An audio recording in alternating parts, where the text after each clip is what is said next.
to the right. Since I parked in.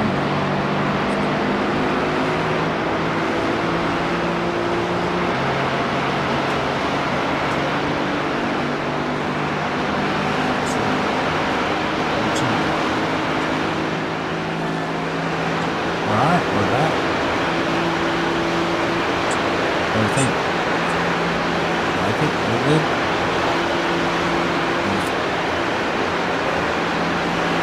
I think we should leave it like this or put it inside the car. Leave it like this.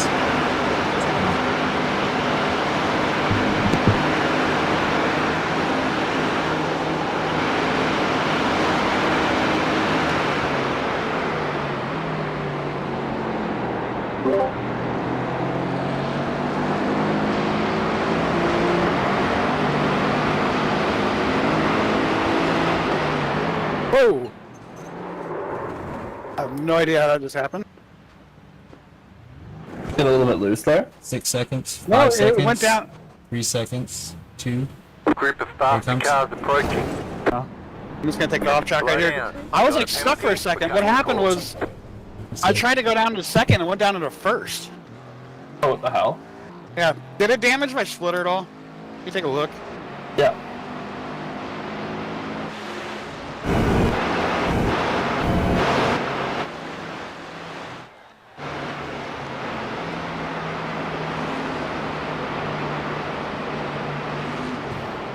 The splitter looks okay to me.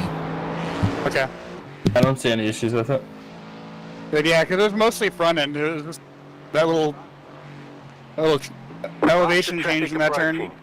I just heard it smash, but yeah, I don't know why. I hit it twice and it went down all the way to first.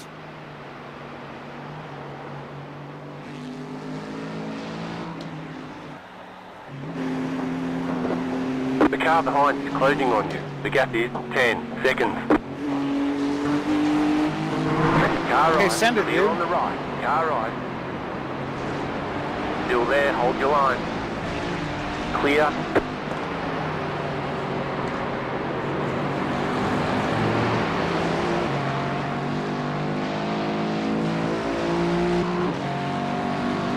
I'll be back.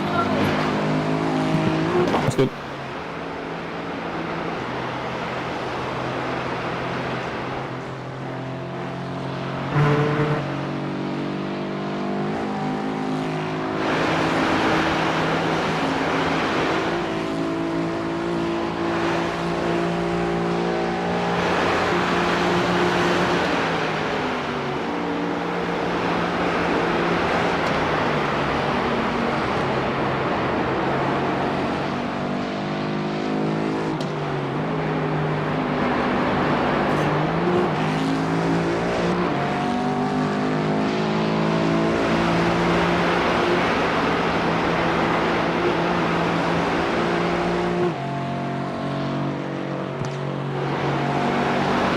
That's kind of shitty because I felt like I had a good lap going.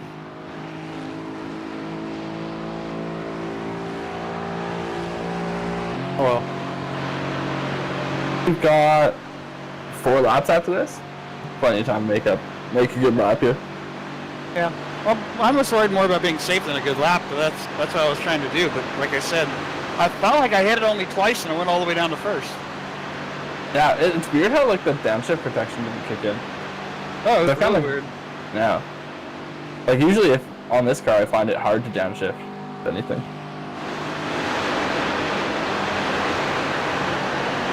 You're pulling away from the car behind. The gap is 8 seconds.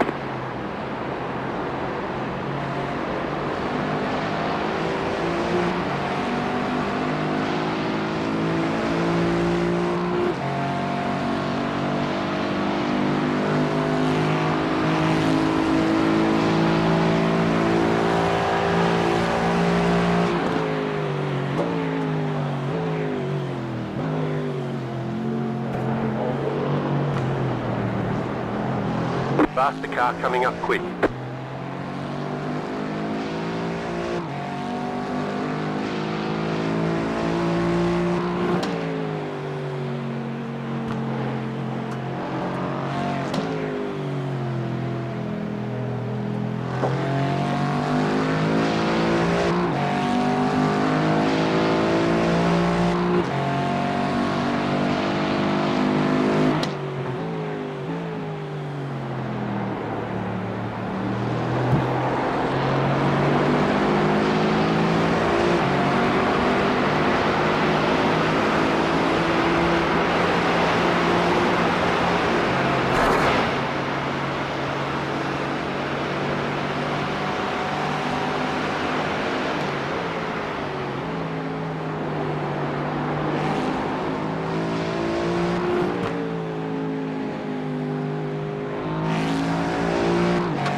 Faster traffic approaching.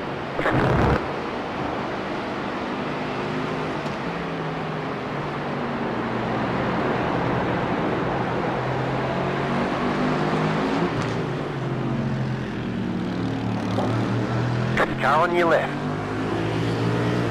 Keep to the right. Clear.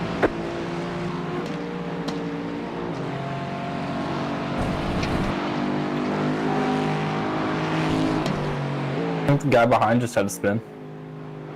I think you did.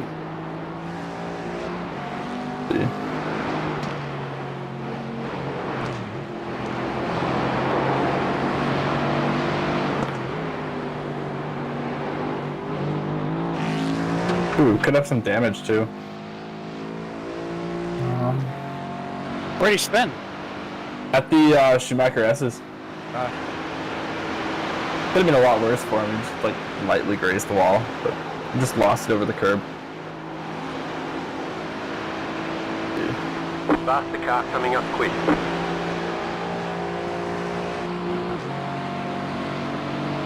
Car on your left. Clear on the left.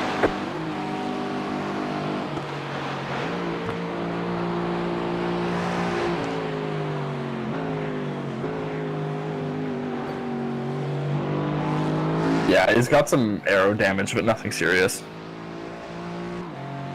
Unless his wheel's out of alignment, but it doesn't look like it. Yeah. We'll see how it affects his speed closing in on me. Yeah. Yeah, those guys are pretty fast too.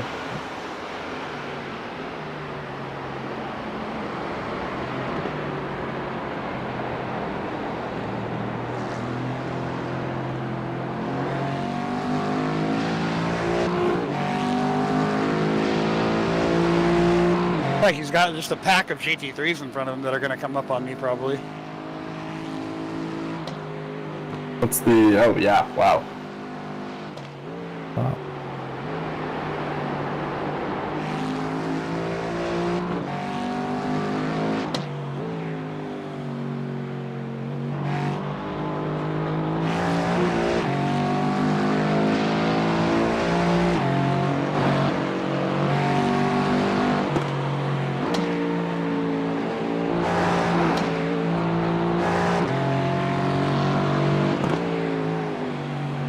Yeah, there's like 4 of them all together.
Downshift to first.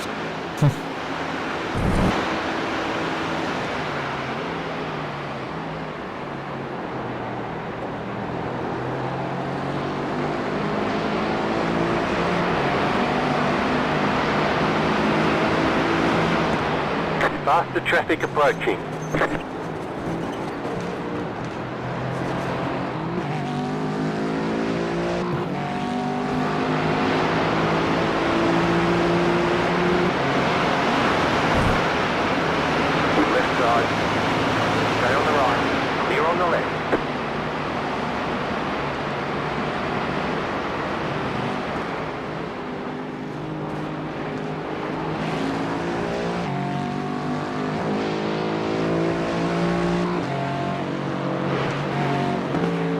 Faster traffic approaching.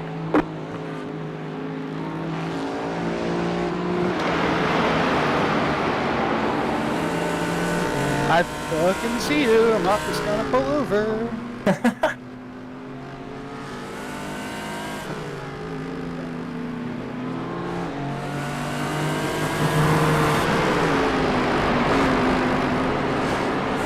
Car right.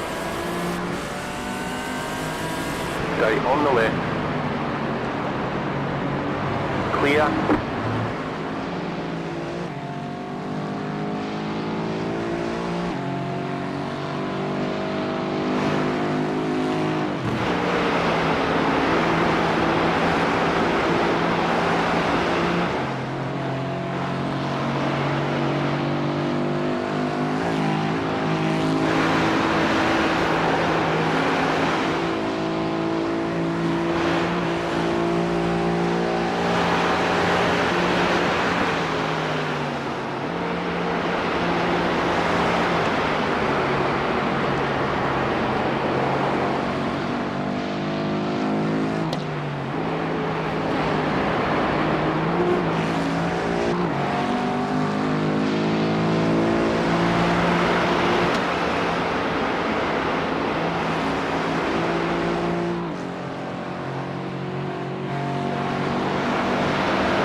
Not gonna lie, when it's not raining and then the wipers kick on, it really throws me off. Wait, why'd the wipers just turn on? I have no idea. Sometimes they just turn on to clear if there's like it detects a little bit of stuff on the windshield, but yeah, it really just like kind of screwed me up for that series of burns. I was like, what the fuck? Yeah, no, that confused the hell out of me. But you're running like similar lap times to the guy in front, so pace good right now. But 9 minutes is a good lap time. Yeah, I'm just trying to stick around there.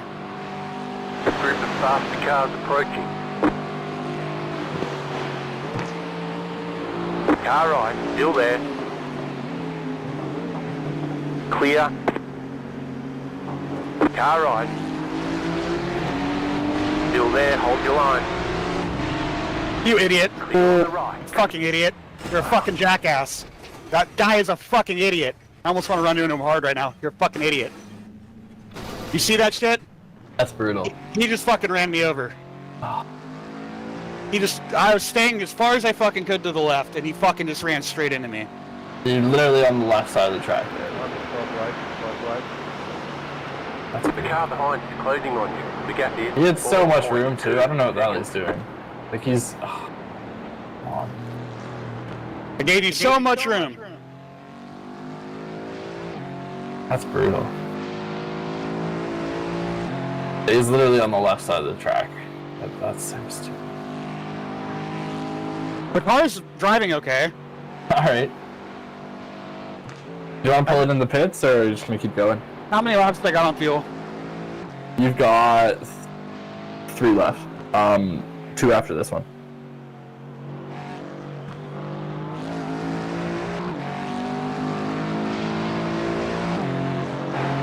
What is it doing? That's so stupid.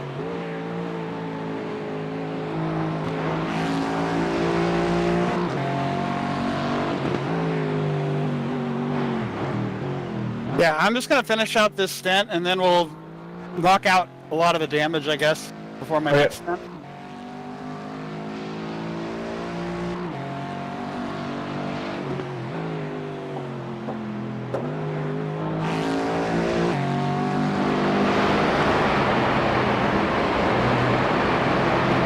Fucking believable. So much room on the outside. I gave him all the room in the fucking world, I felt like. Yeah, no, you did. Like, you're on the left side of the track. There's literally nothing more you could have done there. I don't know why he's doing this. It's an easy flat-out corner, no matter like how you run through it. You could have easily just gone on the right side of the track, gone anywhere but like the left middle of the track. And I mean, trying to get more towards the left of the track is going to cost him speed. If he hangs out to the right, he's fine. It fucking made no sense. Yeah, I don't know. And like, I don't know, you can't have thought he was going to clear it, because he literally just passed you. Yeah. Okay,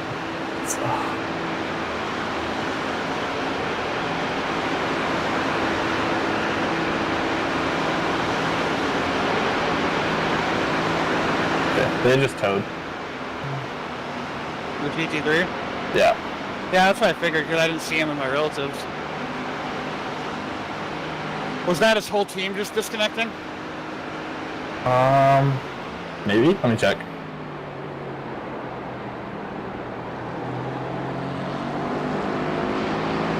What place were they in? I think they were in like 8th or something. They were pretty high up. Let's see. That's this guy here. Car right. Team this out. Still there. Clear. Picking a terrible shot pass.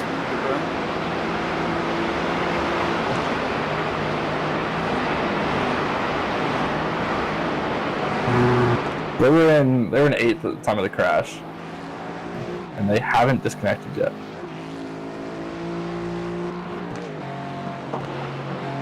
Yeah, no, they're still here. Like, the damage didn't look that bad, to be honest. It doesn't feel bad. I mean, the biggest thing I feel like has been affecting me is this, you know, that kind of threw my concentration off quite a bit. Yeah, 100%. And obviously it cost us a bunch of time, too. But Because through this section, I'm keeping up with the guy who I just let pass just fine. I think we're fine then. Yeah, maybe just bang off some of the optionals then. I'll see how much is there.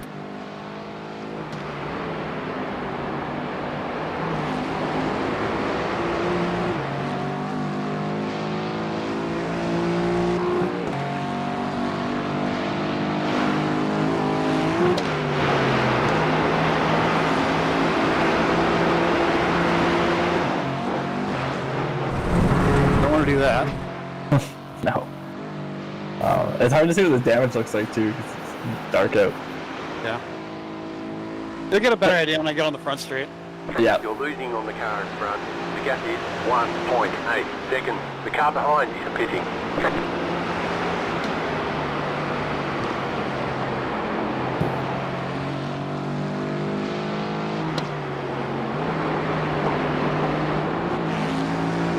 Here, I'm gonna flash you the whole straightaway just because you flashed me. But maybe I shouldn't have done that. Faster traffic approaching. Car right. Clear on the right. So it looks like we're just missing front splitter. So you probably see a bit of understeer, but Yeah, that's what just happened, I think.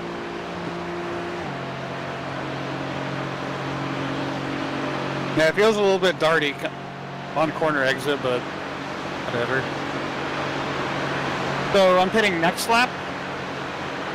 Or the lap after that? you've got 2 more laps. So it'll be the lap after this one that you're You're doing. losing on the car in front. The gap is 4.5 seconds.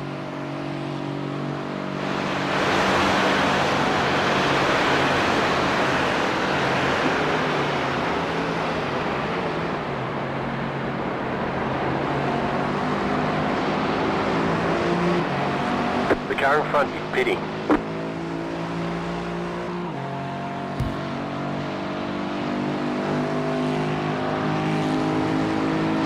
The car behind is pitting.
Faster traffic approaching. God, now I'm getting PTSD. There's faster cars approaching in the same spot. It's a trauma corner.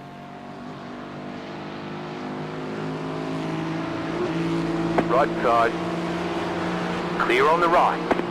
There you go. Crazy what happens when they stick to the right hand side. I know.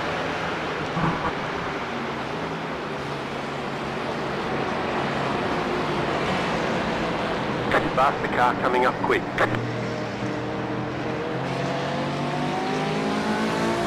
Right side. Clear on the right.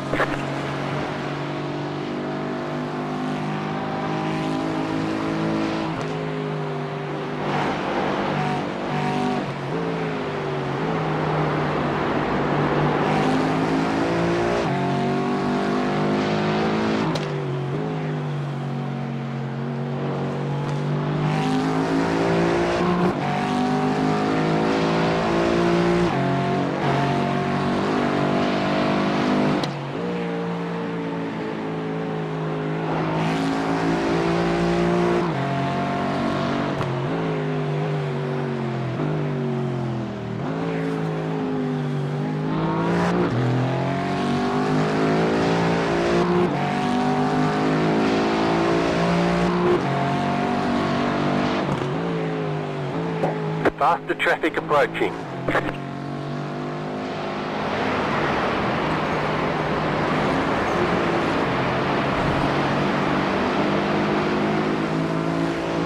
Right side. Clear.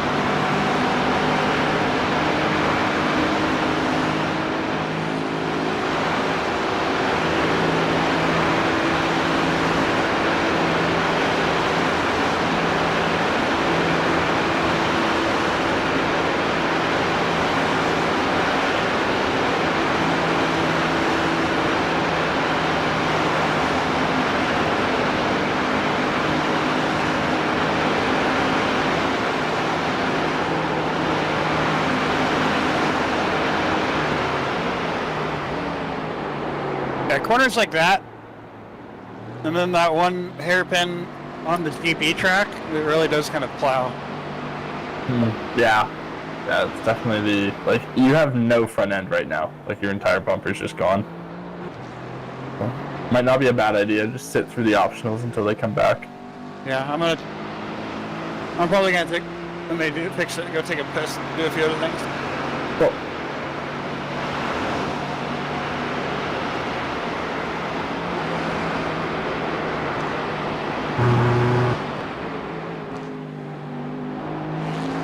Yeah, because so far it's saying I'm 3 seconds off my delta for my best lap. So it's affecting it, but not hugely. 3 seconds isn't terrible, but What's that? I could expect to see like a 1-2 second gain over the course of the lap too, or like as your fuel drops off. Yeah.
Yeah, on my straight line, that delta is dropping like a rock. Yeah, okay, yeah, definitely take those repairs then. Oh, Yeah, we should have an apology. Yeah. That's nice.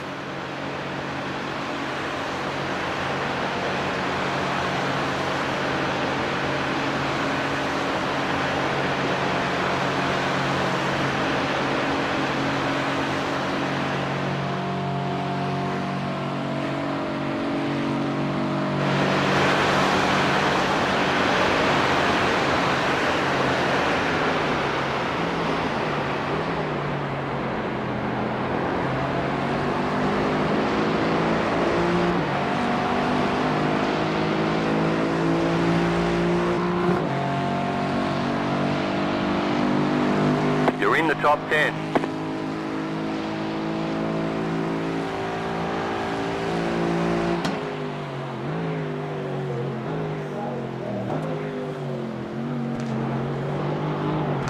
Faster car coming up quick.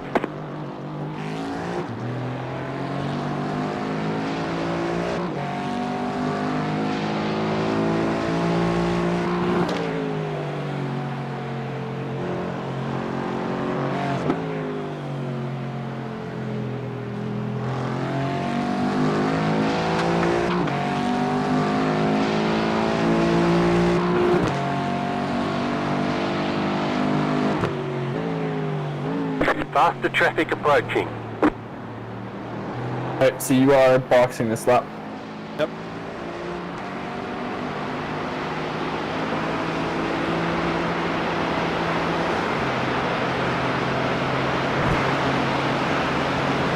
Left side. Clear on the left.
Yeah, it should give me time to go to the bathroom, and also my brake is still registering a little bit. Oh really? Like when you're off the brake? Yeah, well, like the moment I get off the brake, I have to pull it back up to get it out of being stuck.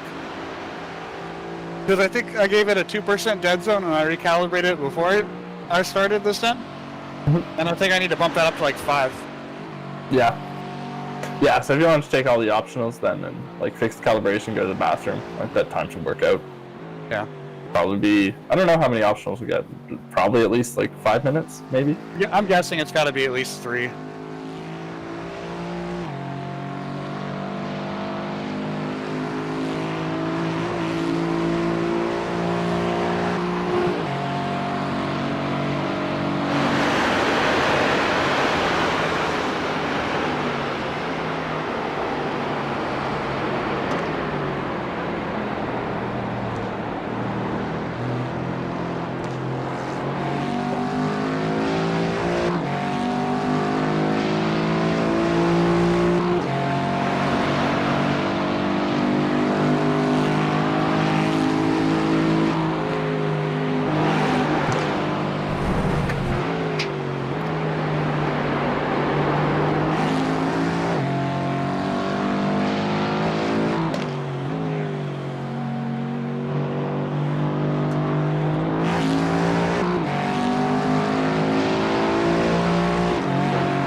Yeah, right now I'm only a 10th off my best time. Okay, that's a good sign. Now I'm up a third, or a half a second. I'm gonna lose a lot on the straight though. How much would you say you're losing on the straight? Well, I think I lost like a second and a half the last time. Okay. Yeah. Honestly, optionals are up to you. Okay. Yeah, I'm gonna take them. Okay. Shouldn't be too long then if you're not losing that much time. Stay on the left. Clear.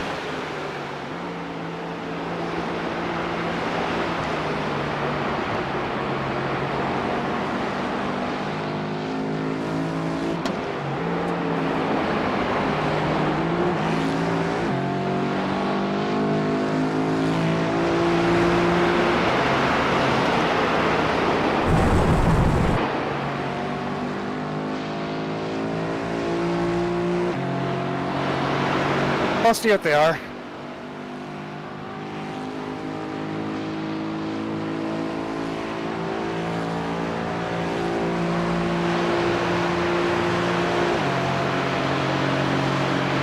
Faster traffic approaching.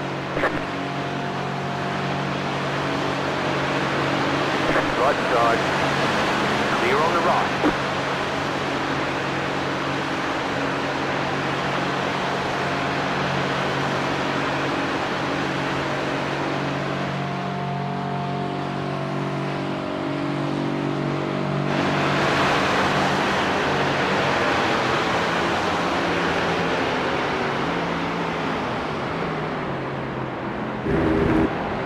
Box.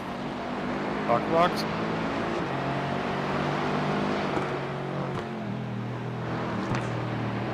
You've got fuel and tires, everything's checked. See what it is. I'm gonna take my gloves off real quick because I do have to piss. It sounds good. Box in 10. 5. 3. 2. 1. Right here. 5 minutes. I'll be right back. Okay, cool.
Oof, yeah, I just watched the replay. Yeah, I mean, we got an apology, so Yeah. you did nothing wrong, but yeah, not much we can do about it. You also got your front bumper back, so understeer should be a bit better. Yeah, right now it's saying I still got about 2.5 minutes option. Okay. Are you gonna take all of them, or what are you thinking? Maybe I'll go back down to 50 seconds. Okay. Yeah, the rest will bleed off during our other pit stops. Yeah. Are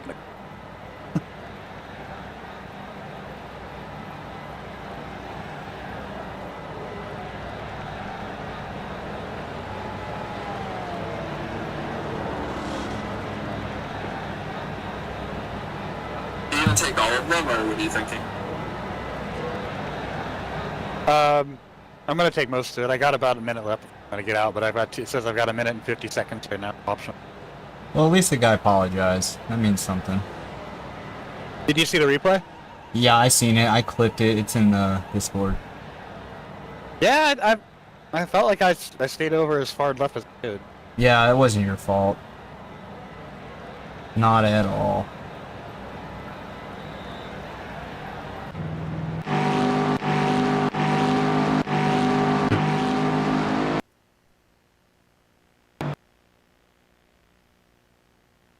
Well, I guess this means I can point my fan at me because I'm.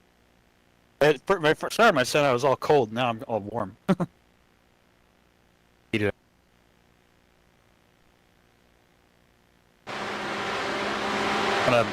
Got a minute and 5 seconds left, so I'm gonna let it get down for a second.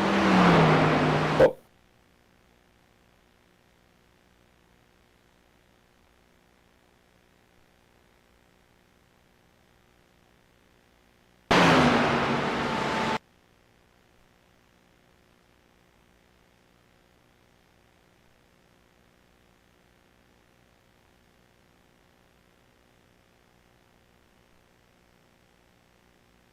I could drop this down about 13th or so.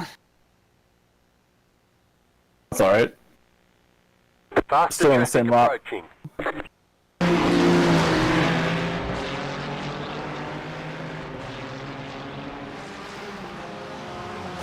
Right there. There we go.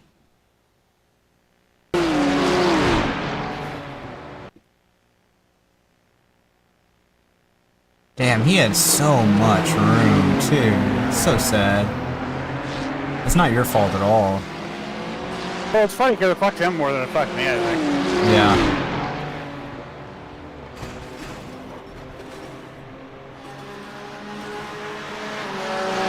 Like, I wanted to hit my pass right button, but, like, that's kind of a sketchy section to, like, reach over to a weird button.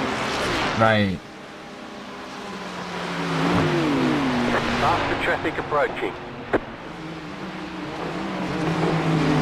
Yeah, that's just something where you should have just left more room.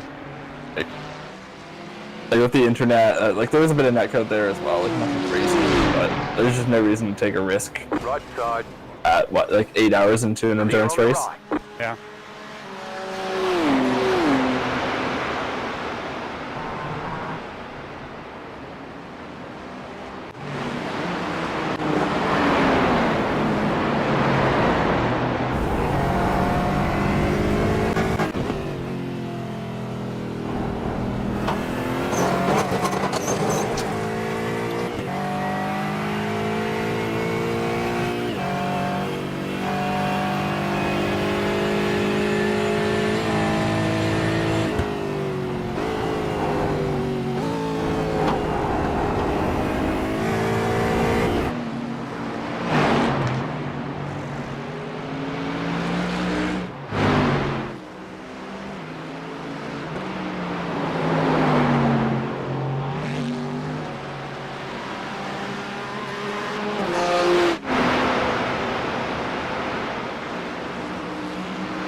I'm gonna head out. I'll try and be back in an hour or so before my stint.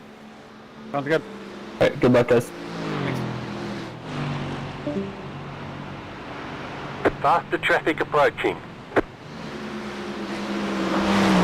Right side, keep to the left. Clear.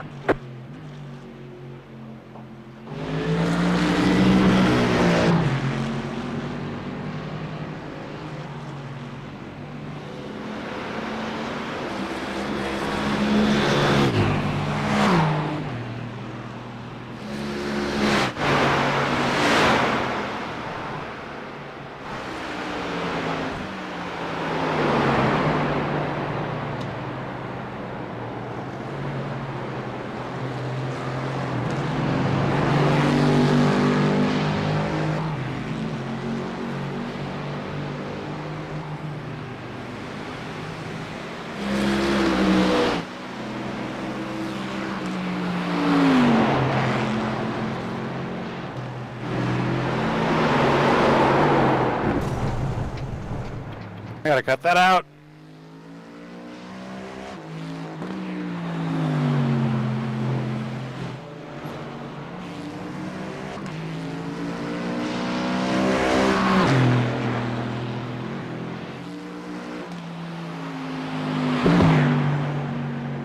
You checking to see how many incident points I'm at? As a team, we're at 28. I don't know how many you got. I don't know I how think to I've got check about that. probably 10. If you go to entries, it'll show. Okay.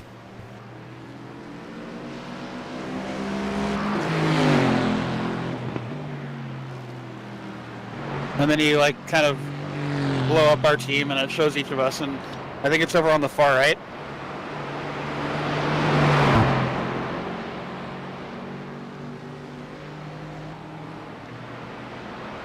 So 13.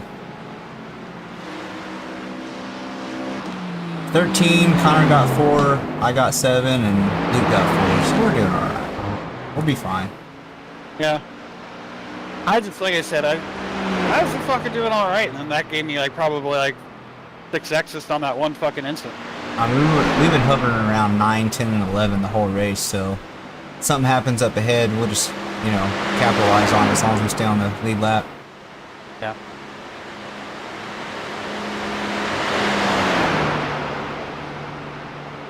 We ain't even halfway yet, brother. 15 hours.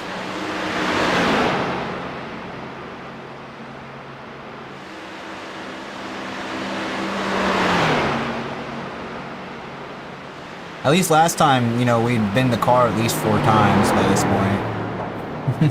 Yeah. We're doing better.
Faster car coming up quick.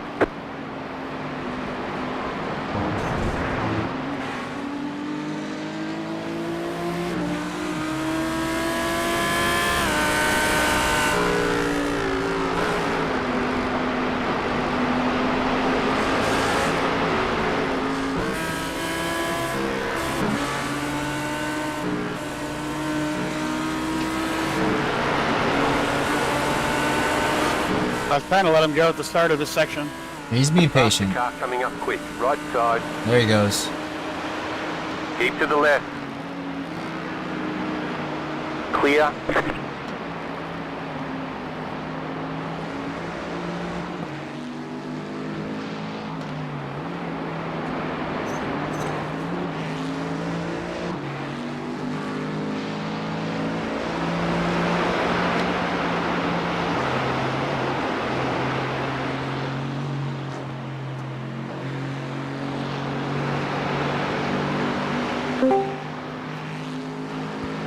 Hello, guys.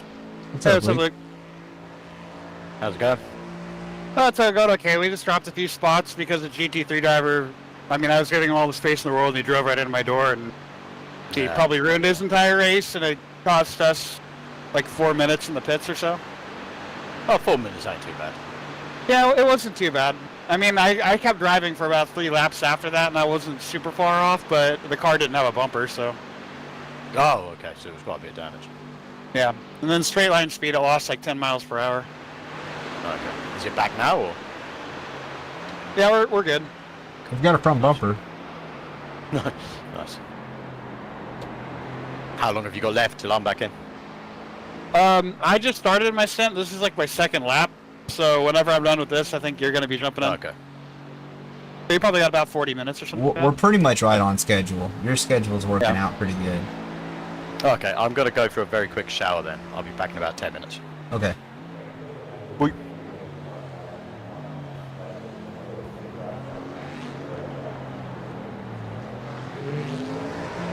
Faster traffic approaching.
Faster car coming up quick.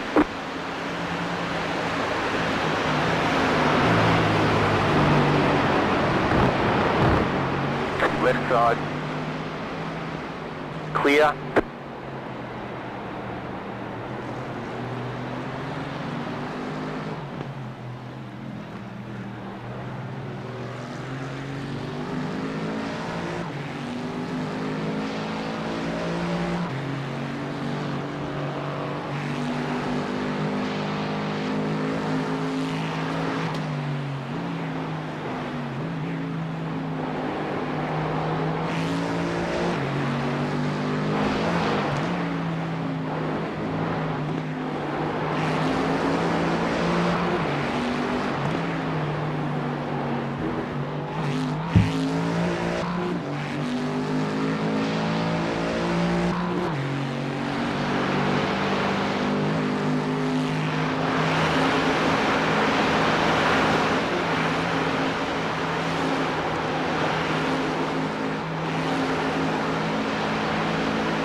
Cut that out.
Faster traffic approaching.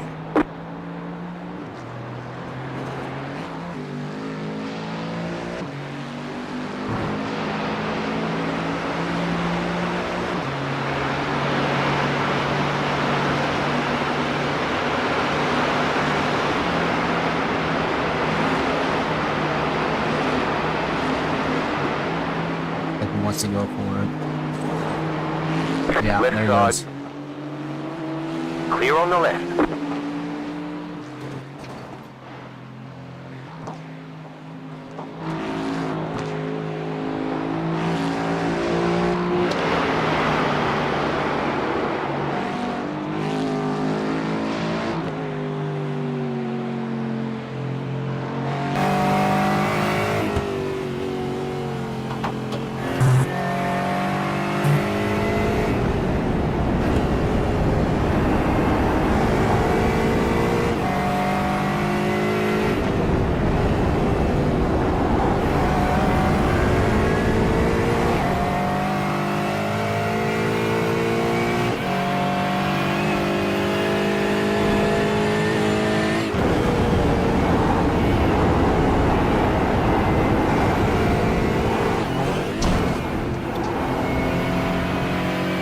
I don't know if you saw that, but that was a slight code brown.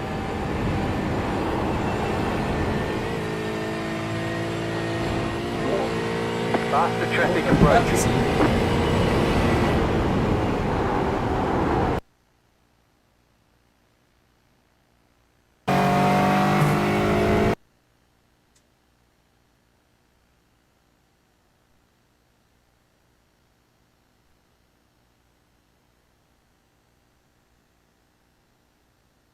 Still there. Clear on the right.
The car behind you is pitting.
You might have just set a record for a world fastest shower. Oh, he's an No, it's old not. mate. Freaking hell. Just to hop in the car and sweat again. Yeah. I was scheduling one of my showers this week for the end of my stint today. They like did a massive increase on our water rates, so it's like I'm only showering like 2 or 3 times a week. Oh, that's awesome. Oh, hi, sweetie. How was your nap?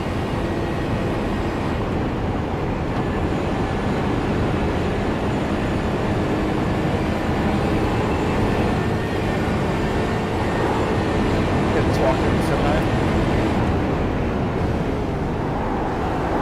Whoa! Okay, I have no idea how that happened.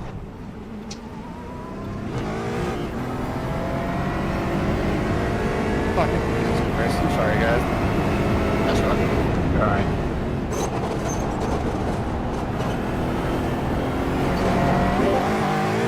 I mean, I hit my brake marker, I was just kept going straight towards the wall. I don't know what happened. It's driving okay-ish. It's definitely bent. How bad is the front end?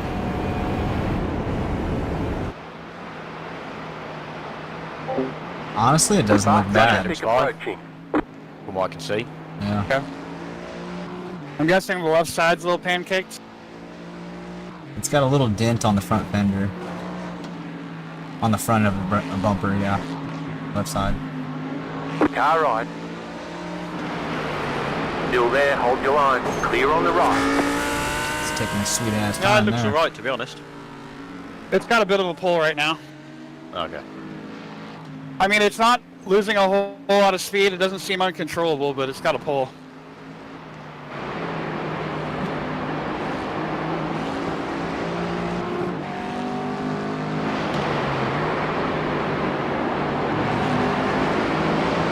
I mean, I'm already 8/10 up on my fastest lap already. This lap, including that. Well, that's Oh, okay. fine. It's not. And you're fine. No worries. I mean, like I said, it is, instead of being at 12 o'clock, it's more pointing towards like 11 or 10 o'clock or so. Ah.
Faster traffic approaching.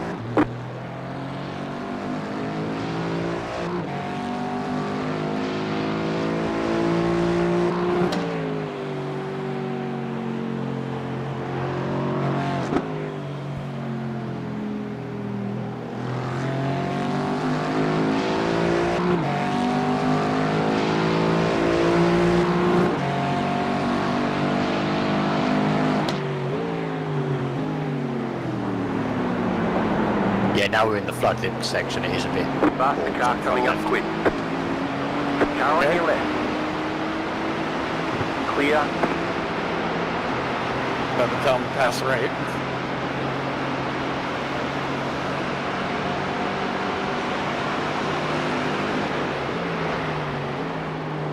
Yeah, it didn't say damage on the front end or damage anywhere. It just said you got wheel damage. So hopefully, Yeah, it's a little bit bogged on the front left. so hopefully But it won't it doesn't be too look bad for bad. the repairs.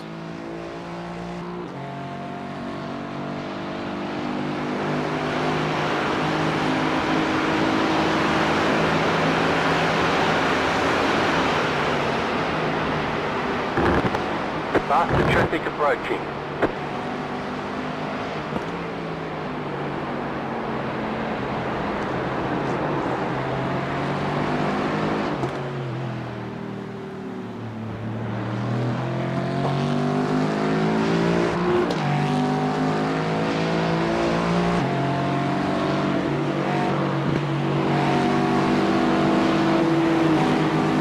Right side. Clear.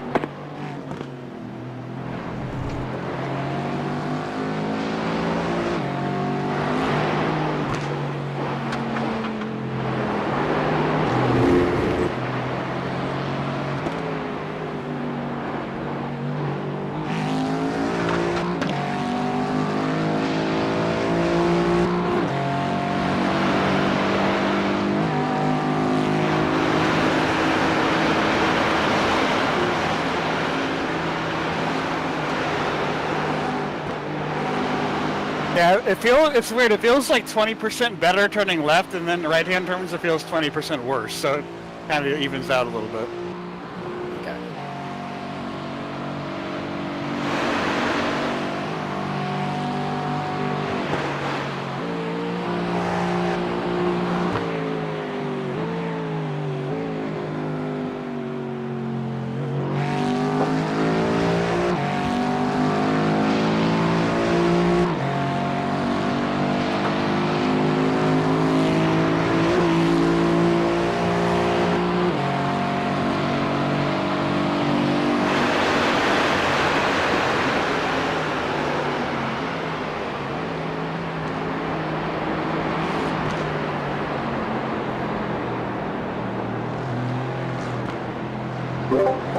Alright, I'm gonna be watching on the stream. I'm gonna go start cooking supper real quick.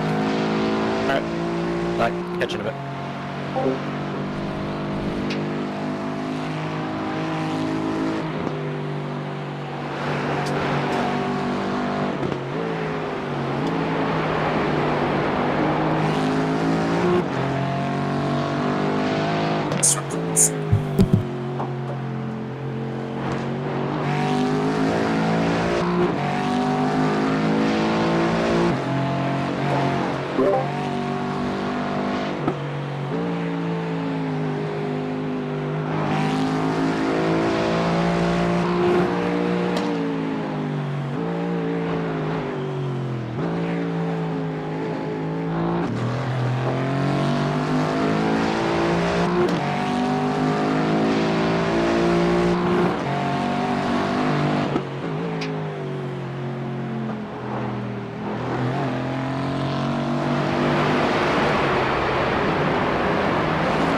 How have you been keeping anyway, mate?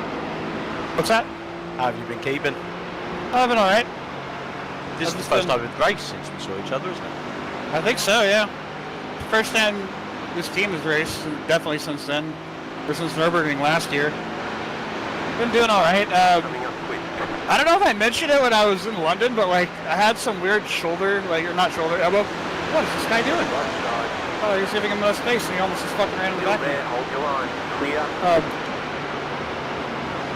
But yeah, I was having like elbow issues like a few weeks before I left for that whole trip. And I was just like trying to take it easy, except obviously when I was doing the whole driving thing. But yeah, I had to get an MRI a few weeks after I got back because my elbow was just like completely, just totally screwed up. And I tore my UCL. So it put me, Car coming up quick. it kind of put me out of work for a little while, and also doing work on my own cars and stuff. Kind of sucked, but I didn't end up needing reconstructive surgery. I was able to get through it with physical therapy. It's like, I would say it's like 98% good right now. Left side. Still there, hold your line. Clear. Let that guy go. That's it. Yeah, aside from that, been alright. Like, as soon as that got better, like, and I was able to get back to work and do all my stuff again, my mom broke her leg. And she takes care of my daughter a couple days a week. And then she's also been having other health problems from kind of being stationary. Like, she had to have her gallbladder taken out last week. So, How old is she? she's 71. But she's getting better, so hopefully soon I can kind of get back to working more and getting all my race stuff ready to go again. Because I had plans. Actually, what's interesting is the rally schedule this year, Olympus and Oregon Trail. Olympus was last month, and Oregon Trail is this weekend. And I had basically everything in place to get my car going and start working on a plan for a budget for the whole event. And then as soon as my mom broke her leg, that kind of went out the window. So. Yeah. When do you plan to next get into racing then? What's that? When do you plan to next get into racing? Yeah. Next plan probably later this year if I do regional events, but I kind of would rather do nationals. And so I'm just going to wait until next year, but I kind of got a little bit sidetracked lately because my rally cars had a turbo 4-cylinder engine, and I ended up with this inline 6-cylinder from a newer Volvo, along with everything to basically put it in my car. And so I'm kind of working on doing this inline 6 swap to this really good sounding 3-liter 6-cylinder, so I don't have any turbo lag. And that way I don't have to run a restrictor on it either, so.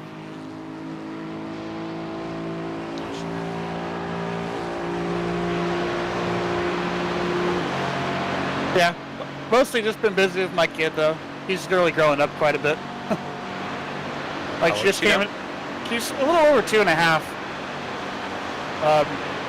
But yeah, she's walking, she could reach doorknobs, so she just walked in here a moment ago, like right before I wrecked it. Talks a lot more now, so that's been a lot of fun. How have you been? Nice. Yeah, good. Finally got my house bought. Nice, congratulations. Cheers. Got keys this Wednesday.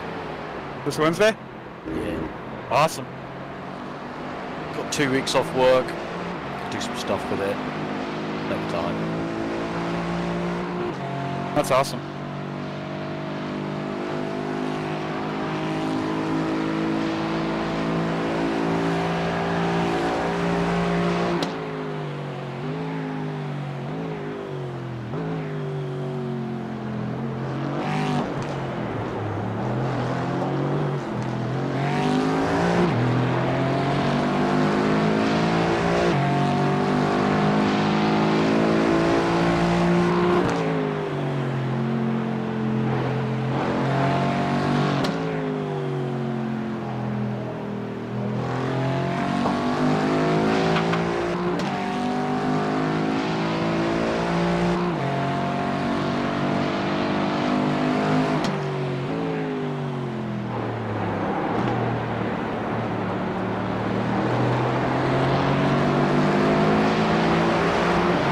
What do I got left? 3 laps, including this one?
Yeah, I've been thinking about that trip a whole lot lately because I lost my driver's license. Not like they got revoked. It just I might have misplaced it or dropped it somewhere. So I've been having to carry my passport around everywhere.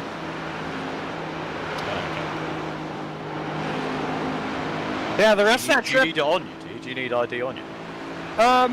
Yeah, for certain things, because I get a lot of grocery clerks still think I look younger than 21 because I went into a grocery store not long ago, and I didn't have an ID, and they wouldn't sell me beer. They wouldn't sell me any beer. They wouldn't sell me one fucking tall can of beer. I was like, "Are you joking?" You were buying beer at about 15, weren't you? 21 is the age here, but I mean, it's. I was like, "Are you?" I was like, I didn't want to give her like too much crap, but I was like. I told her, I was like, I pulled out one of my other cards in my wallet. I was like, how many 21-year-olds are Costco executive members? I've not been ID'd for alcohol in years and years and years. Well, the other thing I need it for, too, is, I mean, just for driving if I get pulled over, but also if I go to the dispensary to get an edible, Yeah. they ID you there. So. Nah, okay. And they won't take an expired driver's license. I've got an expired one, but that doesn't really do me a whole lot of good other than showing my driver's license number.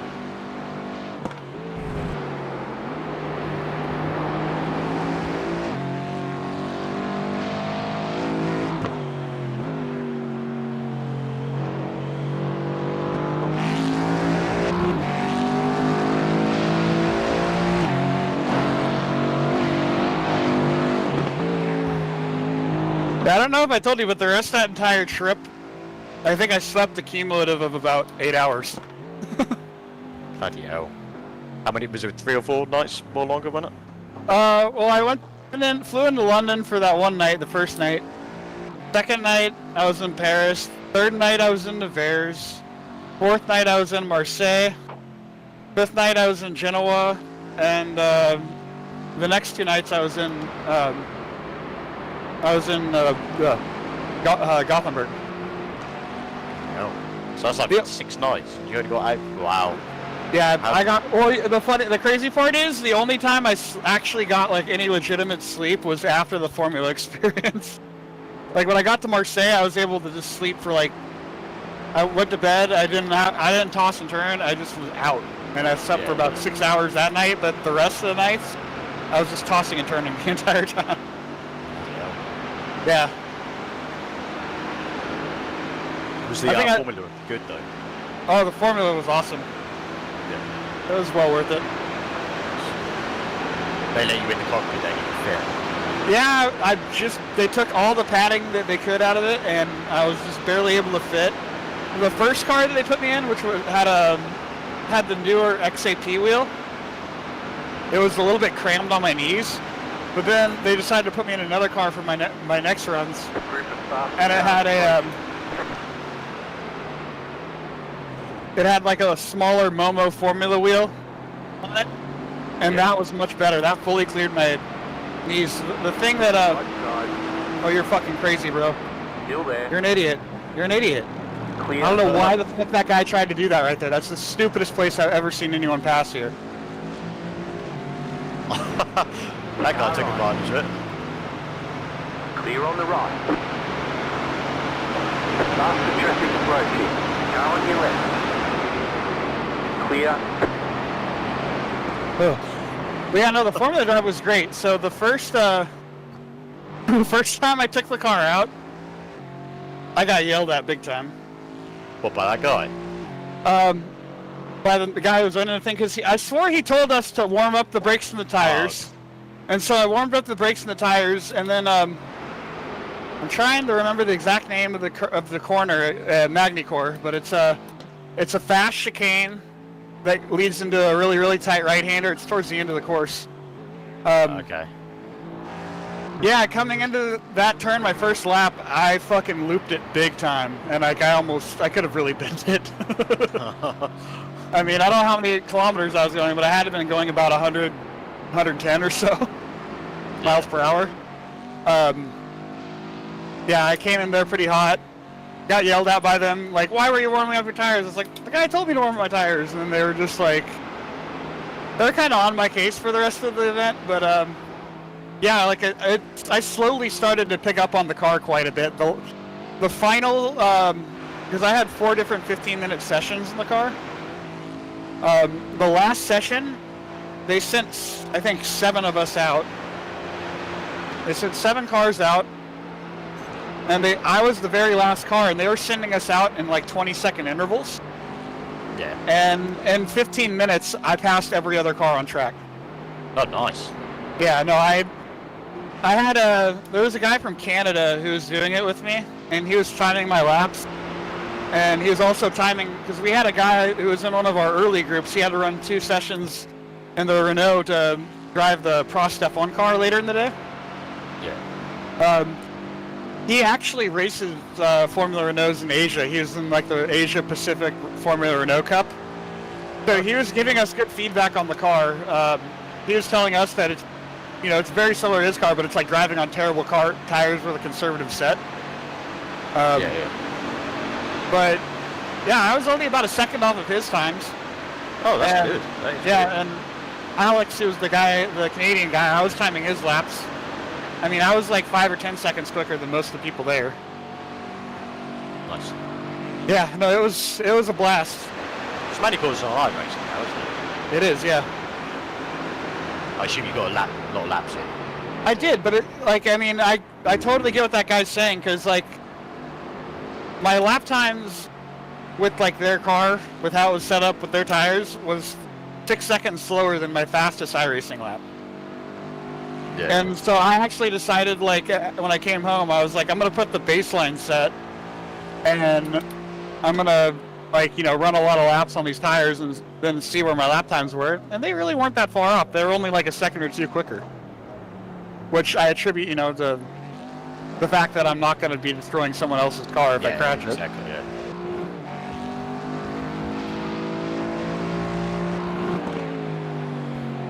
But, I'm talking with a buddy of mine, maybe about next year going out and doing it again, but doing it at Barcelona.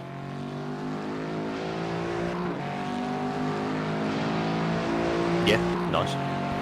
Yeah. Because I mean, having done my own track days and everything, like for the price of what they charged, it's really worth it. I feel like, especially if it's considering I've never drove an open wheel car before.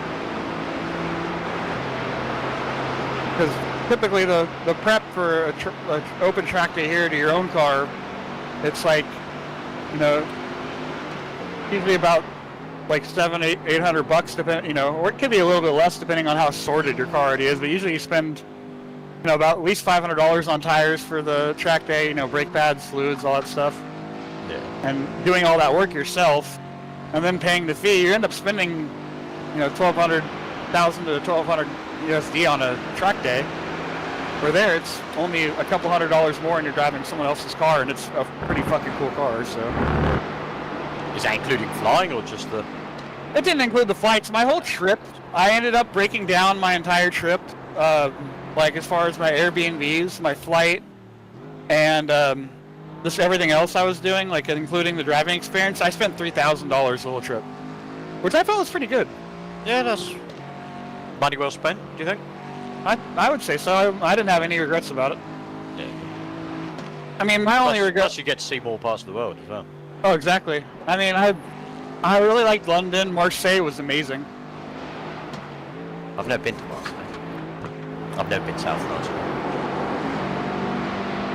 Yeah, if you ever get the chance, check Marseille out. It's a cool city. They've got a notoriously thuggish set of football supporters, which has always put me off Marseille. Okay. Yeah, South France is lovely. Yeah, the train I do from Marseille to Genoa was cool. Genoa was a cool city as well. Genoa? Yeah. Oh, did you go to Italy as well? I did. Oh, wow. Yeah, I know. I went to Italy. I went to Sweden. No, a good mate of mine's married to the girl from Genoa. He's been a few times. He loves it. Yeah, I came in. Like I said, I left Marseille like around like 3 o'clock in the afternoon, and I took the train that went along the coast all the way to Genoa, and I got to Genoa like probably 7 o'clock. Yeah. And I basically just went on a pizza eating marathon for 24 hours while I was in Italy. Yeah, don't blame it.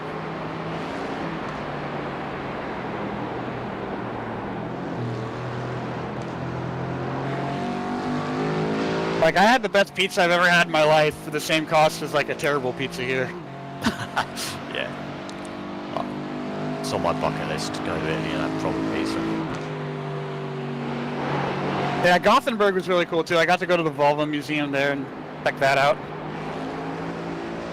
Nice. Kind of explored that city a little bit too.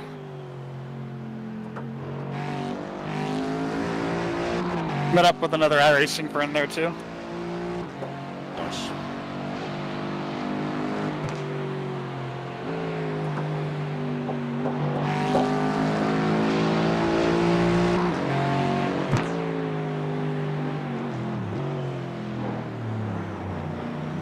I got really pushy right there.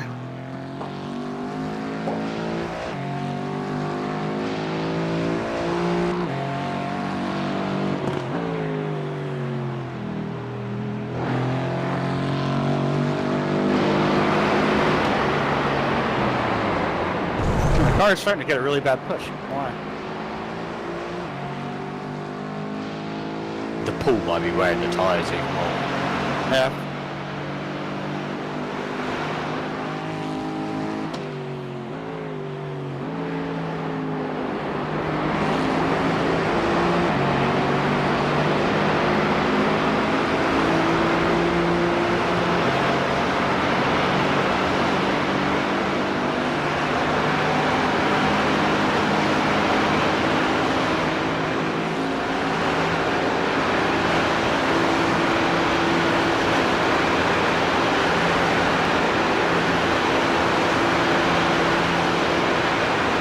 But yeah, that last day though, I was on that trip was a total marathon. Because I had to get up at, I think, 5 a.m. local time in Gothenburg. I had to take the bus from there to the airport. I flew from Gothenburg to London, and then had a 3-hour layover in London. And then I got home at, I mean, that was like a 10-hour flight or whatever it was from London after already being up for 5 hours before that. I got home at like 3 p.m. local time here. That's not too bad. Oh, local time, yeah. Yeah, so I was up, it felt like I was up for almost, it almost felt like I was up about 21 hours or so in a row. But then as soon as I got home, I was able to pass out finally. Yeah. And I think I slept from like 5 p.m. until about like 8 a.m. the next morning. Nice. I had to do a little bit of catching up. The worst I've had was a 52-hour to get to my mum's in Australia.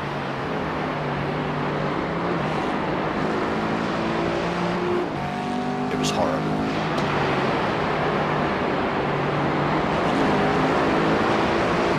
And then they expect me to do stuff with them, and when I land and get to see them, like, I just need to sleep desperately.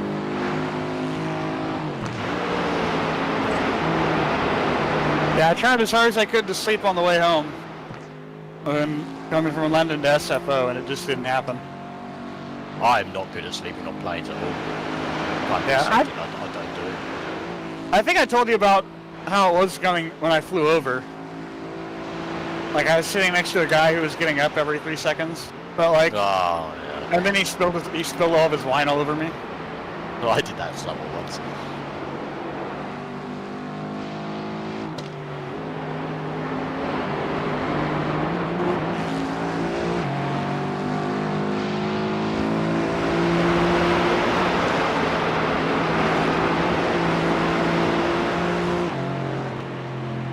Faster car coming up quick.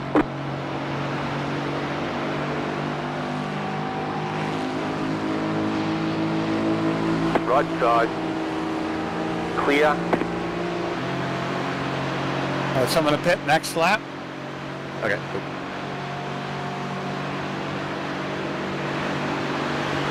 Just gonna go station legs, go to support. Alright.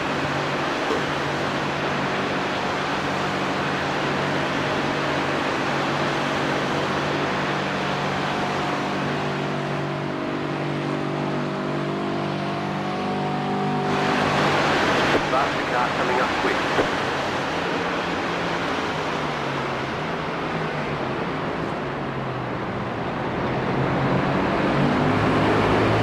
Car on your left. Clear on the left.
I'm back. Alright. Well, the tires and everything checked for the pit stop? Check out.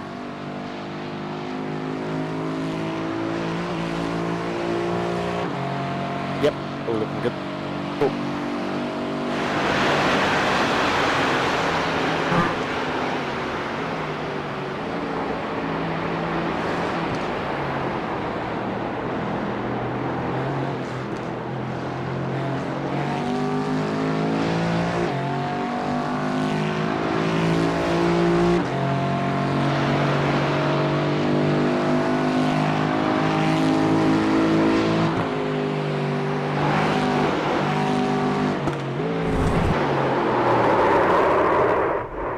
That was stupid. Where is that?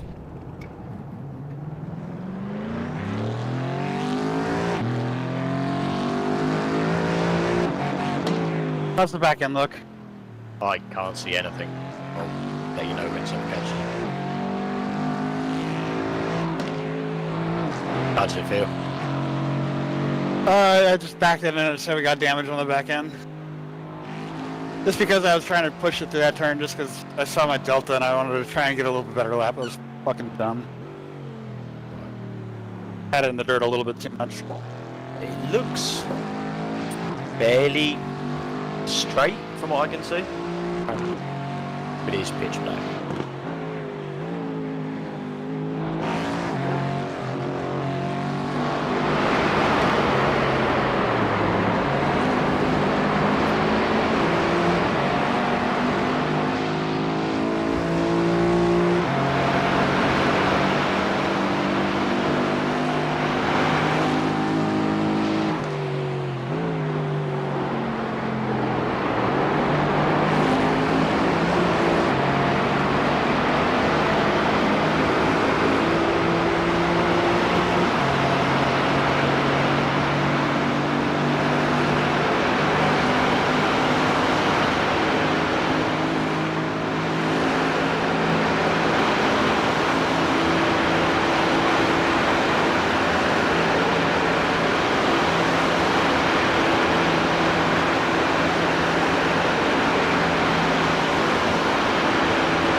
The car in front is pitting.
Pit box in 10,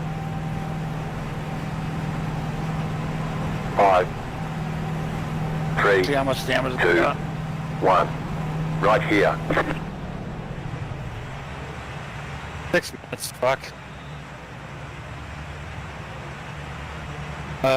You want to take it all? I'd say take it all. Yeah. Last pit stop, I brought it down to 50 seconds and it felt okay-ish. But I mean, at this point, you want to just take it all, just so you have the car as good as it can get. Yep. Okay. Good. Like I said, totally up to you. Oh, sorry about that. Sucked. No worries. Always Yeah. sucks. Hey, you're good, Patrick. Next time you get in the car, it'll be daytime, so. You had a challenging stint there all in the dark. Alright.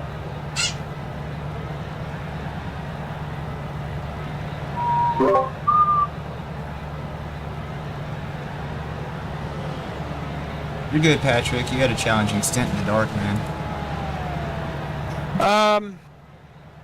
Yeah, I mean, one of those instances, it's like I said, I was coming up towards like that hairpin right before that leads up to the carousel. Yeah.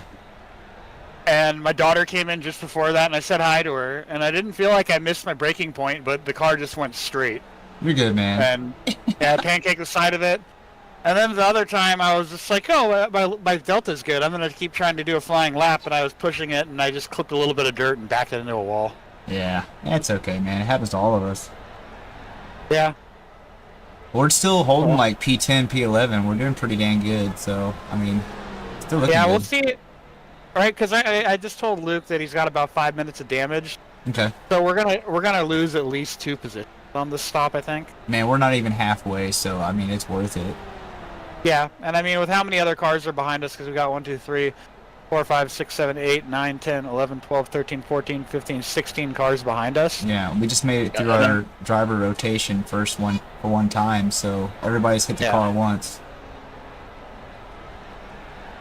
I'd say we're doing pretty damn good. Yeah.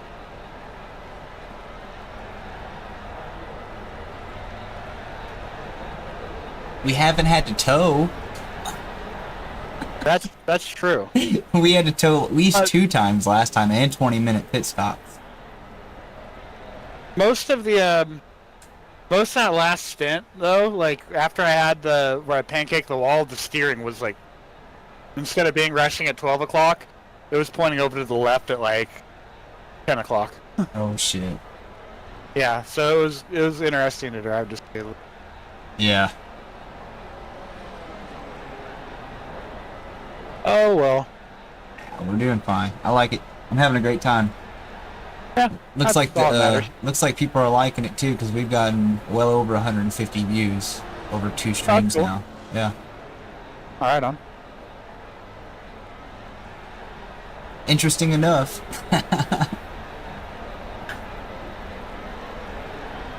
Well, I'm gonna go hang out with my daughter real quick because my wife just messaged me that she wants to say hi. So All right, brother. see you guys in a little bit. I'll be back.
looks like we've lost down to 14. Yeah, the back end just magically popped out. With 20 seconds.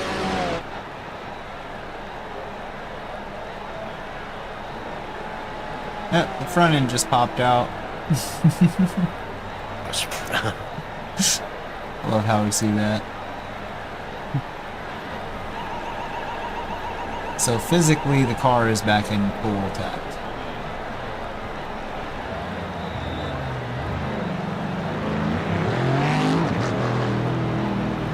Alright, I'll be nearby. I'm still finishing up cooking.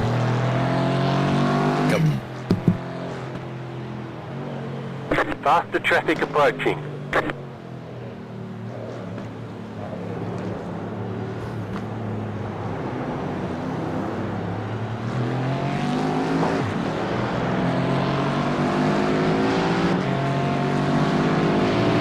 Left side, clear.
Faster traffic approaching.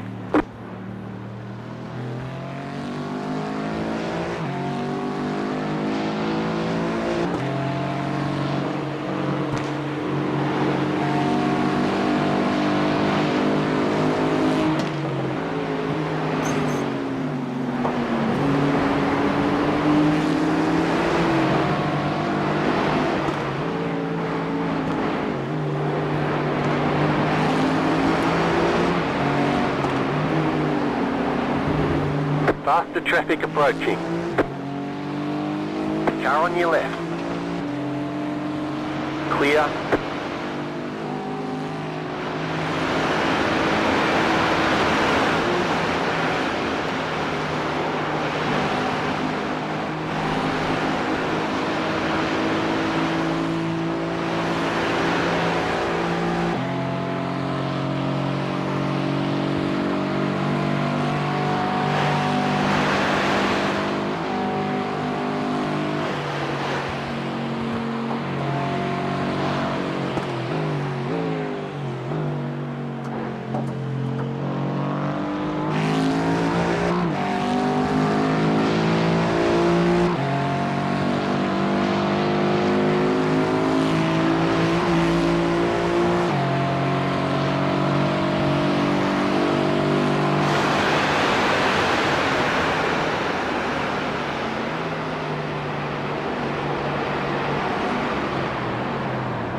How's she feeling for you? Yeah, not too bad. Good.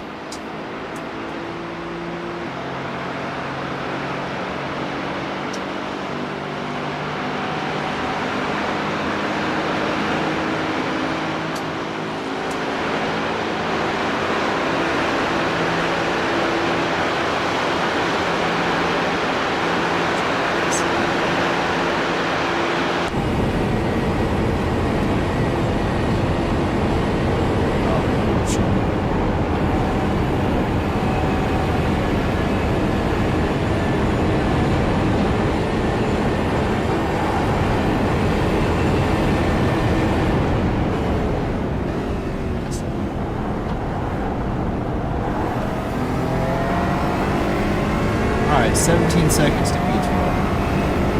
Or 8 seconds. 8 seconds on that. P9.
Track's 21 degrees Celsius. If you know, it's a little bit slight.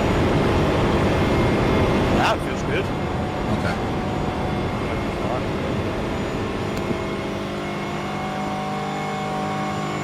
Car 183. Now leading.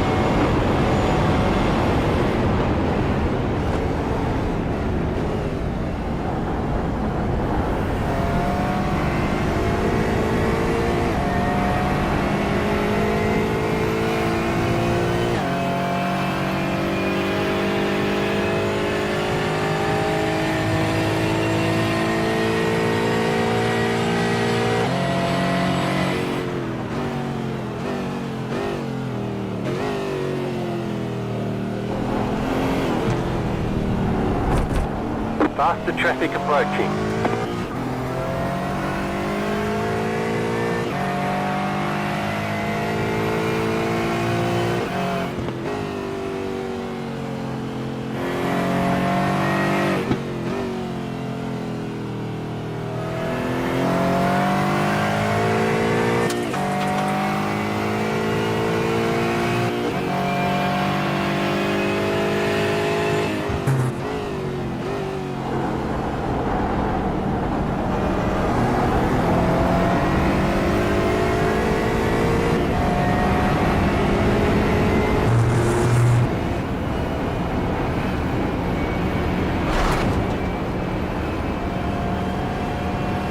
Faster traffic approaching.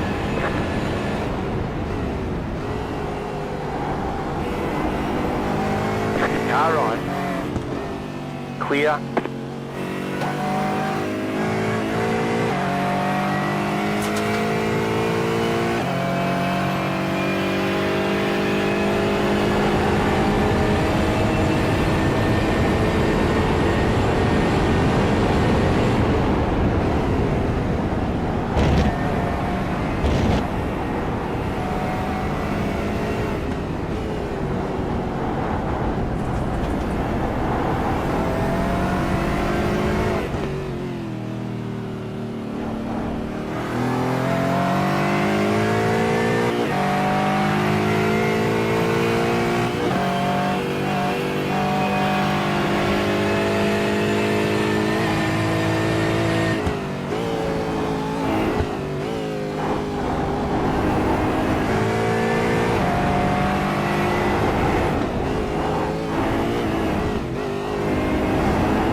approaching.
Faster car coming up quick.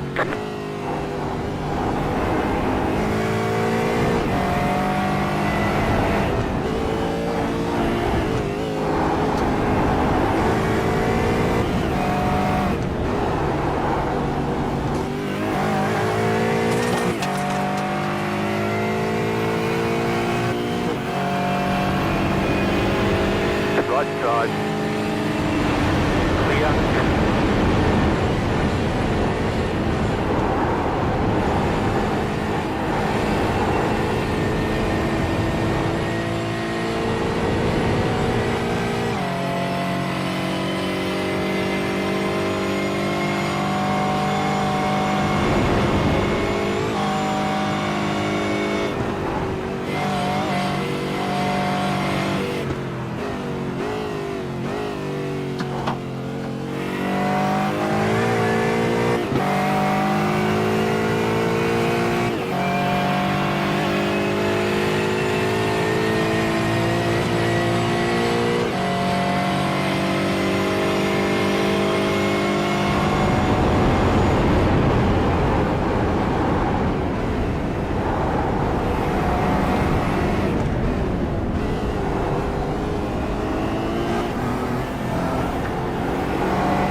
New fast flat for you.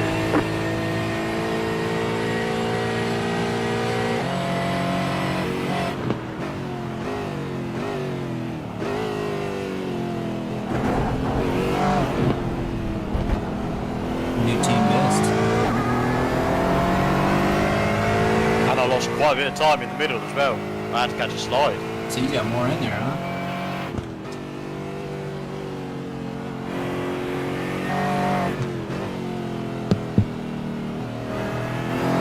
The track in the car feels great at the moment. It's great to hear. This guy's still catching me though. Yeah, that guy's running 850 though. He's fast. You're in there with a lot of our starters, so there's a lot of fast people in the track.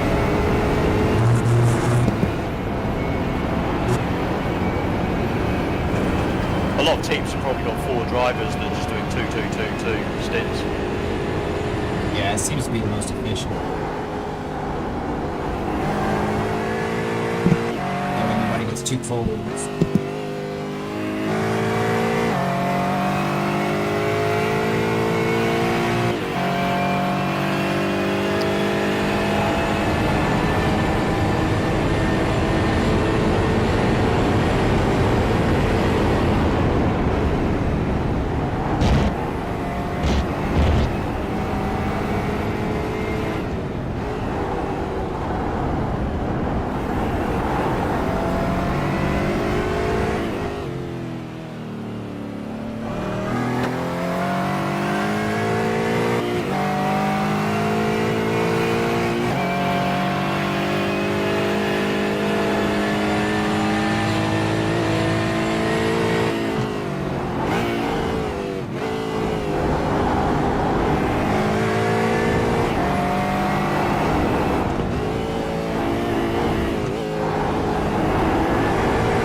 That was a seriously quick lap.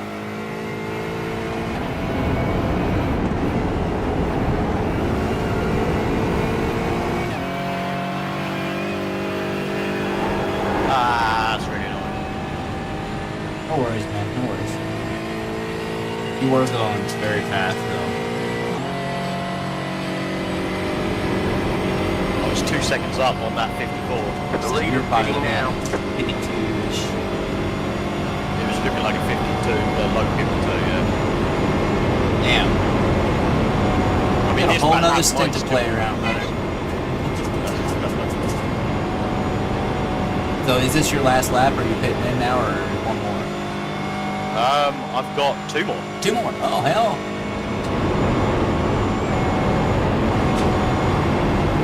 Usually these last 2 laps are the funnest.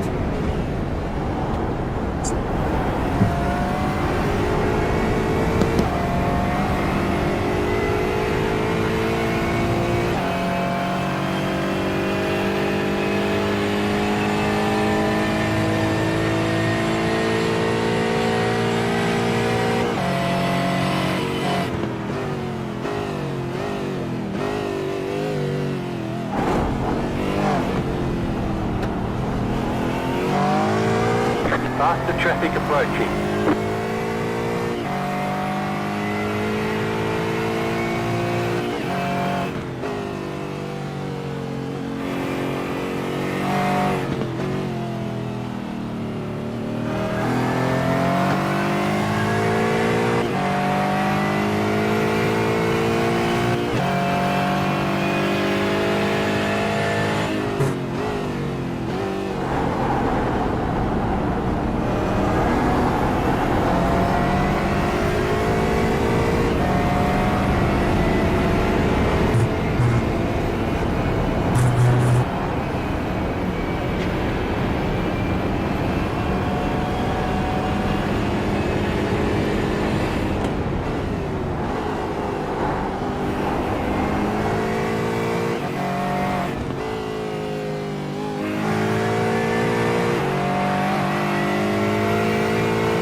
Faster traffic approaching.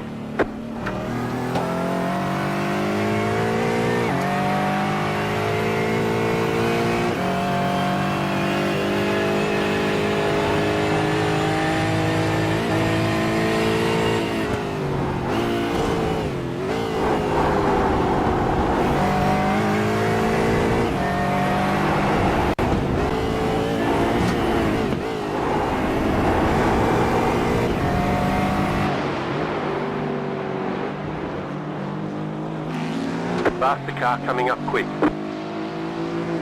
Car right. Clear on the right.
mean, fucking hell, you only did a 54.155 even though you had that slip up.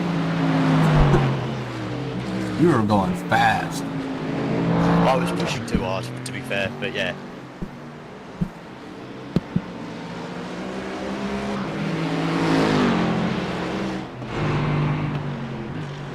Faster car coming up quick.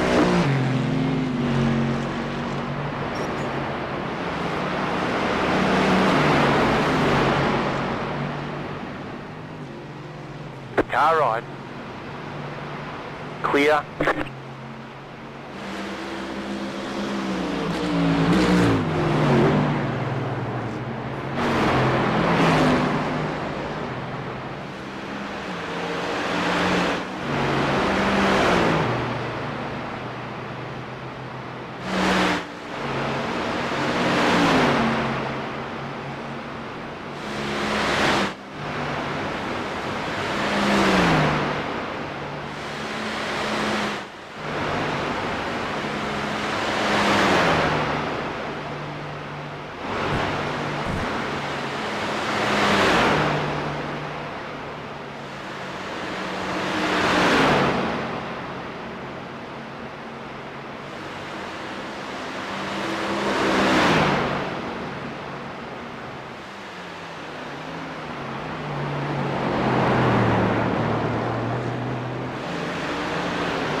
Faster car coming up quick. Right side. Clear.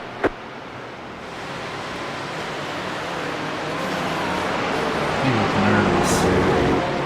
You're shaking all over the place. Ah, I really had to live there. That ruined my lap.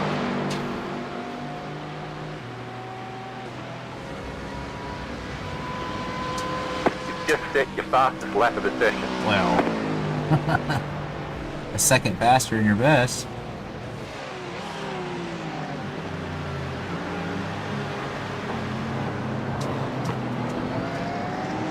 The car behind is pitting.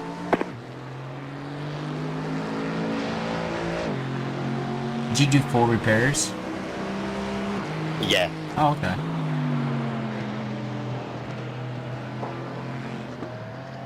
Well, that car behind you is long gone. Gosh. Nah, yeah, Patrick didn't sell the car to me, so I thought, yeah, I'll just take up repairs. Alright.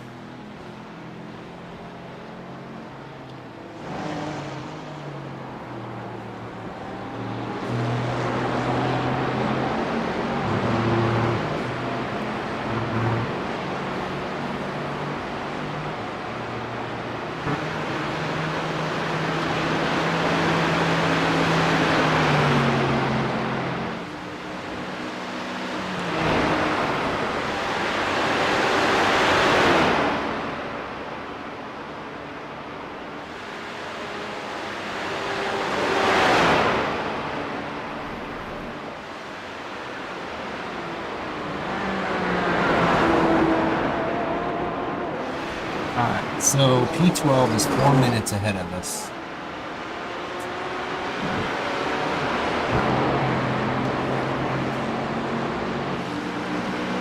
About half a lap.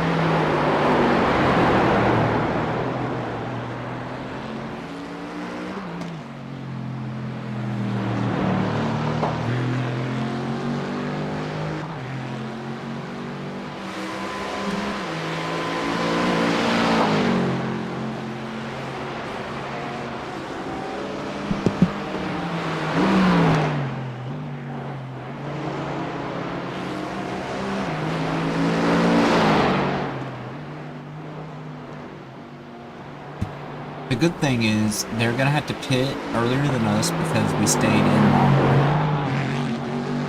So there's a chance they'll catch up. Yep. Might come out of the pits like right behind me.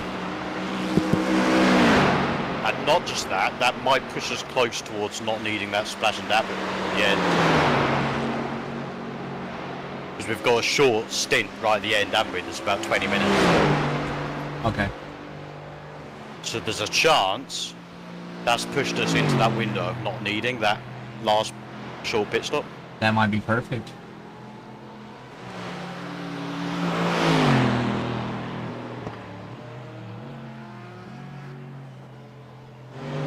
So they stayed in for, I think, 2 minutes of repairs before. He said, no, 4 minutes of repairs, and then we got another 5. So we got around 10 minutes close to have repairs.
So you're definitely going to catch Mr. Corey pretty quick. He's running 903 9Os.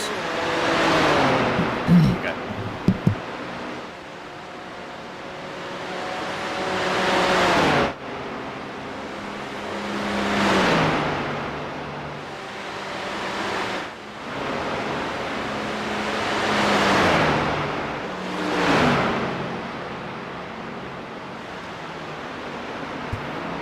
Same situation with all of them in front of them.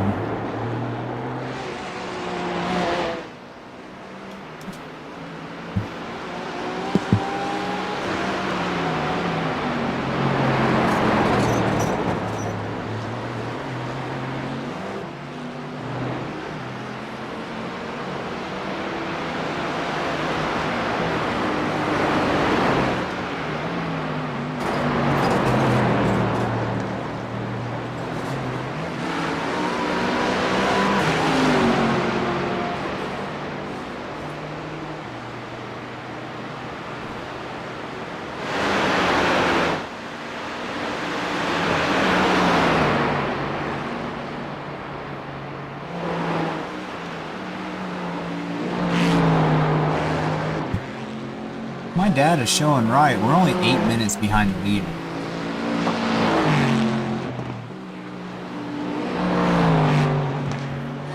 Really? That's what it says. Their interval is 8 minutes and 34 seconds.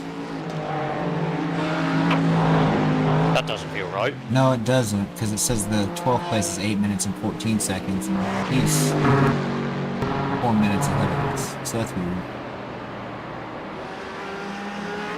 I don't think it's right.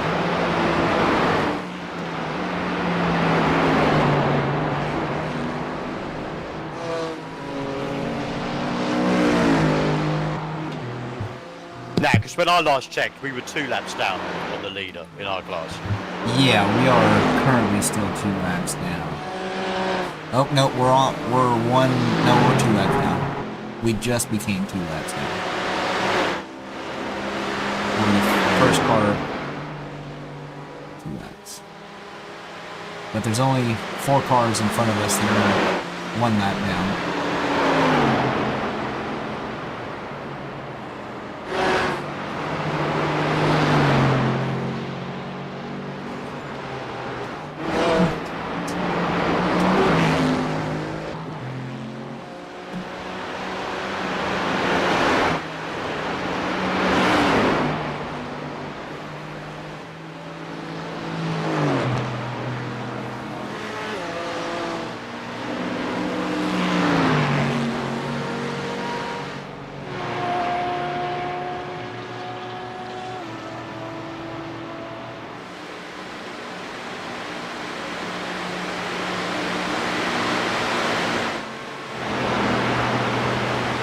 This GT3 behind hasn't got much speed. No, he's not very... Barely catching me on the straight Yeah. You must got some damage. He's gonna catch you right at the bad spot too. Yeah, I know. I'm gonna try and block him off. Past the car coming up quick. He's... Alright.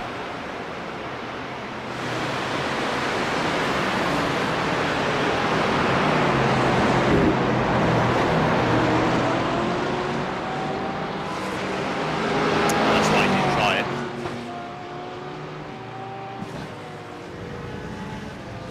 it. Nice stint, my friend. Thank you. Whew. Take a breather, take a piss, get a drink. Pit box in 10, 5, 3, 2, 1. Right here.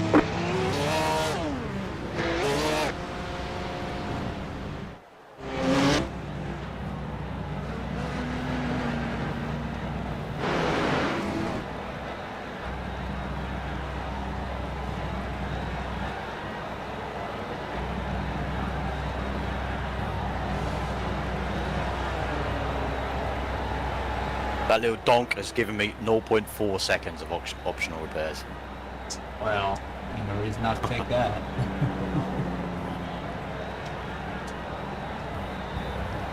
It felt like I hit it quite hard, to be honest.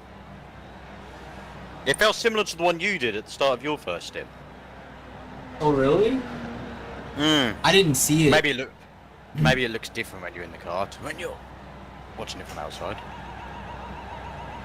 I mean, mine was pretty hard. Like, it was full on, but it was full side contact. It wasn't runner in rear first. It was full side.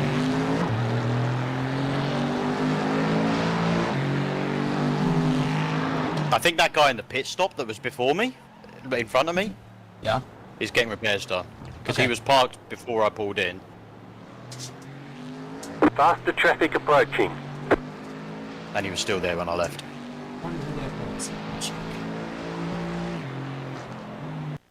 He was 9th in our class.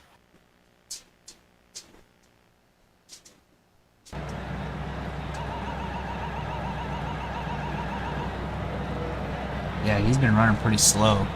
I think he's needing repairs.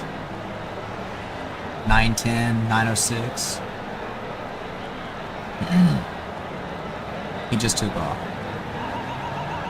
Yeah, that is pretty slow to see how quick this track is right now. I assume the leaders are well down into the 40s. 45, 46 maybe? Faster traffic approaching. Dennis just got back in the car. He's their fast guy. He was running 848s last time he was in the car. He was just took one stint off and got back in because they were running 905s, 906. Left side. But they were pretty far Clear on the ahead. left.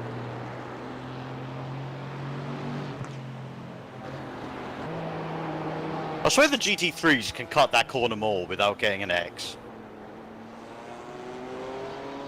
Because he proper just cut that, the Right. chicane.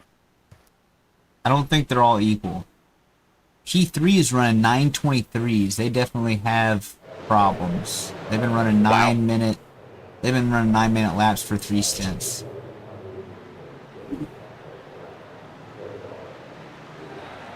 What's his I rating? Oh, hold on. He might be like a 700 I rating guy that a couple of 400 I rating guys got in to lower the split for them. I got you. 852 P1, Oh, okay. 1010 P2. They had repairs. And through 853 and 1010. So he came in and even pitted somewhere and came back out. Oh, so I'm actually on the leader's pace. You're cooking. Yeah, you're up there cooking with the front.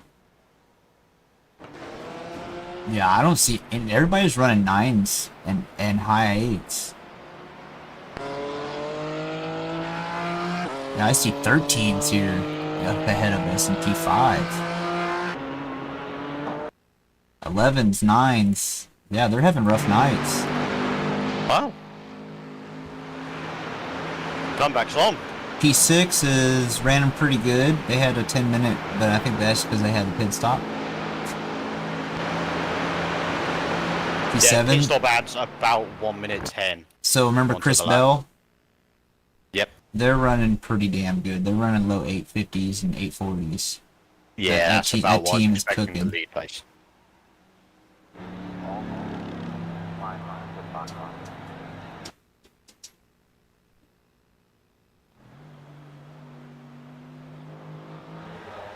The car in front is pitting.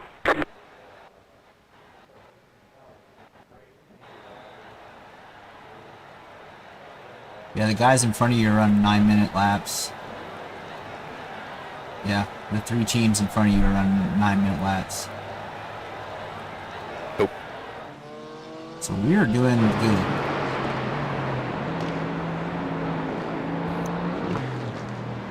Then I'm gonna get in the car and run 9-minute laps. That's cool. I think with a track like this, based on how much quicker I am to earlier, I think you'll knock off 3 seconds a lap on average. Okay. Because that's what I've been. And the tracks felt pretty intact, like- not slidey? Oh no, the track feels amazing. Okay, cool.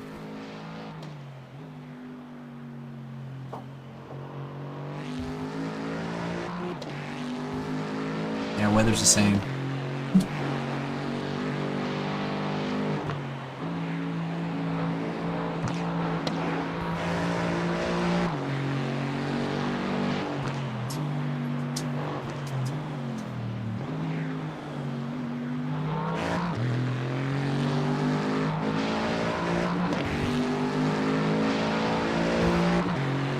we're at the 14-hour mark. 14 hours left.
guy near P15 is capable of matching your times from earlier.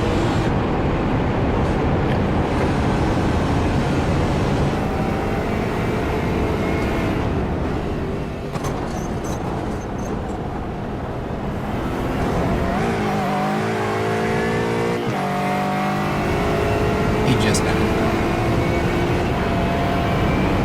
I mean, that gap's been that, yeah. Yeah, you got. He's about one race, I think. Yeah, you're growing on that 18-second gap right now.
This guy directly in front of me, Paul Ward, is he 1 lap ahead or 2 laps ahead of me? The guy directly in front? Yeah. No. Well, it says 79. he's on the next lap. Hold on. Yeah, so he's 1 lap ahead. No, he's not no more. He's on the same lap as you. Really? Yeah. He's 7 laps down and you're 7 laps down.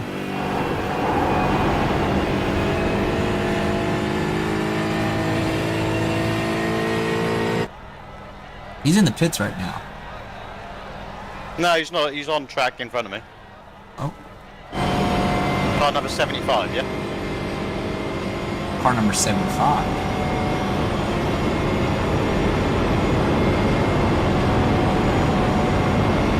He's on. Oh, he's in P8.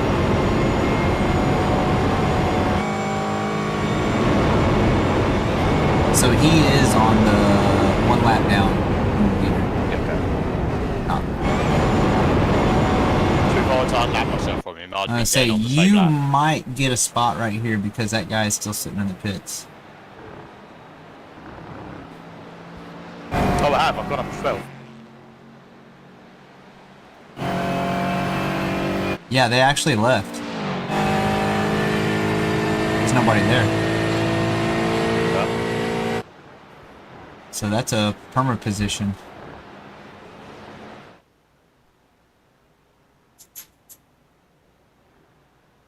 Uh-oh.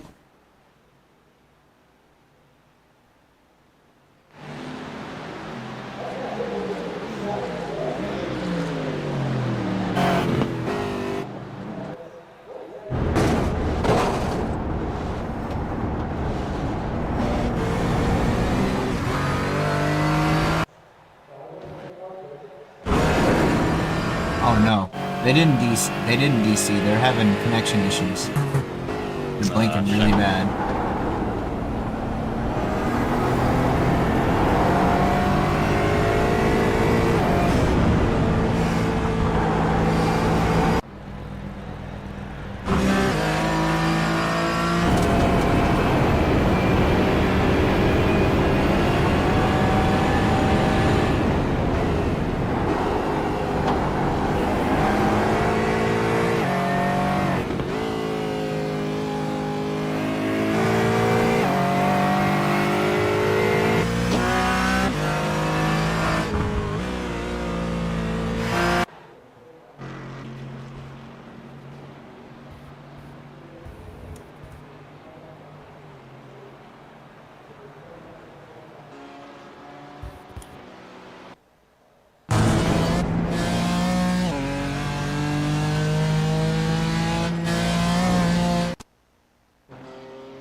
So 10 and 11 are basically 4 minutes ahead. Car right.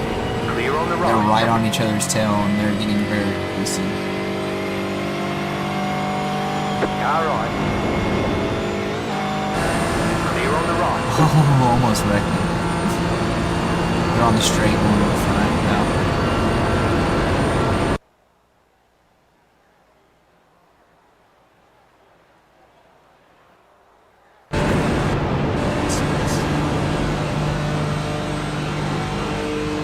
Oh damn, these cars are beat the fuck up. Car right. Clear.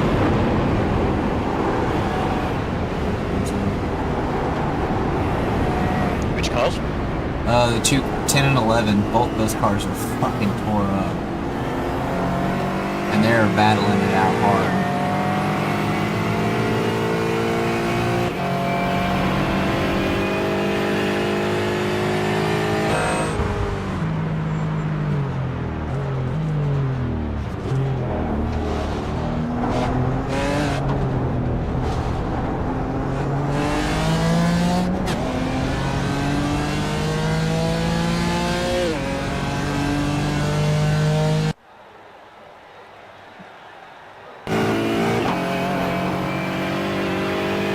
Got one more coming, 12 seconds back.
faster traffic approaching.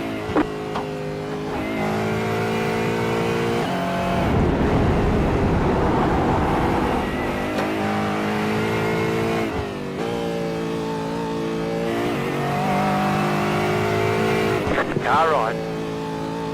Clear on the right.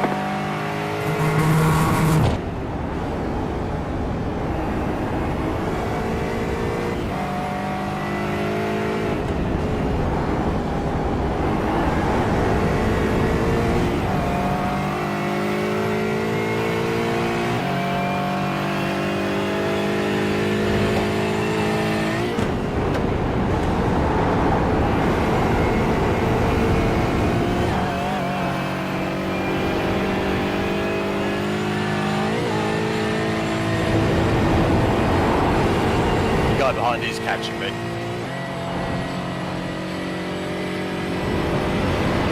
The leader consider 53.883. Yeah, he's cut off about a second, looks like. He's got A a lot little of bit of these pace. GT3s seem slow in a straight line now.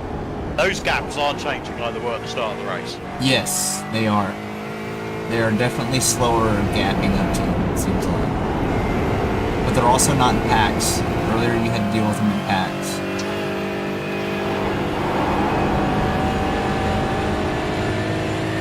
So they might have been in a slipstream.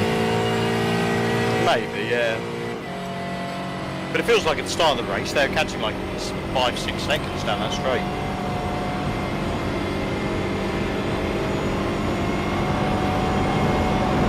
The guy behind you looks like he just had an accident.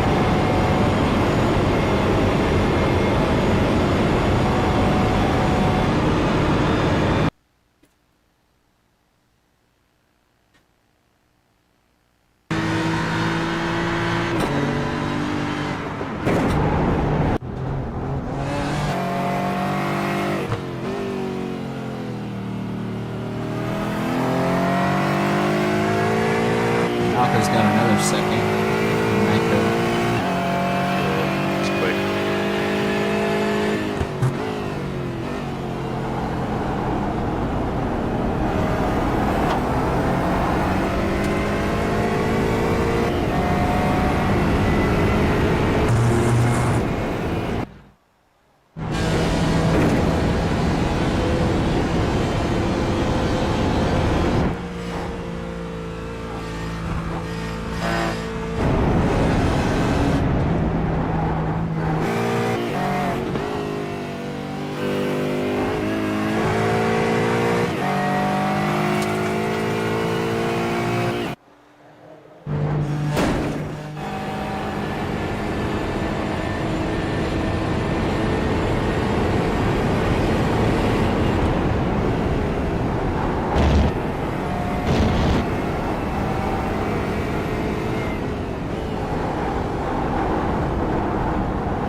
gap is 7.1 seconds.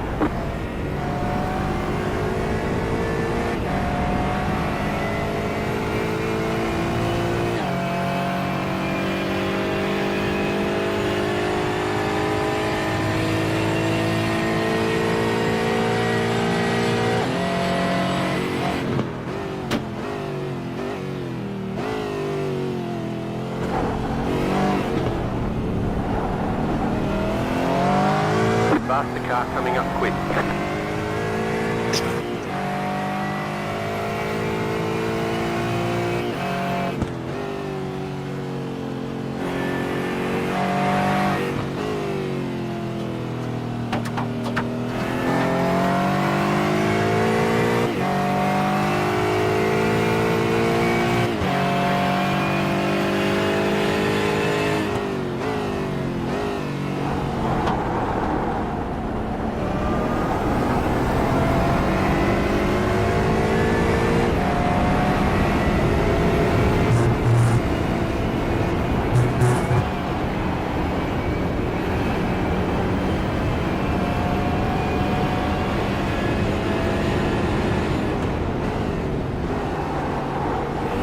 Past the traffic approaching.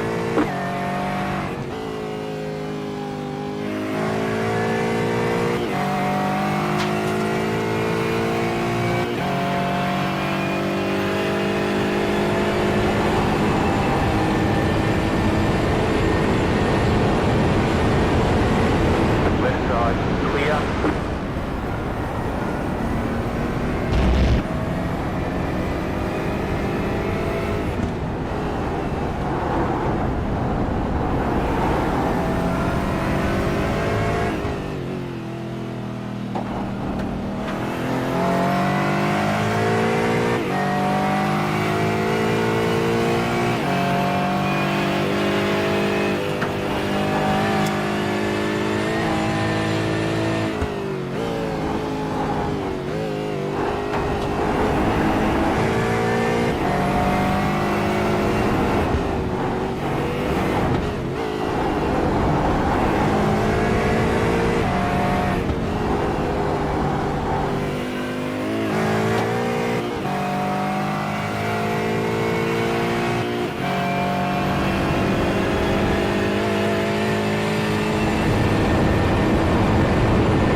Was that one of my gloss? I'm gonna find out who that was right now.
I've got a feeling it was him, Paul Ward 5. That was 75. Yeah, that was them. They were ahead of us. Yeah, so... Because he's just quit. Yeah. We just got another spot. I am about to lose a spot though, so... Yes, I see that. I'm gonna see what happened to him.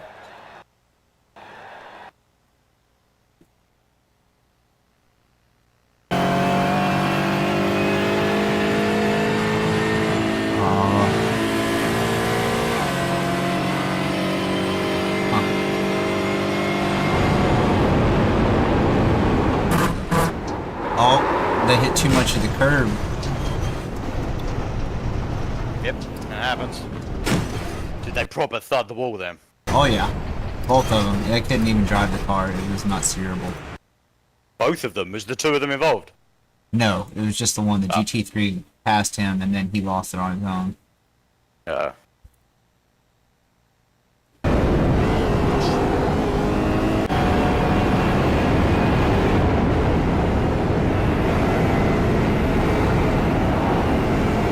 Let's see what else is going on here.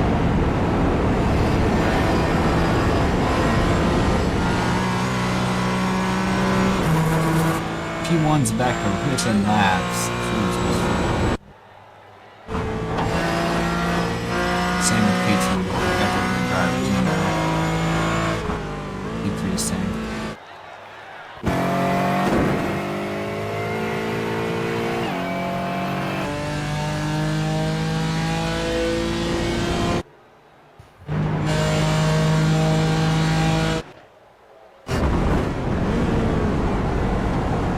That's interesting. E6 is struggling. And they're the ones that were in front of that reckless abandon racing. Well, actually, that's P7. So they are struggling bad.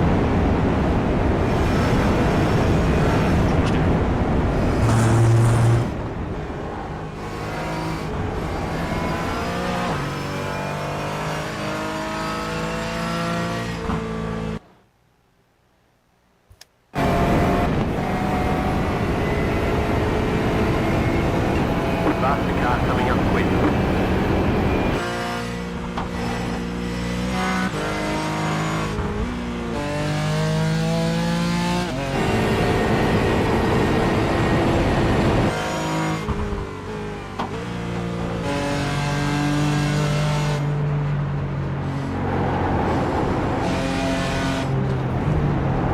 Guy in P11's going pretty slow. He's the guy in front of you. He's half a track ahead of you, but he's going pretty slow. Right side. Clear on the right.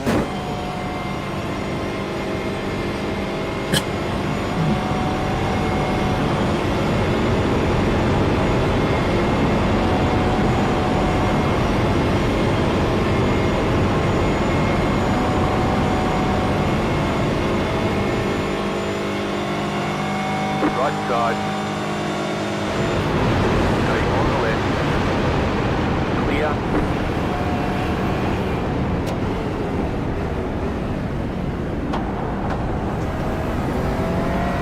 See if I can just keep to him.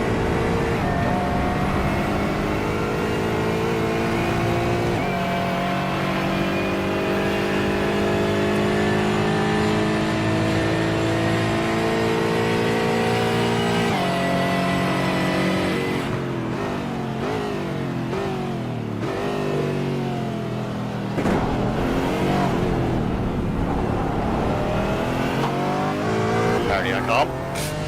Mr. Mako just ran the fastest lap of the race. Before that, Wow. you had the fastest lap. No, you didn't have the 8:49.77 he just ran. Really? Is that the fastest?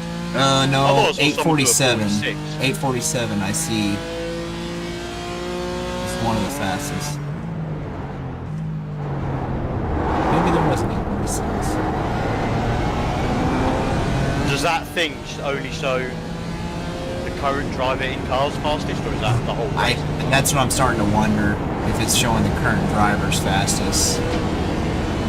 on my relatives up here. Because it does show the fastest laps. And current lap.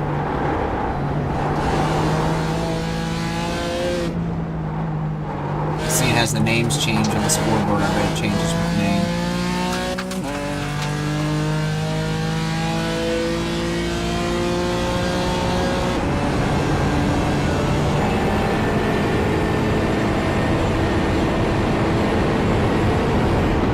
You have absolutely nothing to worry about right now. At the moment.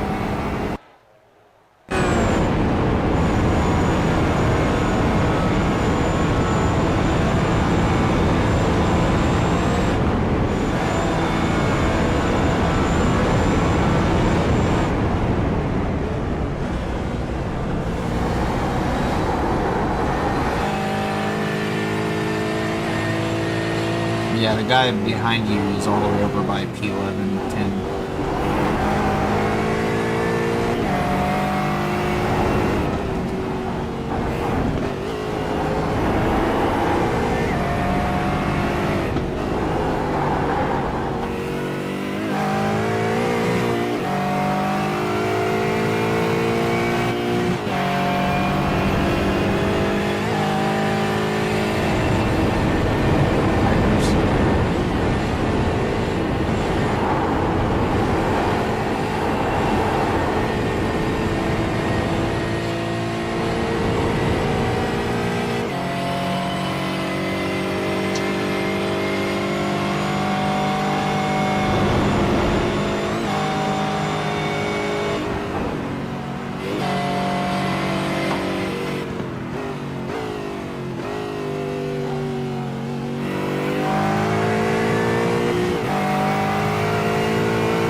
Just them. Yeah, there's a little scrape, nothing. That wasn't even an X. I know. But it left sparks never, yeah. There was a light there just a little bit, I could see.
Leaders bidding now.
How many laps of fuel you got? 2 more. Okay. So you've got about just under 20 minutes.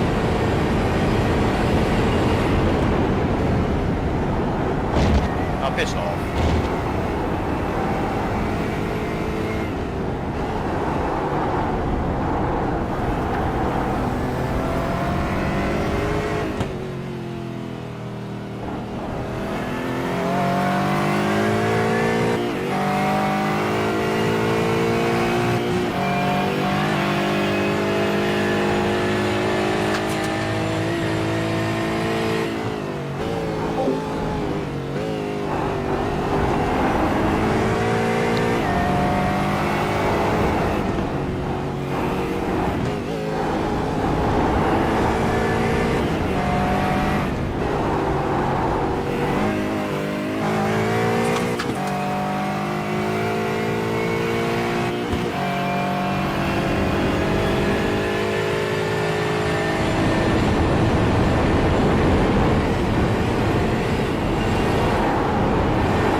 Still there.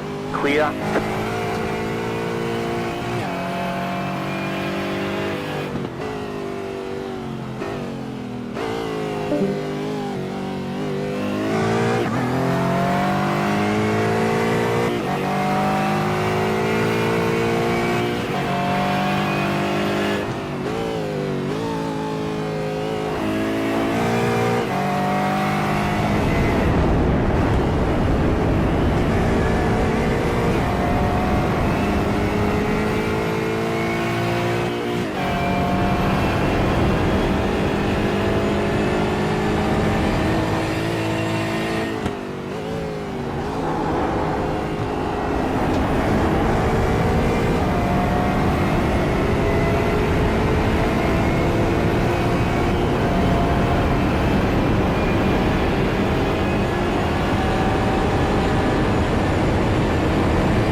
Faster car coming up quick.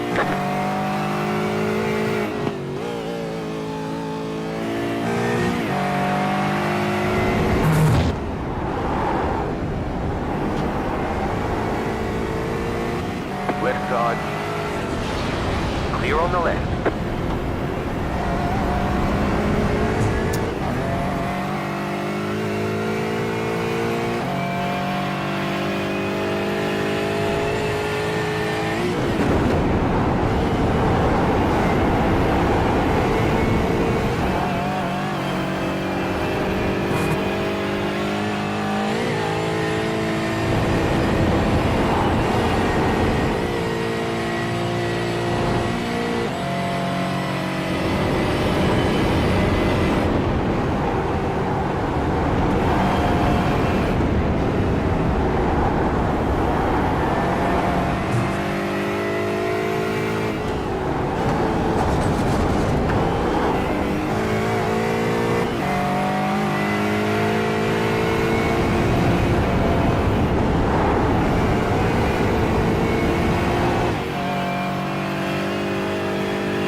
Car in front, pitting.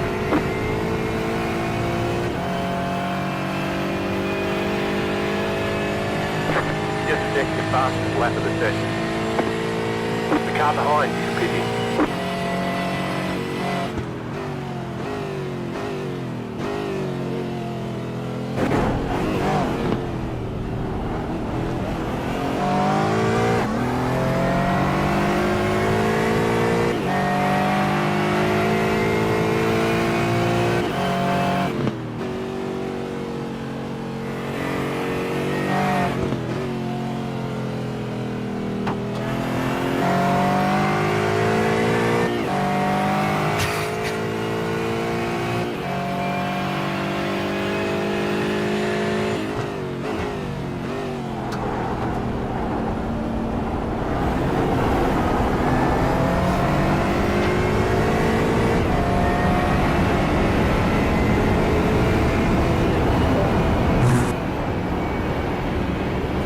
fastest lap in this section. It feels like that was identical to It was my previous almost. best. It really was. It My was dash said 0-0. It's 029 and a 027.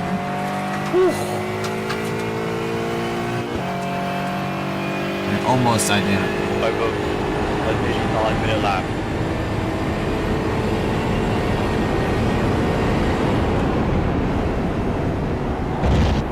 As it stands, our fastest lap is on lap 69.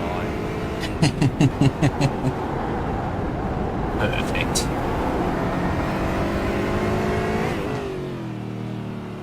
Although I don't know if that'll count because I did get off track. It didn't reset your best time, but it is, it's up on the board.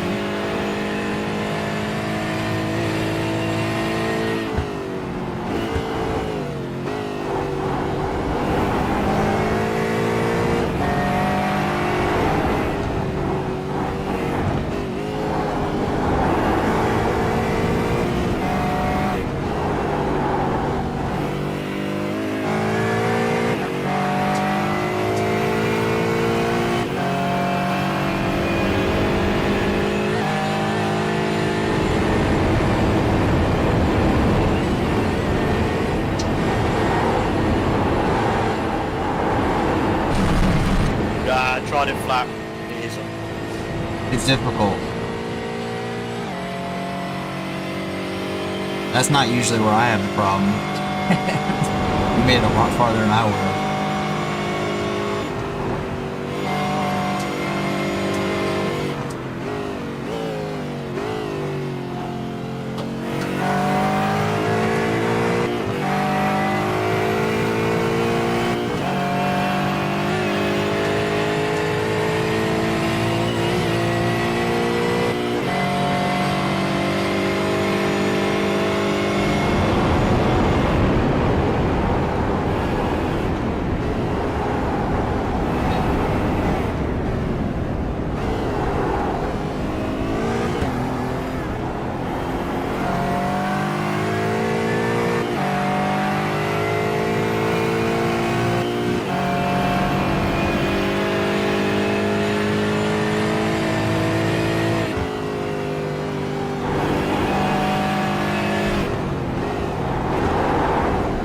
Faster traffic approaching.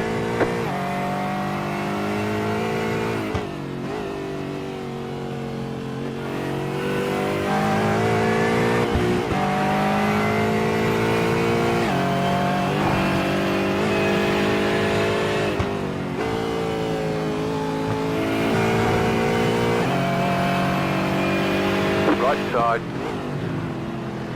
Clear on the right. Man, that was not the place to send it, mate.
as them in the car.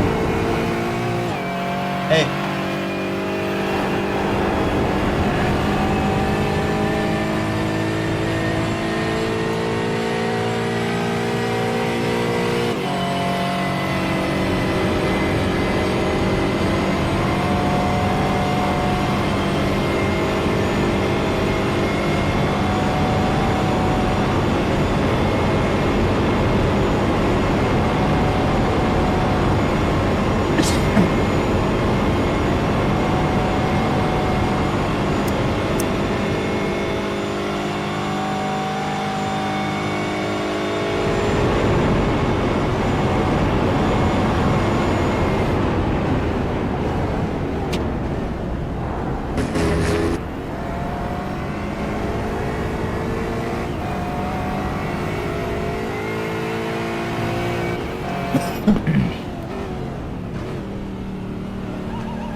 Nicely done, man. Good stint. Pit box in 10,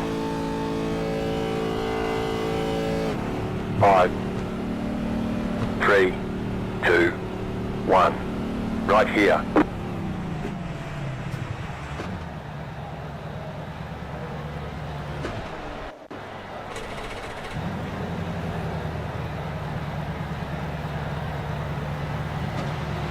All the best, mate.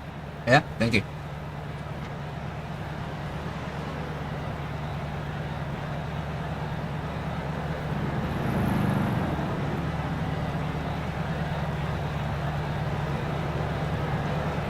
It was actually a driver swap countdown. Never noticed that before. What do you mean? It had a driver swap countdown for like 10 seconds. Oh, that's because in some series, they do all three things individually. Ah. So it pays to do double stints. I think it used to be Okay, punch it. fuel and driver swap, then it would do the tyres separately. Yeah. Something.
On your left. Clear on the left.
That bobbles. Come on.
Push your motherfucker.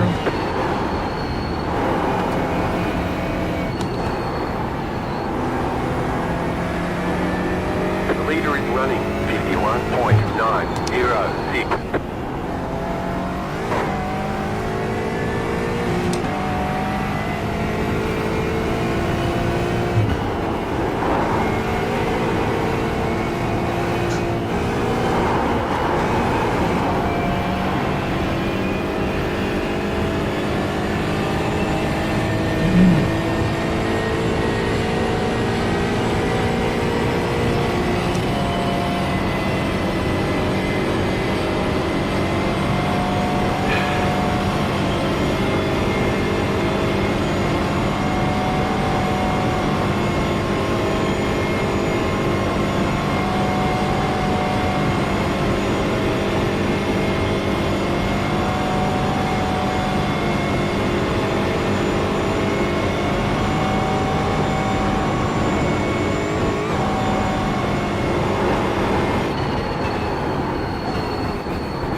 Missing some of my marks. Nah,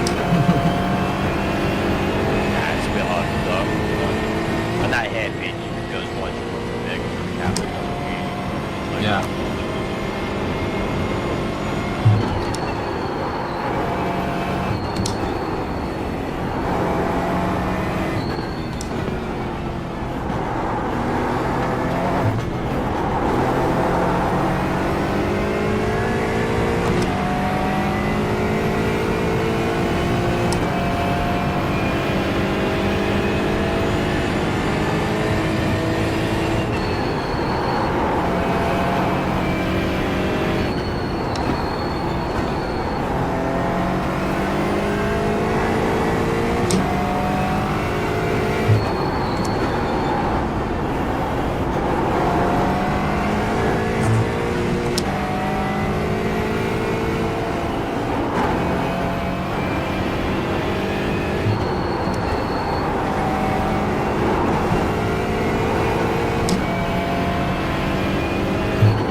Well, if I'm chasing your Delta, this is a pretty decent lap.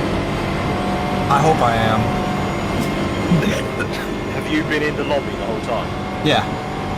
That'll be your one. Alright. Your best lap so far. But if you leave the lobby, then Then this might not be my best lap. that's the first lap's never.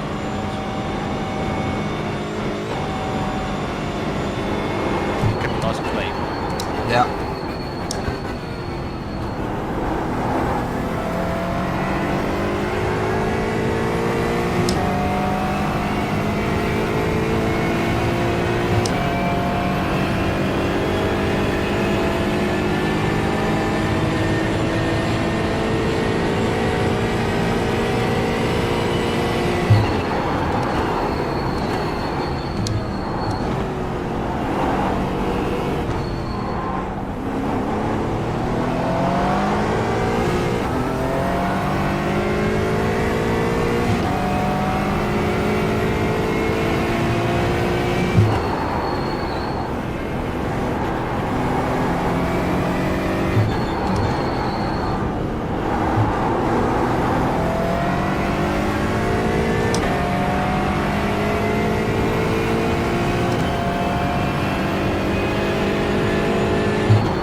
Faster traffic approaching.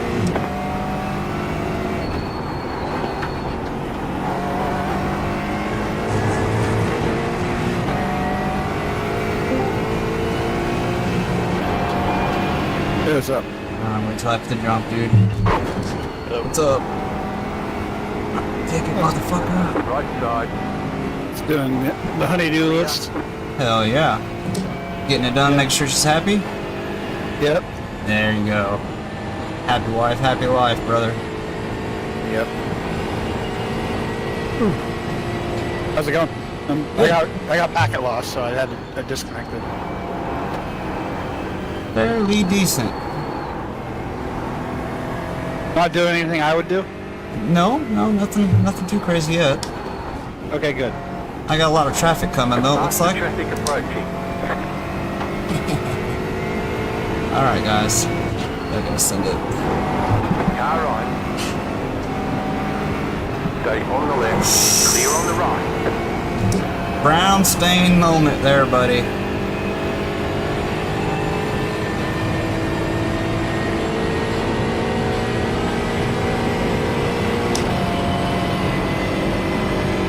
This is gonna be about the same time as last lap. That sucks.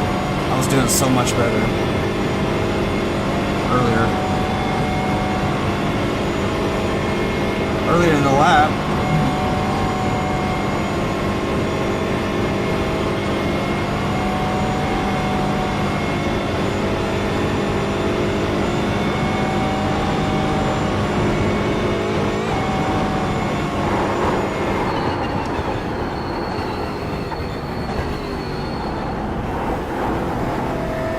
Are you on your first or your second set?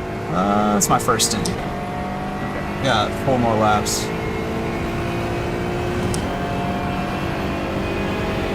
Yeah, one more than Connor, and then I'm jumping in. Yep.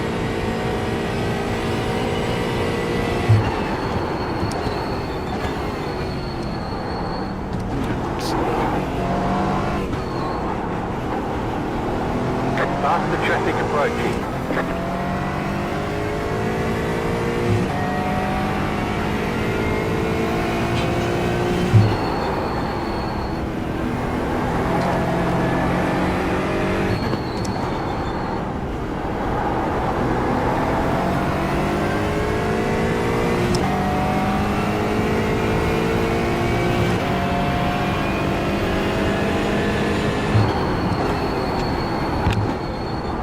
Faster traffic approaching.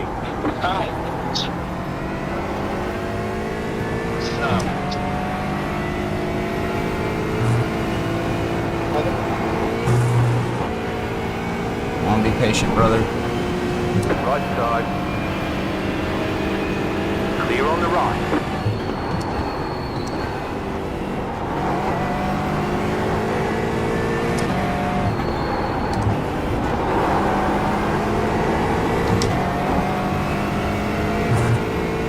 Totally different way of taking that corner than I ever have. It seems to be faster.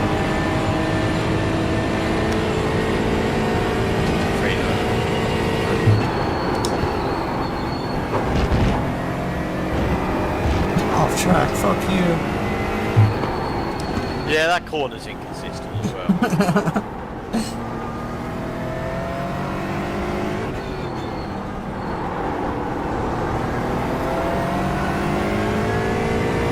We're nearly at the halfway mark. Sweet. Less.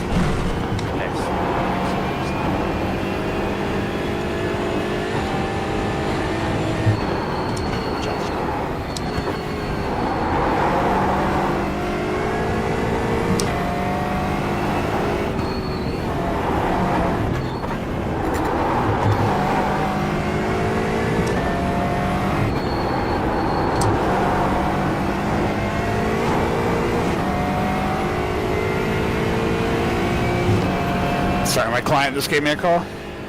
You're good.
like we're doing all right for the instant points right now.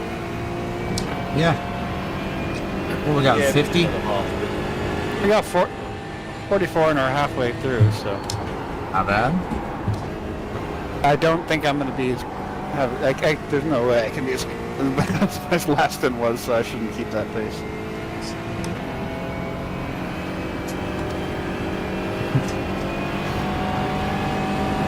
Daughter just came in here and gave me a random hug. Threw me off. Yeah, that's my only explanation for when I screwed up the steering. My daughter coming in and saying hi. You're good, brother. It happens. Yeah. I looked like you put down a pretty nice lap, Luke. 8:53. Yeah, that was a pretty good stint. Yeah, he was rocking. Oh yeah, your 850 is pretty much the whole way. I mean, same with the rest of the I way. did 2 laps that were 2,000ths of The fastest 2 laps. I see that. Holy crap!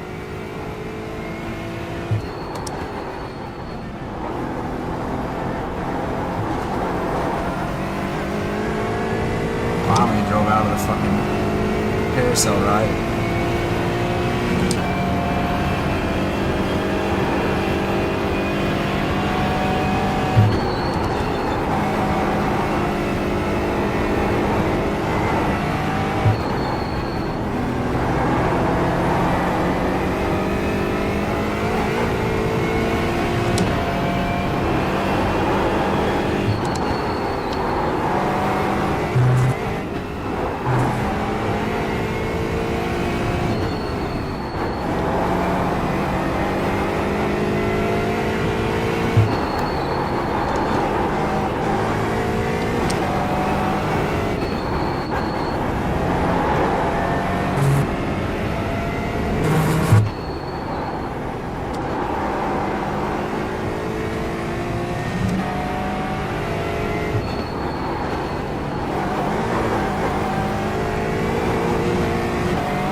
Car feels like a brand new car. Looks pretty good. Yeah, it felt great.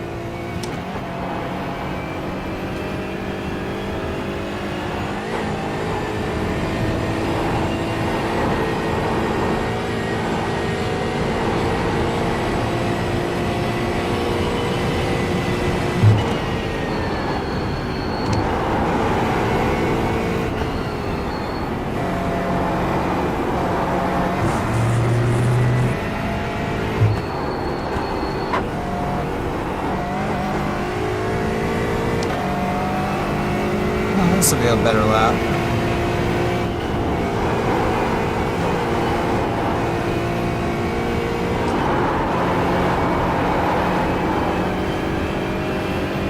Scrub it just a bit there.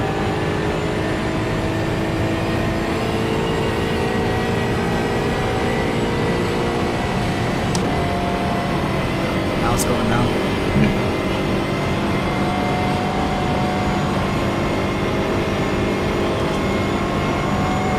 This will be about a second off my best.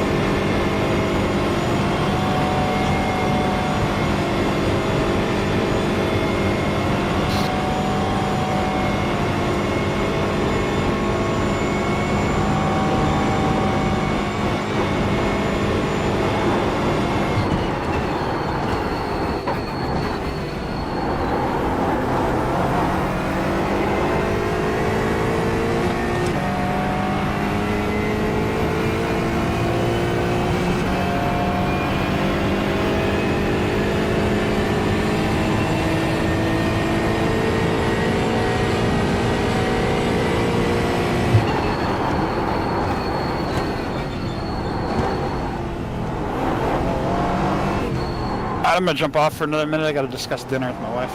Alright. I'll be back in a bit. Faster car coming up quick.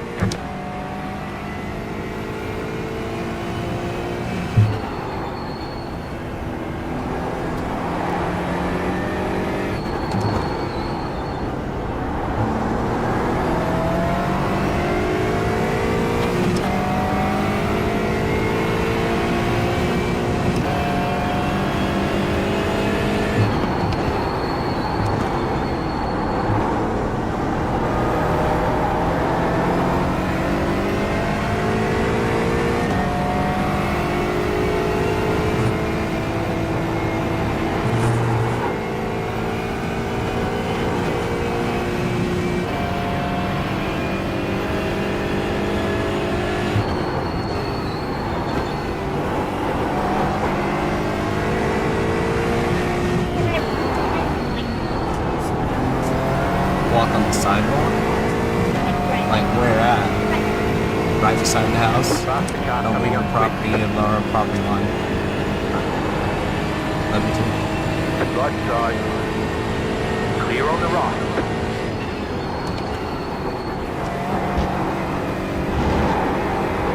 Oh, the distractions. How old's your child? Yeah, my kid. She's 9. How old?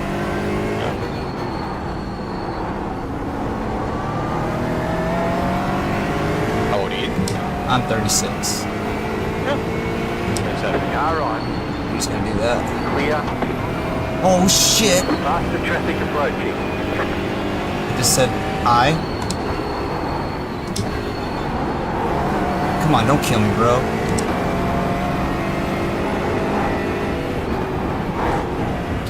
I'm trying my best here. Go, go, go, motherfucker. Left side. Still there, hold your line. Clear on the left.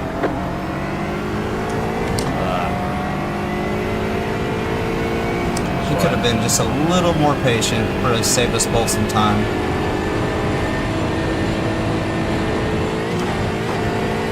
The thing is that those same as those two were racing for position. Yeah, I know they were. I was trying to find a place to get out of his way, but there just wasn't gonna be a chance. The surface, the track, you kind of just accept. Yeah, I just had to hold my line. I definitely wasn't trying to play block. You were nice letting him through where you did. I'd have made him wait till after that whole section. Oh, okay. He was just making me pretty nervous, and I didn't want to cause an accident.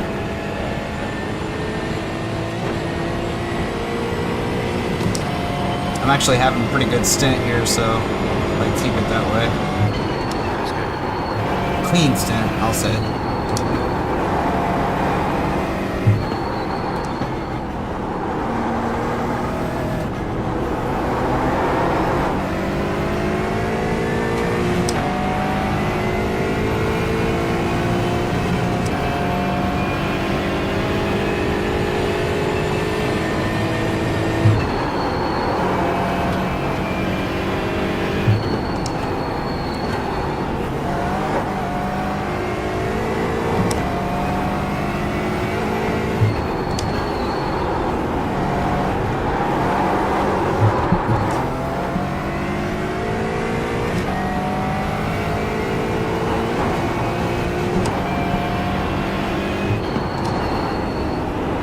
Faster car coming up quick.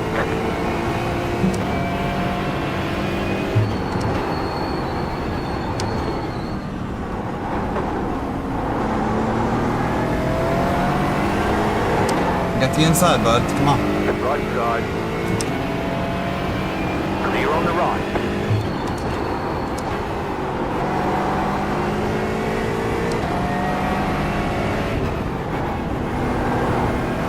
Is it bad that I try to plan out their pass? Nah, it's kind of part of it, isn't it? What I tend to do is on the exit, just make it obvious I'm staying as wide as possible. Yeah.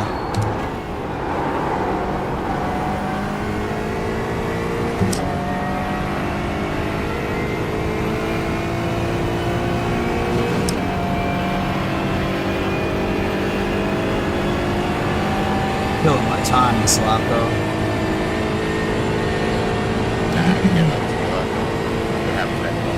Yep.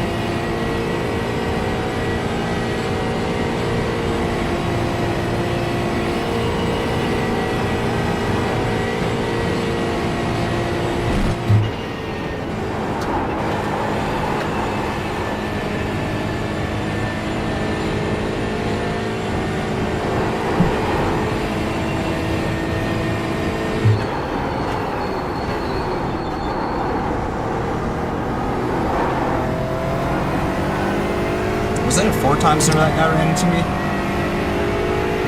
That's 0x. Oh, really? Okay.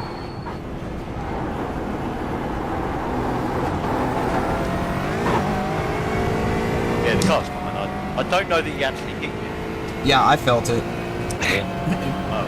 It pushed me forward for sure.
But, mention tomorrow, probably. Okay, man. Good luck. Say bye to Patrick. Okay. Best. Bless you.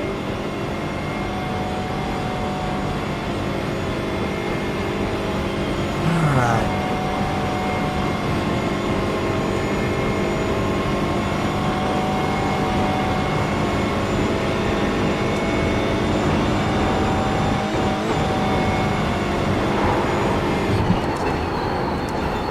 Faster car coming up quick.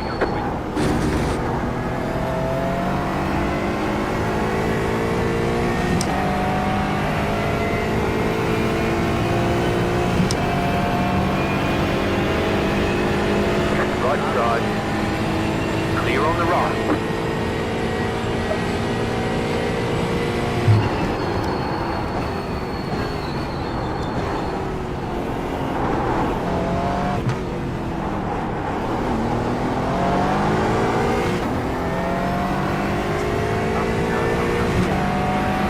Faster car coming up quick.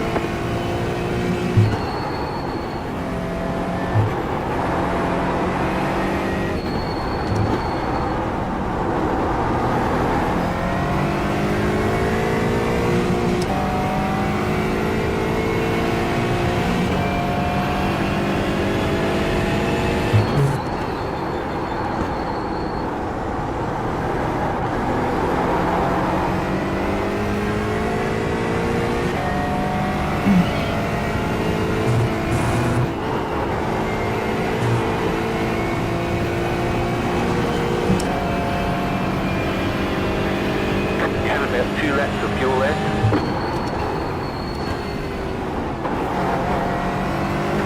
Faster car coming up quick.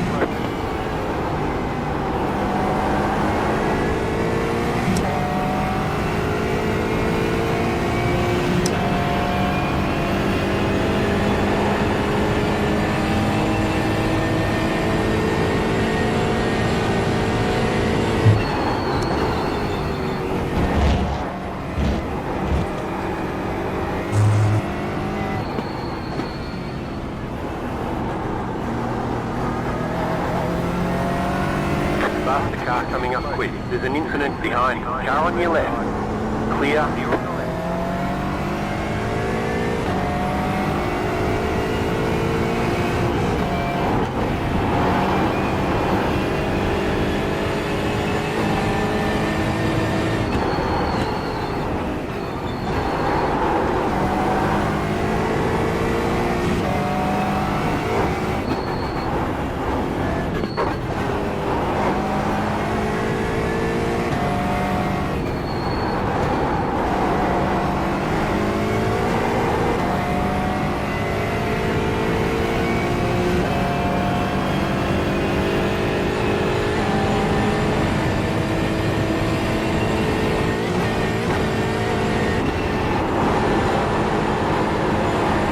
Faster traffic approaching.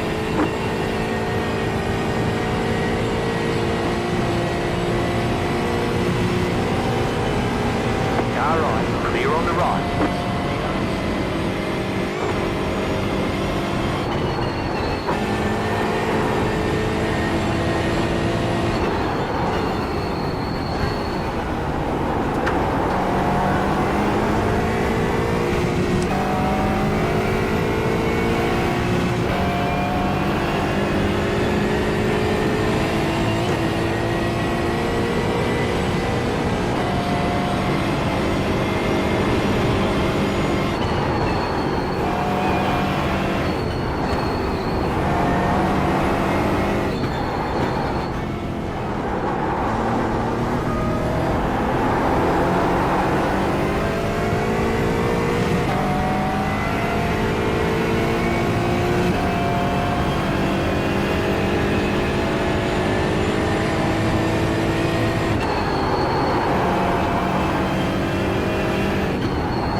CoolLiquid.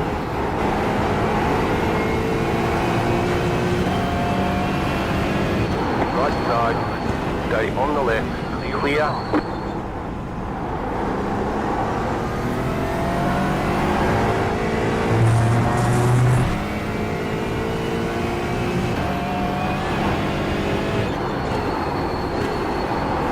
Yeah, with a lot of traffic.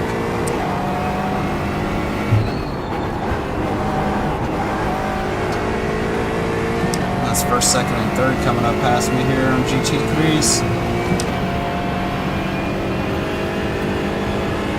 So I got the whole field behind them. It's alright, I pit one lap.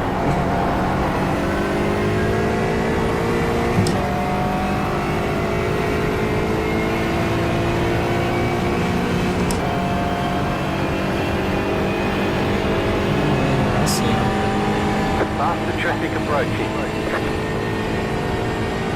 Take the inside, you take the outside. Car right. Clear on the right.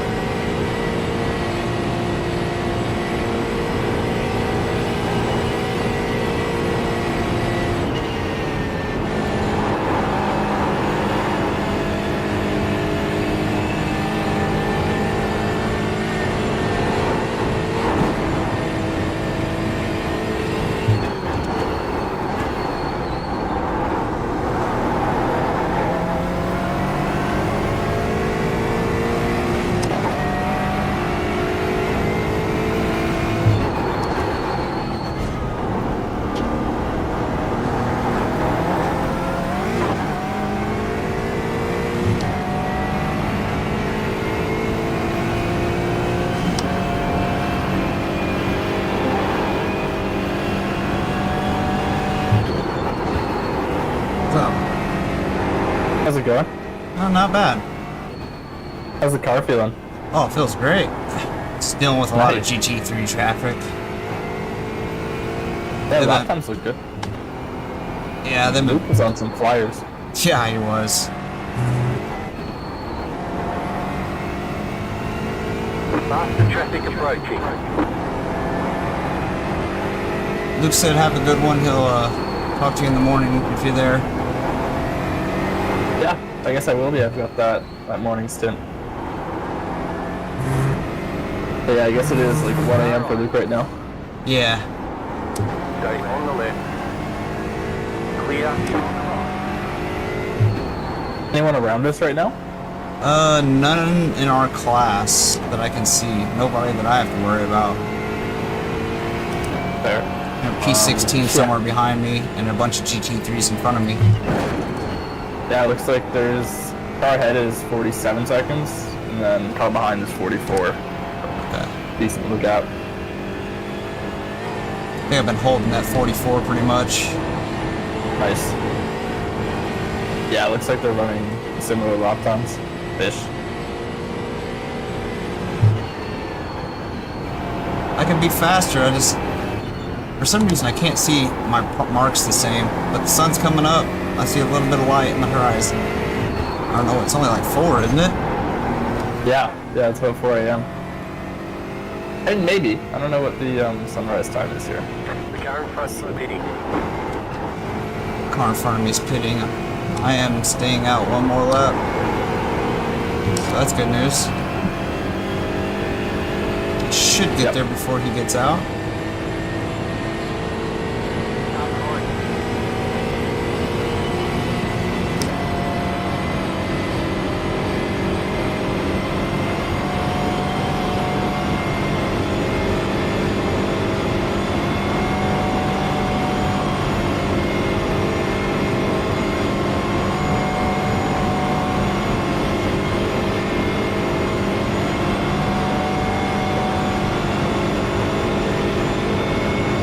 So far, I think I've had a completely incident-free stint. Nice. Except for So like we're an at- off-track, maybe. Yeah, an off track or two is not too bad.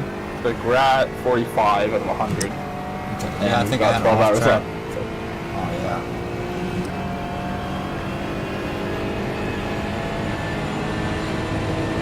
That's what we could see other teams' instincts, but.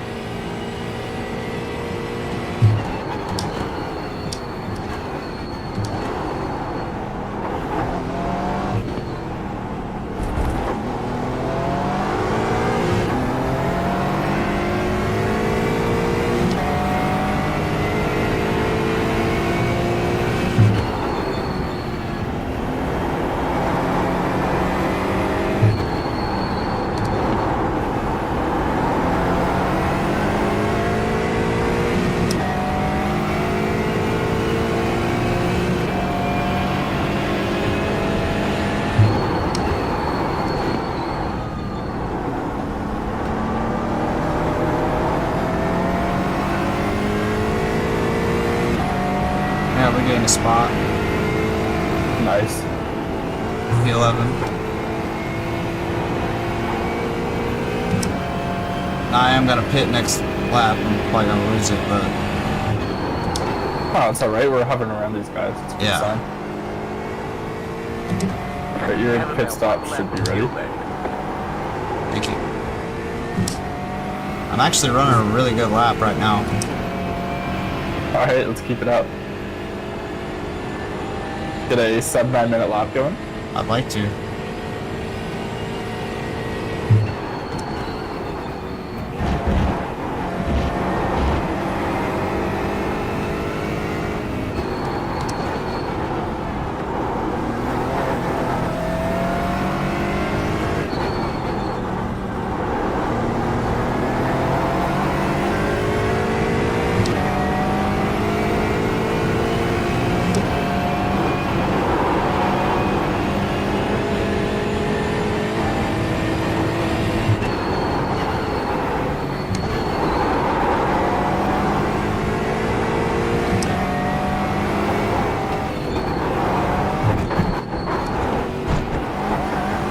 Always sounds so crazy through there.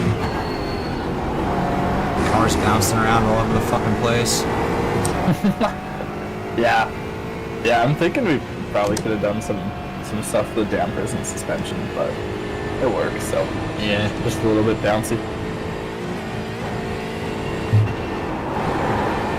Oh yeah, that was beautiful. Nice.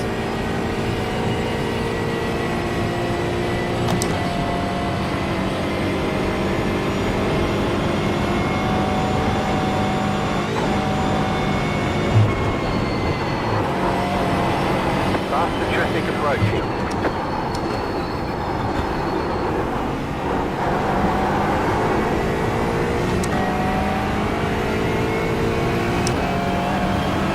Left side.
I'm 2 seconds up right now. Nice.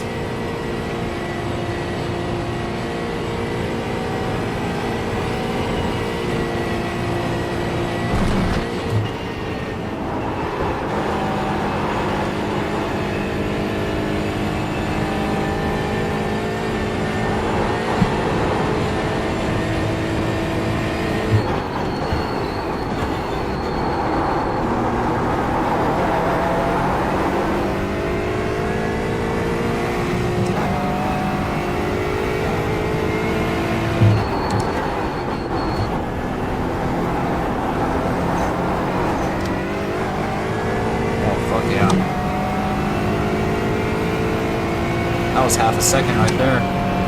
Wow.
Wish I could drive like this all the time. What the fuck is going on here? The leader did up 51.884. Low fuel, that's what's going on.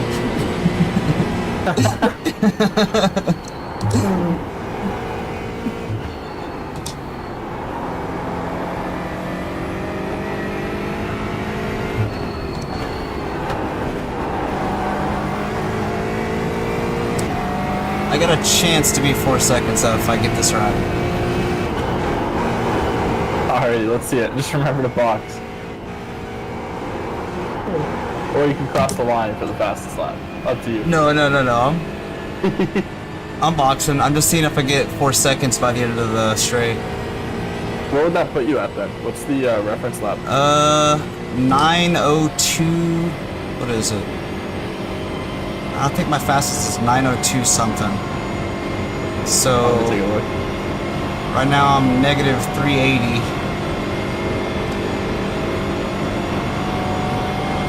Yeah, you did a 9:02.5. Oh, a 9:02.1 actually. Wait.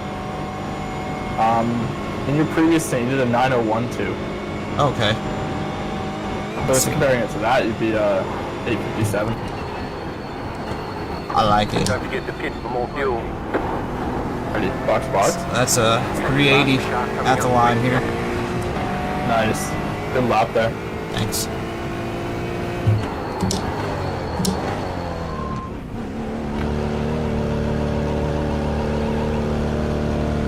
Did we end up bleeding all those optionals down? Yeah, we have no repairs. Nice. 5, We're in P10 right now. 3, Wow. 2, 1. Probably gonna get passed by P11 here. I think they're on a different pit strat. Okay. Stretch real quick.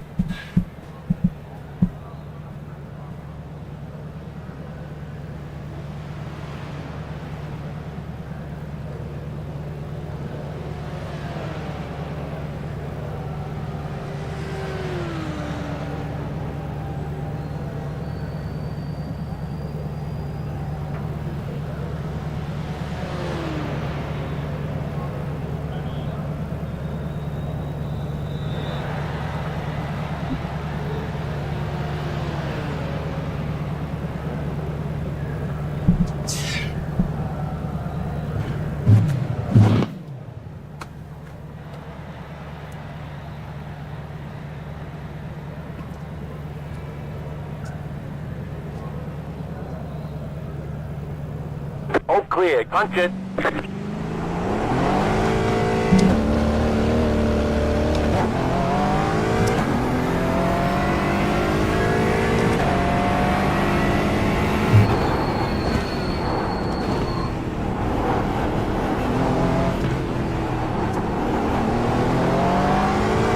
Faster car coming up quick.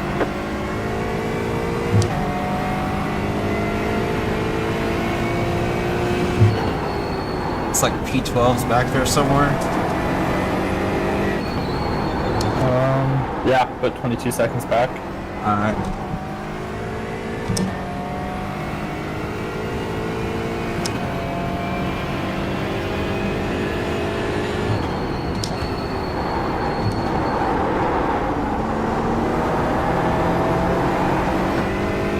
I don't know how I'm keeping a negative delta.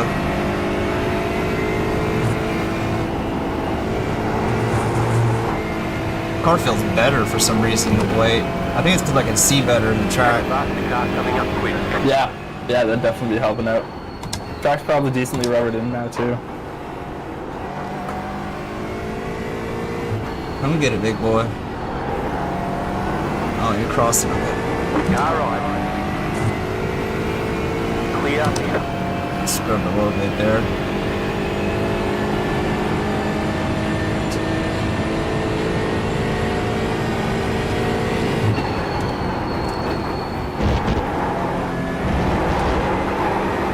Well, there's the weight.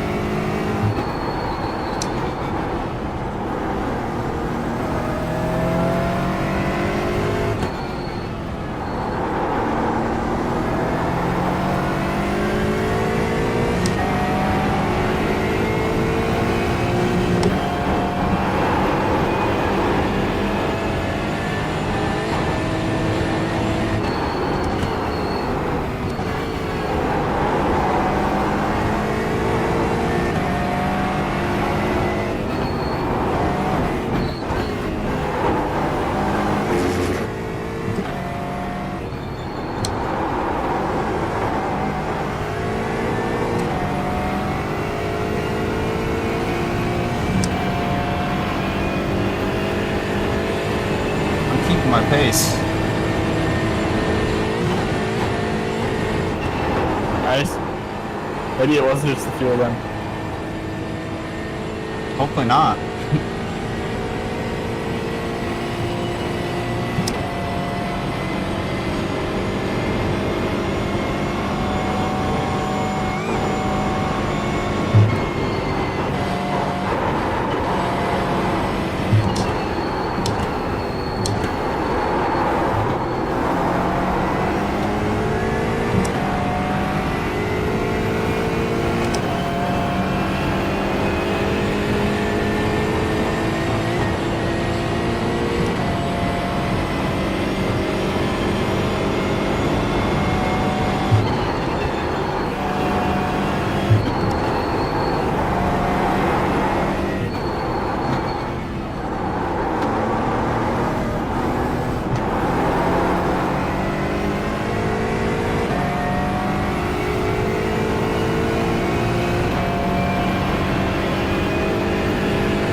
losing any time with the guy behind me.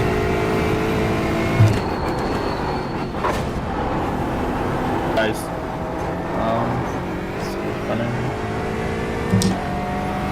He's running mid 850s, so that's a good sign. Okay. I'm in the green again, so.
I'm sweating.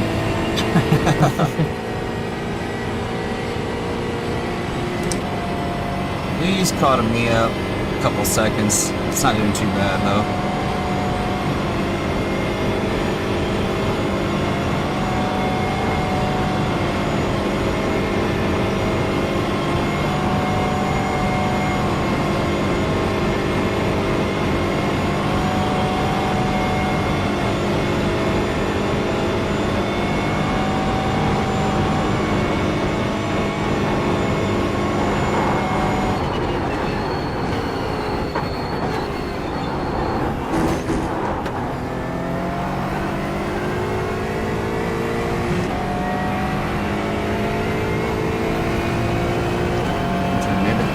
Faster.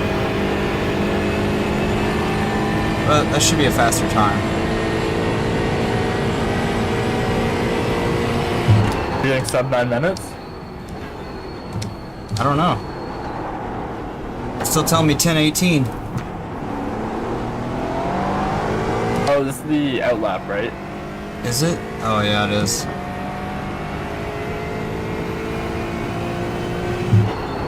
I don't know if it's sub 9 minutes. It'd have been close. Alright, let's do this sub 9 minute here.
I knew I was a little bit fast going in there.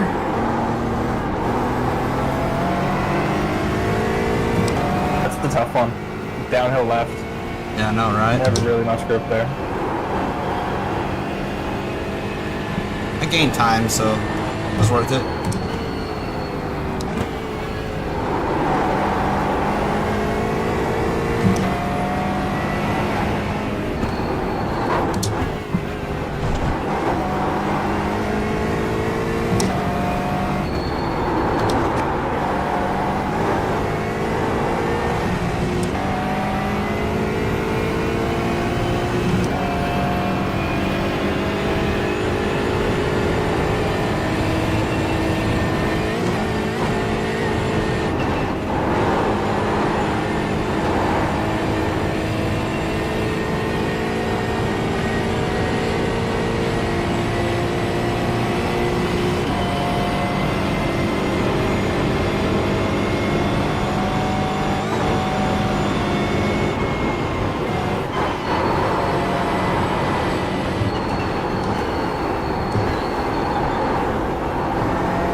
God damn, I slammed it in there so hard you think I damaged the car.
Didn't get the exit I wanted there.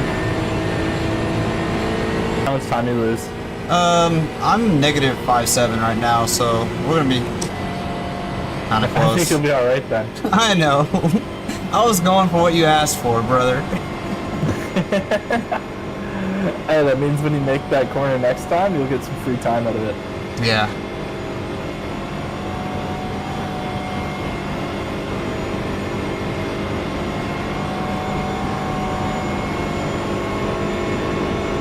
I had to make it all up in the last half there.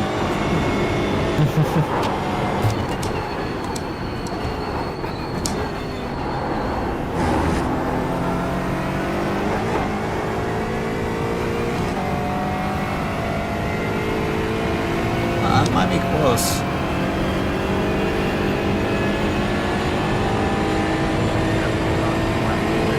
I don't want.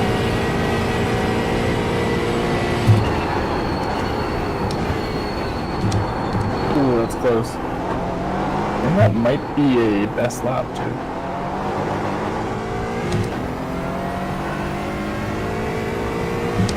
Alright, well we're starting off way better. Oh yeah, that's a good sign. Full tank of fuel, still running a 901.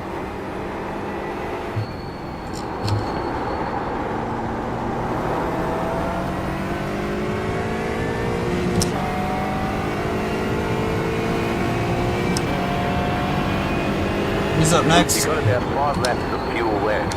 I've got one stint, and then I think Patrick's coming in for 2. Alright, I got 5 laps. Sounds good.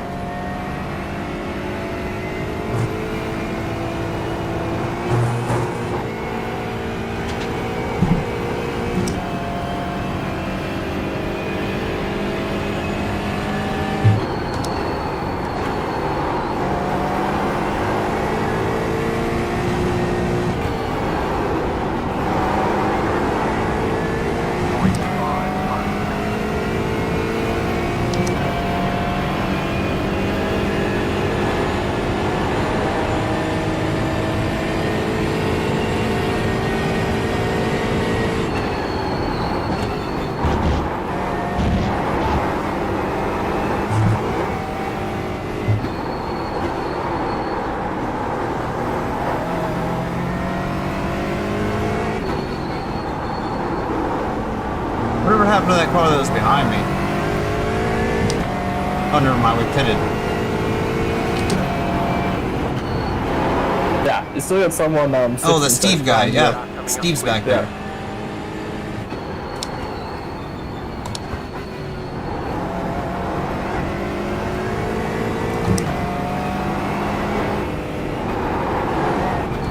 Patience, young Jedi.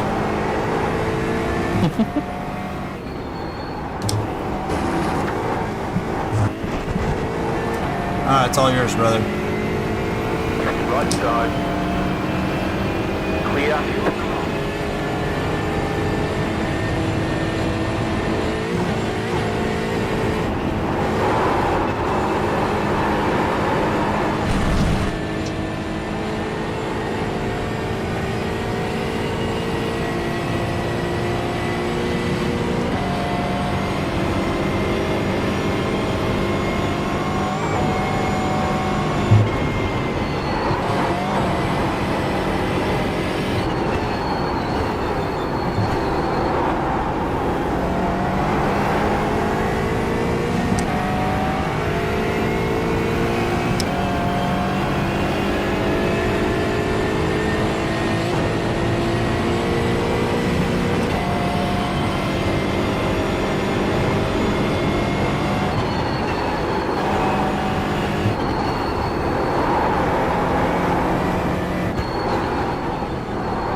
My butt puckered.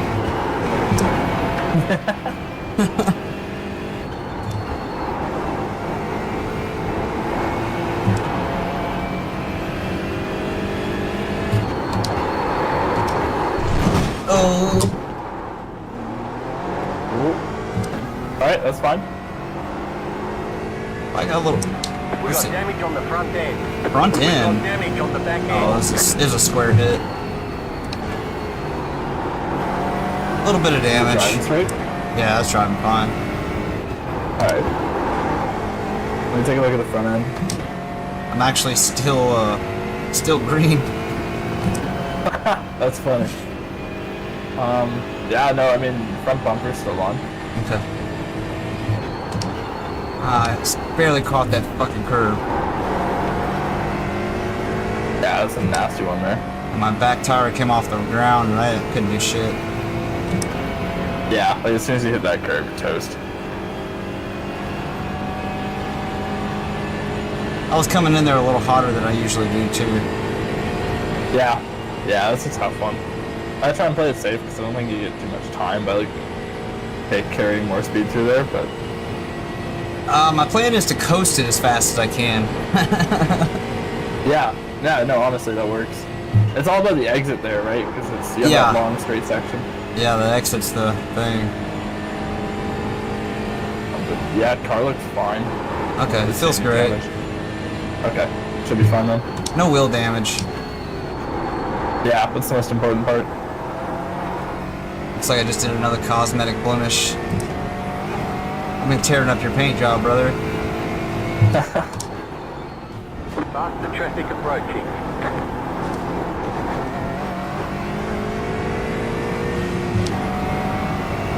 Yeah, I bet you do want pass. You go ahead. Take the inside, bro. Car on your left. Do it. Stop being a pussy. Keep to the right. Clear on the left. Had to gift wrap it for him.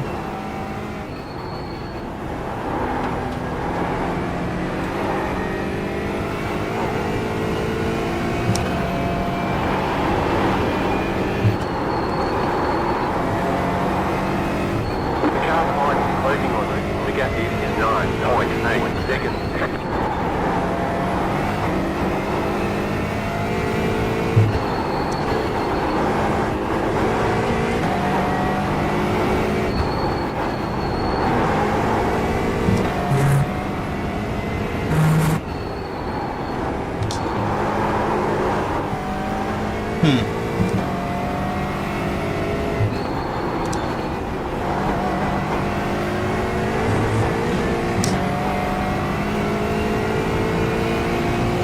That wasn't the car, that was me.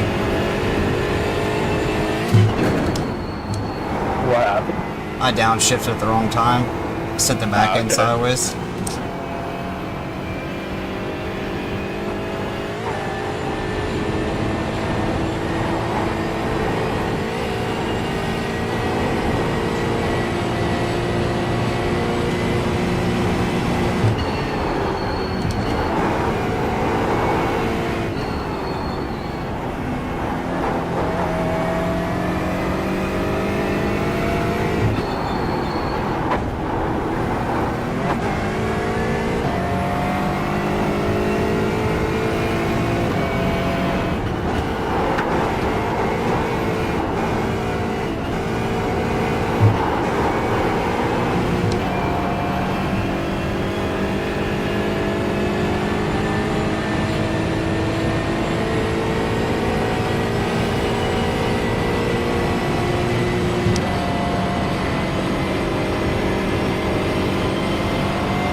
I see him back there.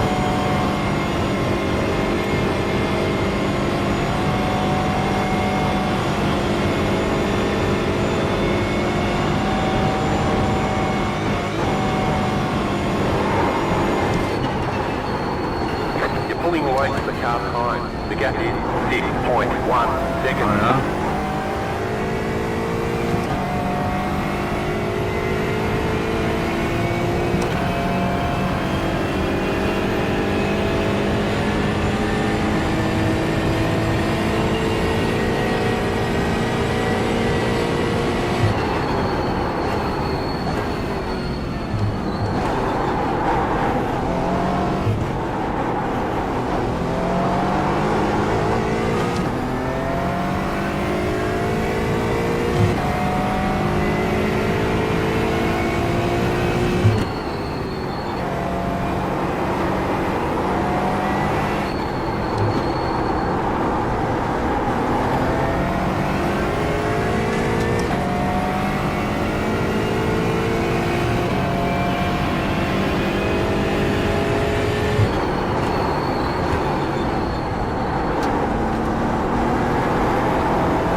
feel?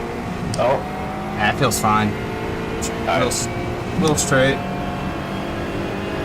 It didn't really feel like that bad of a hit, but I'm sure it damaged it. nah, it's pretty soft, but as long as it's driving straight, it should be alright.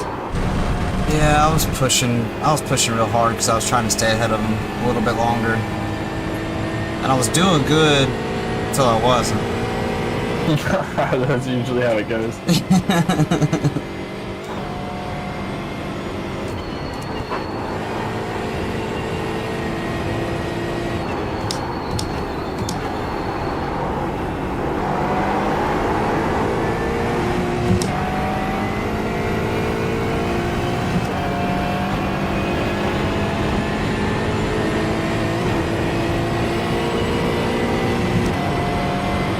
You're losing on the car in front.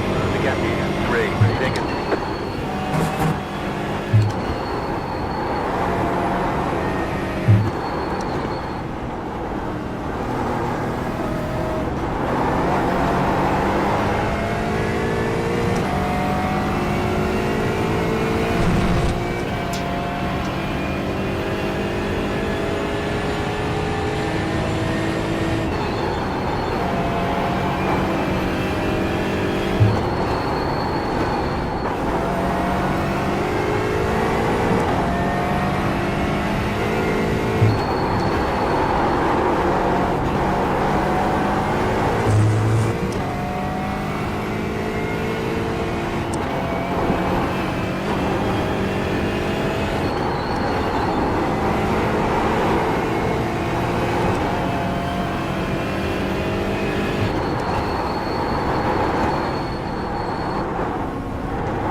kept on telling me I'm slow, asshole. Fuck you, Jim.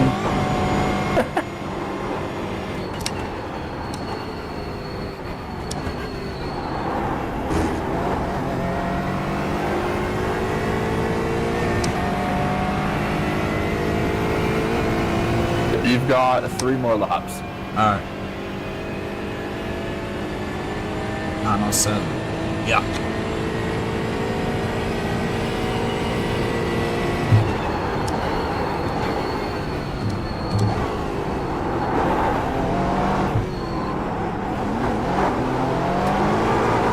Faster car coming up quick.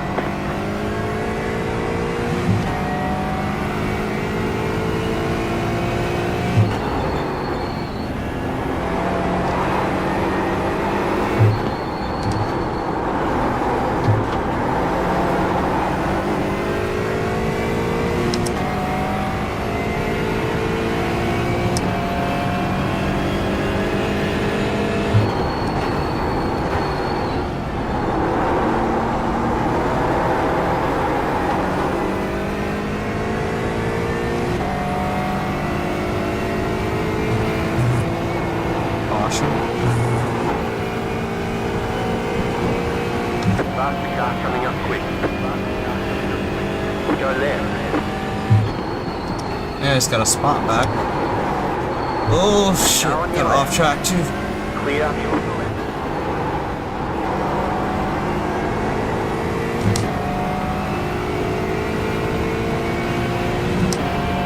I don't know what happened to those guys. The position we just got? They just pulled off the side of the track. Faster car coming up quick. Dude! Left side. I thought he was gonna run right into the back of me. Clear on the left.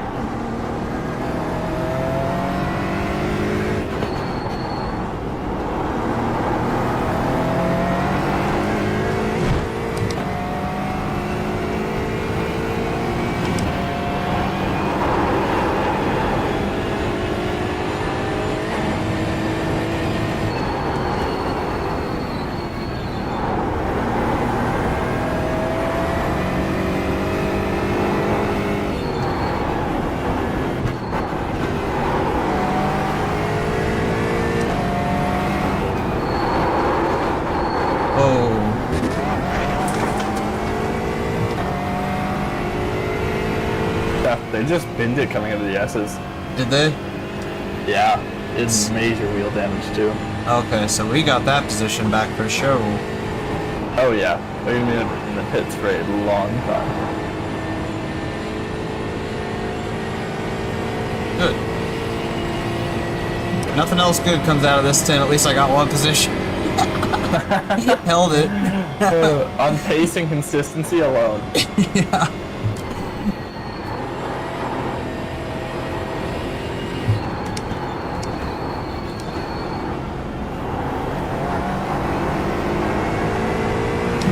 Well, I knew I wasn't the fastest coming into this, so I just wanted to be consistent, but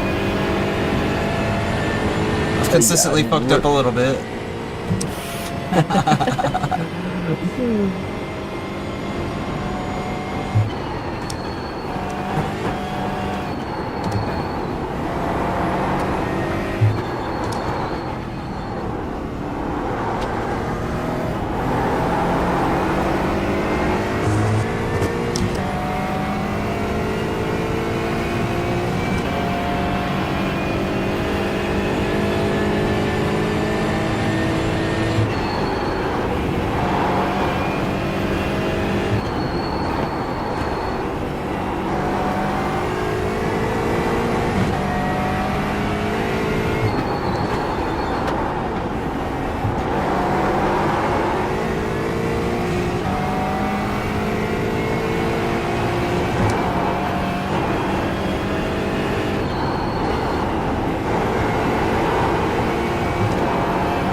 turn shit.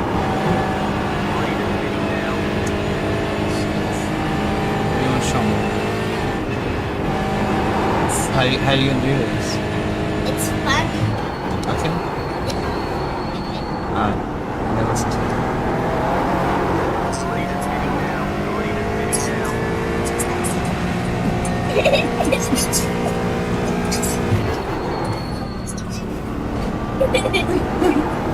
Is that what you're trying to say to me?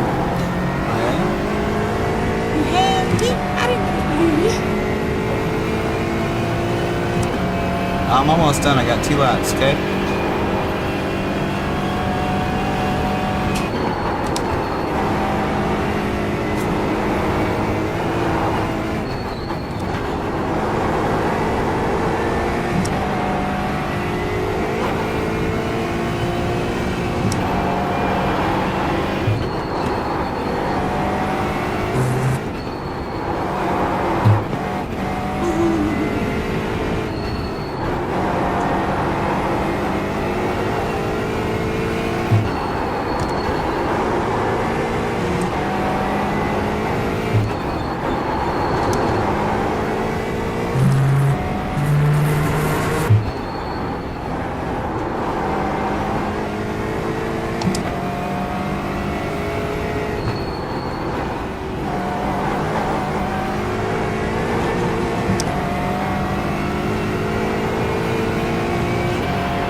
So the very first time I did a rain race, it was at Nürburgring, and I won that motherfucker. Which car? It was the Porsche Cayman. Wow. Yeah, I've not had a good experience with rain so far. I was scared shitless the whole time, but somehow I ended up in first, and I was like, yes, everybody else died and I didn't. That's Was more or it less what happened. Like the GT4 fix? It was the Nürburgring series. What was it called? It was all Porsches. You know that Nürburgring Combine series they do, where it's just all the same car? Oh yeah, yeah. That's what it was. Faster car coming up quick. How long are those races? 3 laps, I believe. Who knows? They're like 20, 25 minutes. Yeah.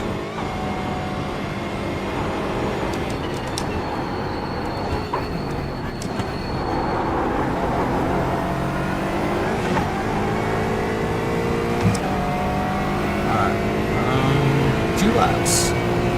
Yep. I'm just gonna go to the bathroom. Alright, brother.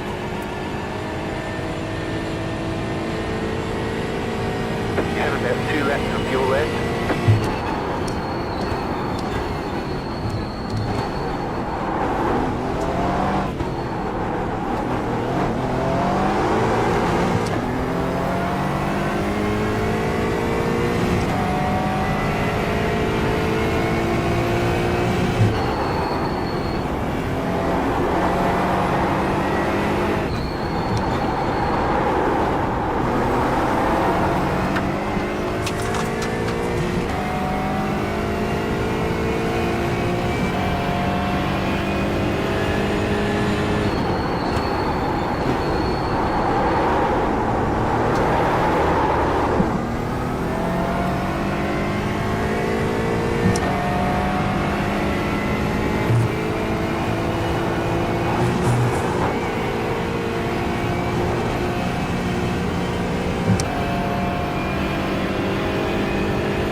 Faster car coming up quick. Car right. Clear on the right.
Cooling tires.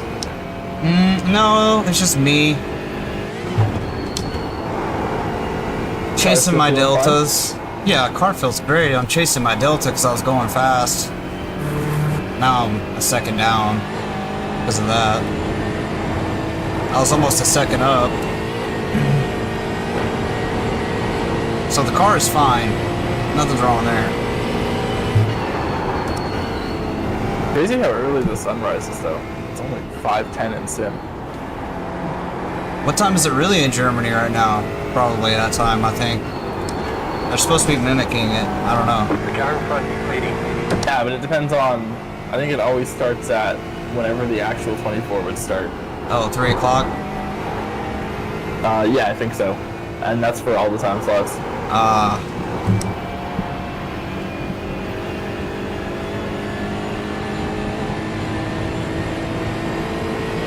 Alright, one more lap. Damn it, I was trying to do a fast lap there and I'm fucking screwed up there. I think that was my problem this whole last half of the stint. I was chasing my tail. That first stint I was just chilling. Yeah. Ah, but I think this is alright. I think your average lap time is still a lot faster for this stint. Good. Oh no! I got pulled it together. Missed my fucking braking point by like 25 meters. That was 100% brakes. Good thing there's One ABS. lap of fuel left. Alright, one more lap. Yep.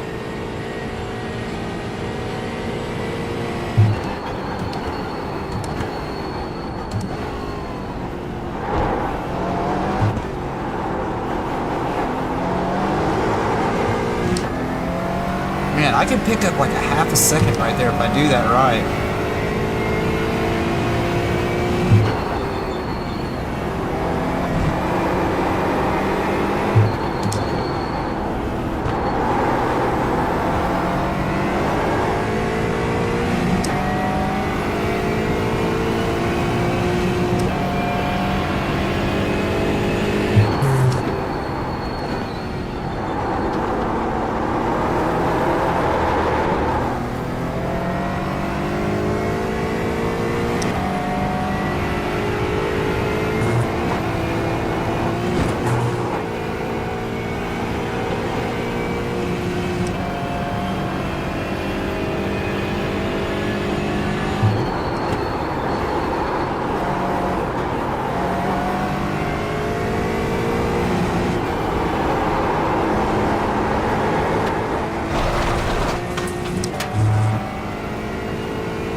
Yeah, I wore out that front left a little bit.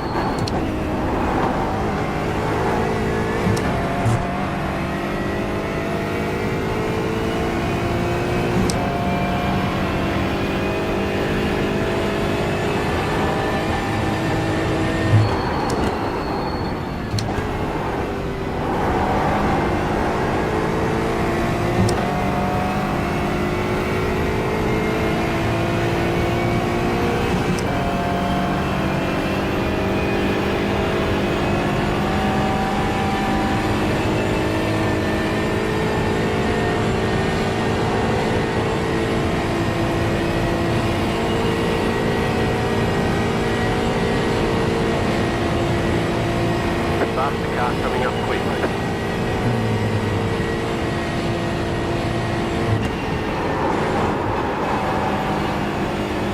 Go around me, asshole. Left side. Clear. Oh yeah, that wasn't too bad. I lifted for him. Yeah, I think someone had to make that work. You could have just sent it. Oh yeah. What's up? We're really in the middle of nowhere right now. Car behind is a lap behind us, and car ahead is 2 minutes ahead. Okay. Damn, that guy got 2 minutes ahead, or somebody pitted, or something happened. I think what position are we in I was right only now? 40 seconds behind him whenever I came out. What? We're 11th. 11th, and then the guys who passed us crashed out, right? Yep.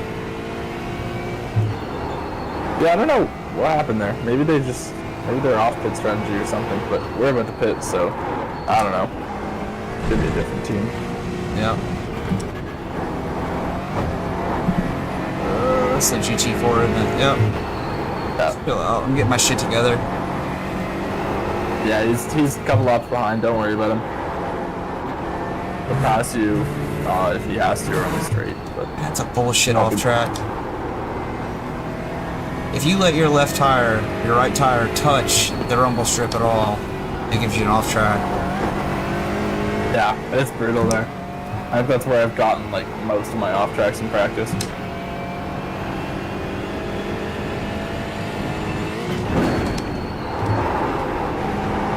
Faster car coming up quick. Oh, cool.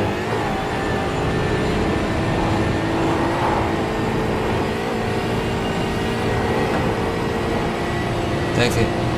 Right side. Clear on the right.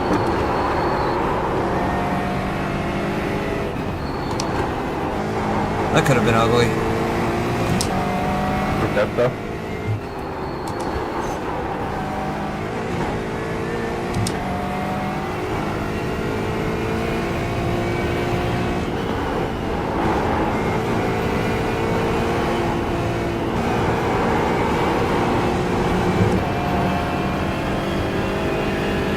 Okay. Any box box? Yep. Stop this set. Okay. Good.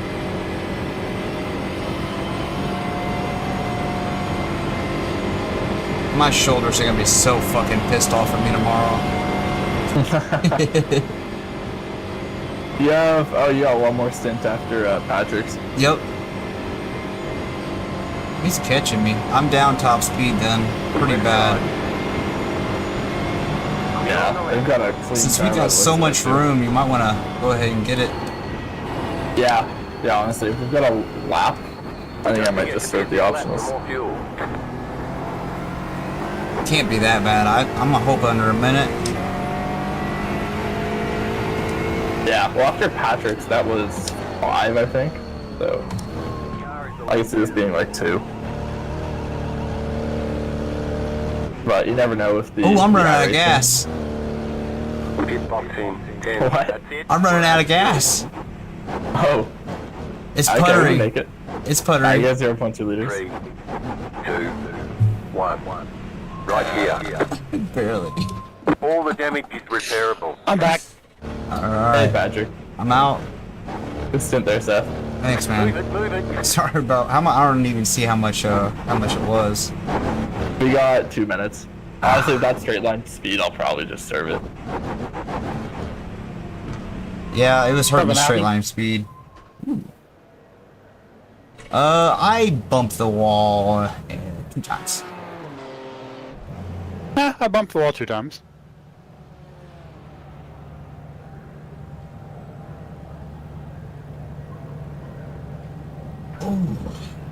Looks like we're up to 11th. Is that what I'm counting right? Yeah, yeah. Yeah, We should be able to guys in serve front of this us and just keep pinned it. Should be able to serve these penalty, repairs and keep it, I think.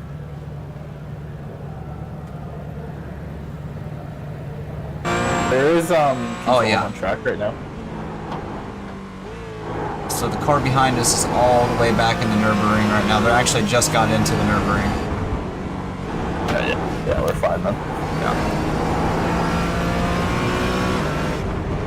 They'll probably be a minute and a half, 2 minutes behind you. Maybe? Like, if they're just starting the Nordschleife, then Yeah.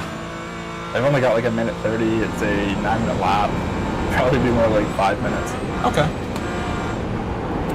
Damn, that's crazy. You're surfing a 2-minute penalty and you're still gonna have a 5-minute gap to the car behind while being on the same lap.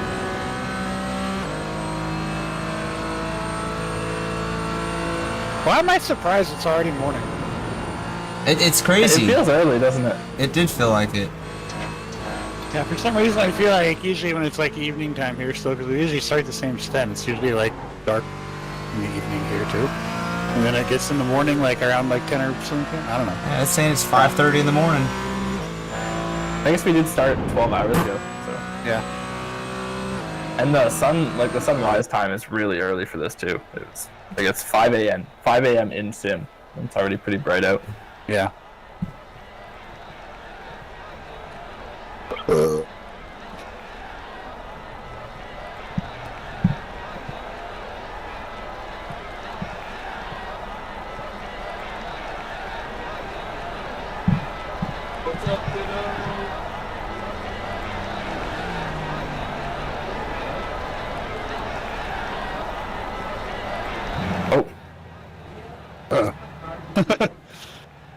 Whoops. Did you get out of there preemptively or something? Yeah, no, I was revving the engine and I guess the car just moved a bit. How much time did you have left? There was like 20 seconds left. Okay, that's not bad. Yeah, no, I'm not worried about it. I guess I always could have just reversed and gone back in, but Will it do that? maybe? I've never tried it before. It'll do Yeah, I was like gonna pit say. stop. It'll like try to fuel you big tires.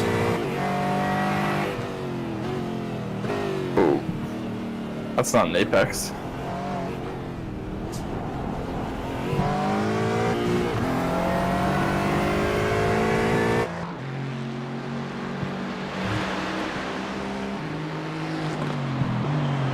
It doesn't look like the car looks good, brand new. Yeah, car is fine.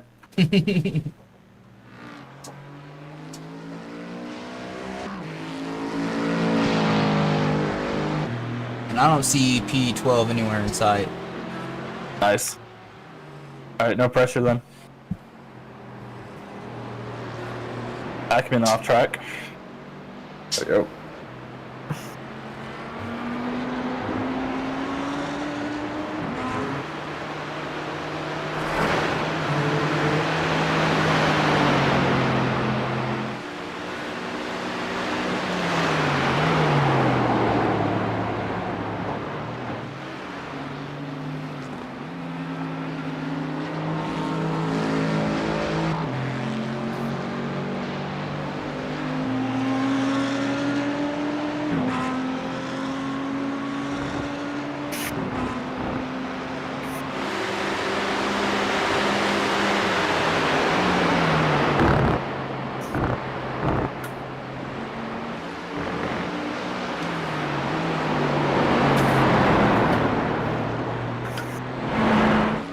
Faster traffic approaching.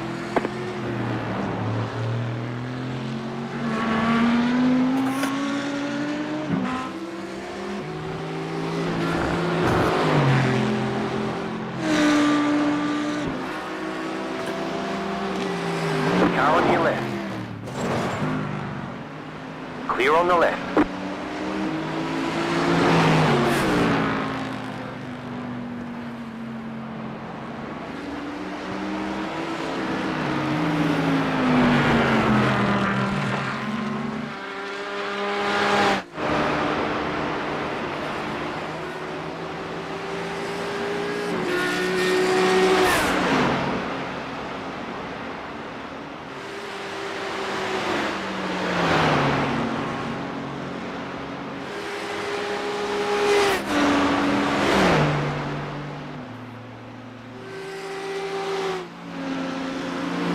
Full screen.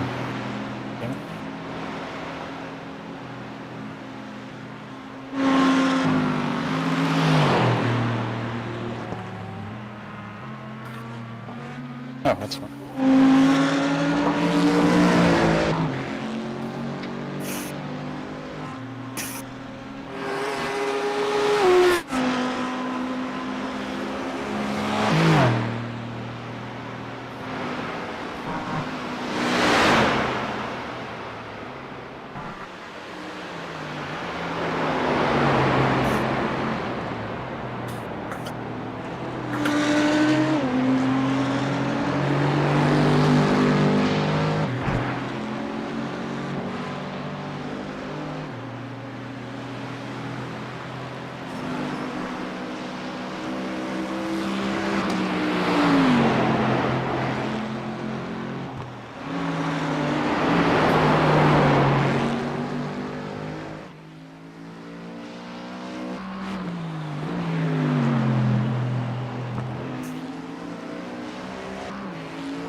Texture's so blurry right now. This is weird.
Faster traffic approaching.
Faster traffic approaching.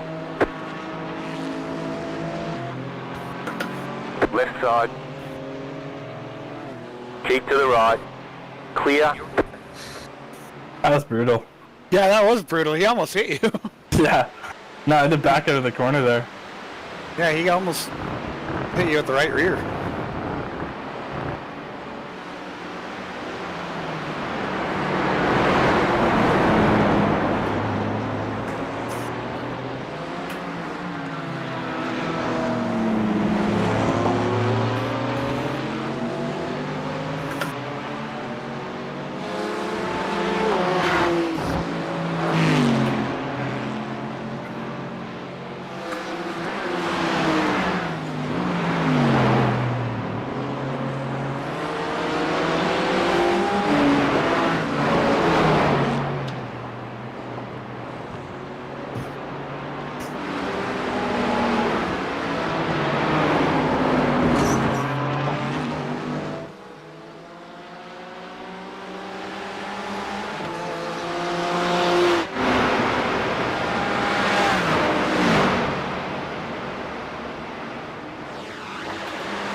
Hey, Adam. Sorry about that. I just got caught up.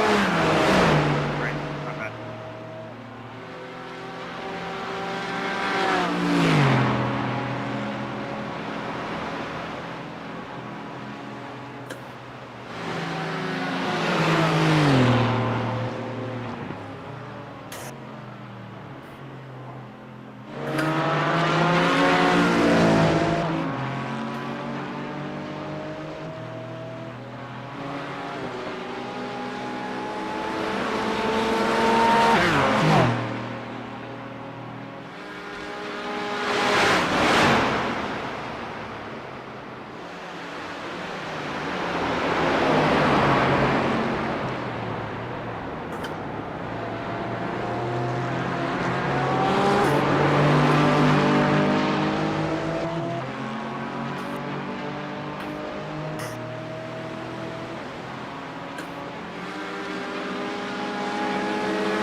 Car on your left.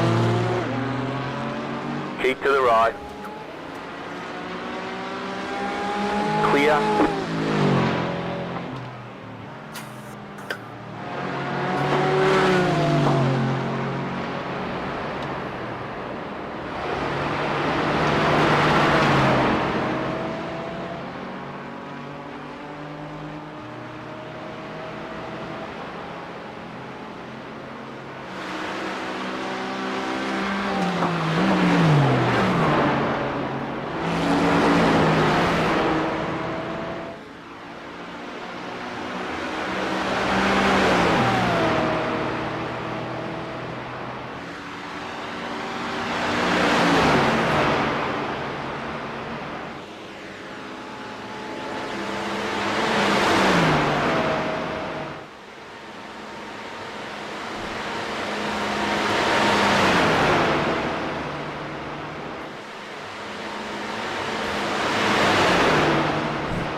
that guy had a good point. Why does that guy have a lowercase letter starting his name? Yeah.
I was drinking, Travis. That's why. Oh, there's the answer.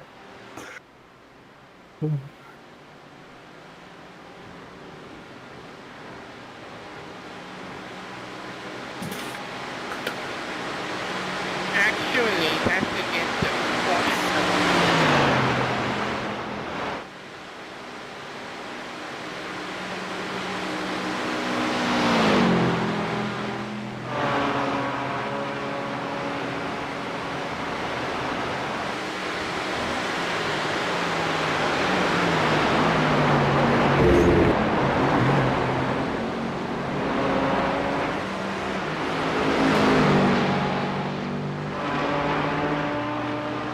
Faster car coming up quick.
Faster car coming up quick.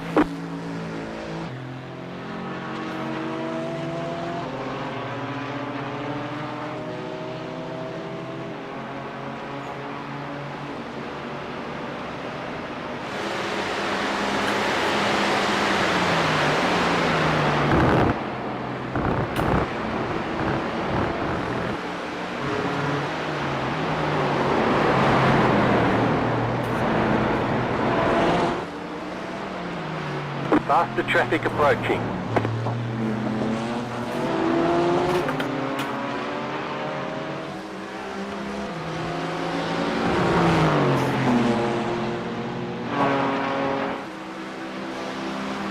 Left side. Keep to the right. Clear.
You know what'd be a good team name for this race? What? The Dottinger Ho-Bags. isn't the straightaway called Dottinger Ho? For you. Or like Hoe or something like that? I think you might be right, yeah. Yeah, we should run that name next time. Ooh. Whoops. Sorry. I didn't want to throw off your concentration there. No worries. I just had a random epiphany looking at a map. I was like, that'd be a funny name.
I feel like that last turn is the easiest apex ever to miss.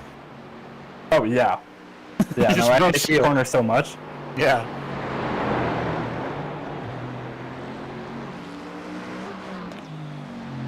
It's downhill, so you get so much understeer. Yep. Like...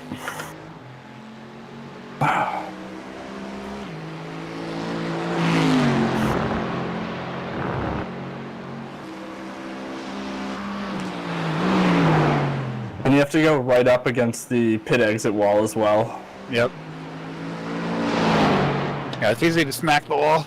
Oh, yeah.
What? I'll tell you in a sec. Alright. Okay, so I was thinking for delivery if we did Dottinger Ho-Bag, I just like randomly typed in German prostitutes. Yeah, randomly, okay. on Google image search, and for some reason, like, every picture is of just like a prostitute going into a Mark III four-door Golf. It's like 3 different pictures, and every car is a Mark III four-door Golf.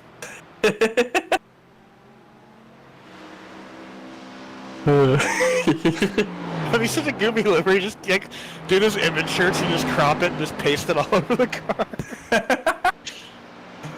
But no nudity, so no one gets mad. Someone would get mad though. Oh, 100%. I think we'd be creative with our censoring too. Yeah. I mean, I don't see it being that offensive if they're all clothed, but still. Yeah. Yeah, they're all getting into four-door Golfs. And they're all Mark IIIs. It's like...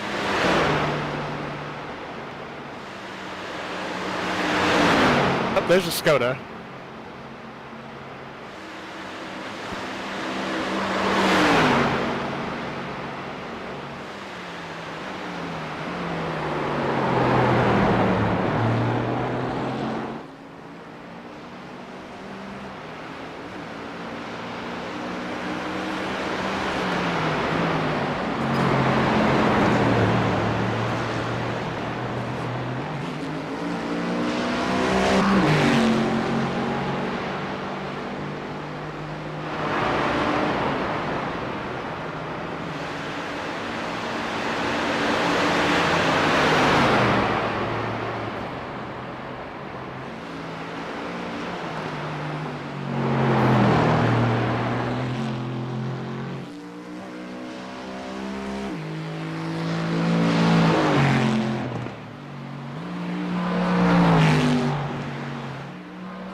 The car behind is pitting.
Good to see it was just the driver, not the car.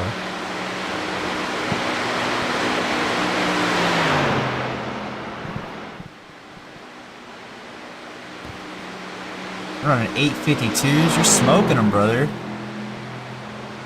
Track feels good. I think the optionals helped out a bit too.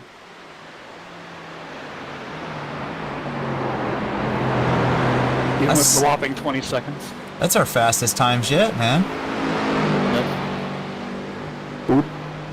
Yeah, I think if I had those 20 seconds of optionals though, I could do a 752.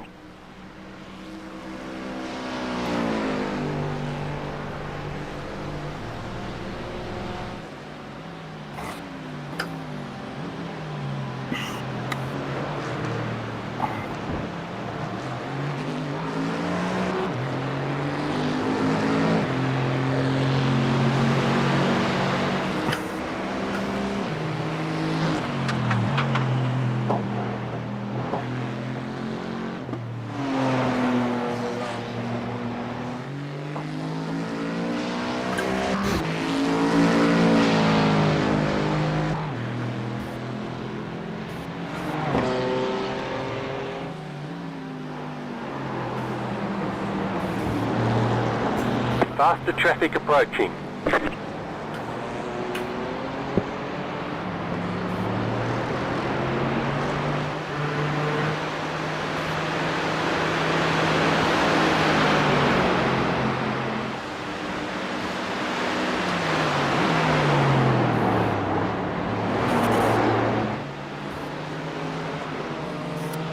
Car right. Stay on the left. Clear.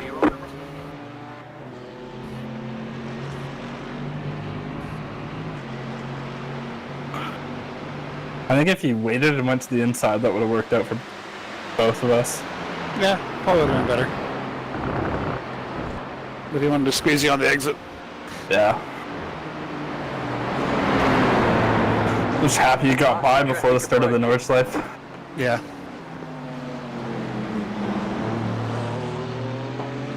You still got one more coming up on you too. Hey, thank you. But he's gonna get you up here, so you'll be fine. Oh, that's perfect. Yeah.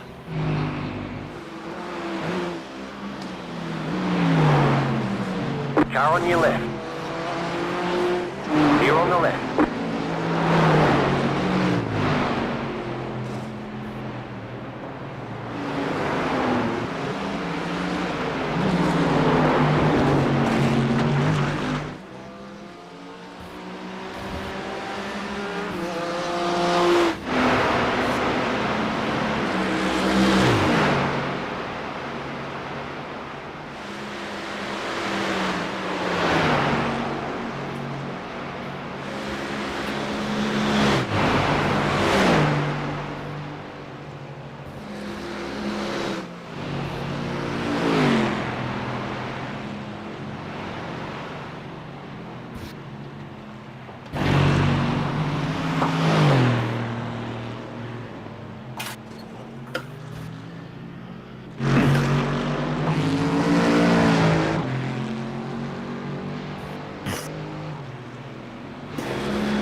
Patrick, you and Connor switch? No, Who's in the car right I now? think Connor. Oh. Oh, I'm ahead. Yeah, no, he's doing his little. I think he's doing a single stint right now. Yeah. I'm ahead on the schedule. I was looking at my last stint.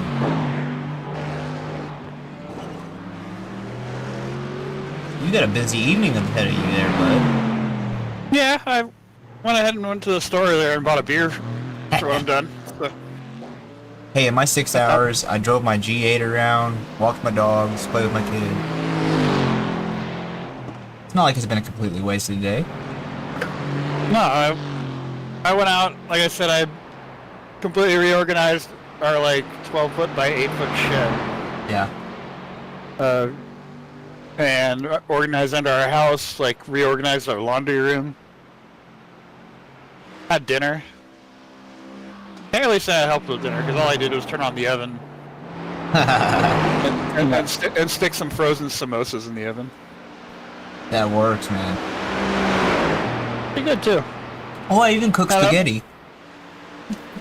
Yeah, we had pasta, but we used this like frozen leftover like lentil bologna. I don't know how to pronounce it. Bolognese or how the fuck is it said? I forget what it is, but my wife made it a while ago. It was frozen. Yeah. So we had that. Those are then I good went out. ideas. Then I went out to Costco, filled up my shit box with gas. You know what sucks? Can you even get 93? I could get 91. My car runs fine on 91, so Okay. it doesn't matter. I mean, I think everything's like 10% ethanol here. too, Yeah. so I have to drive. It runs fine on it because it's only 9.5 to 1. So. Oh, okay. I have to drive It's like my- 40 it's- miles away to get 93. Oh damn. Yeah, all my cars run fine on 91. At least my daily drivers. I mean, yeah, the 850 runs fine, and then I have my Suburban, which is just a Q4 6-liter. Yeah. It runs fine on 91 too. Yeah, my G8 is set up for drag racing, so if I let it spark knock at all, those stupid computers, they pull timing permanently. Yeah. And then I gotta go in and reset the tables. Good save, good save, good save. Thank you.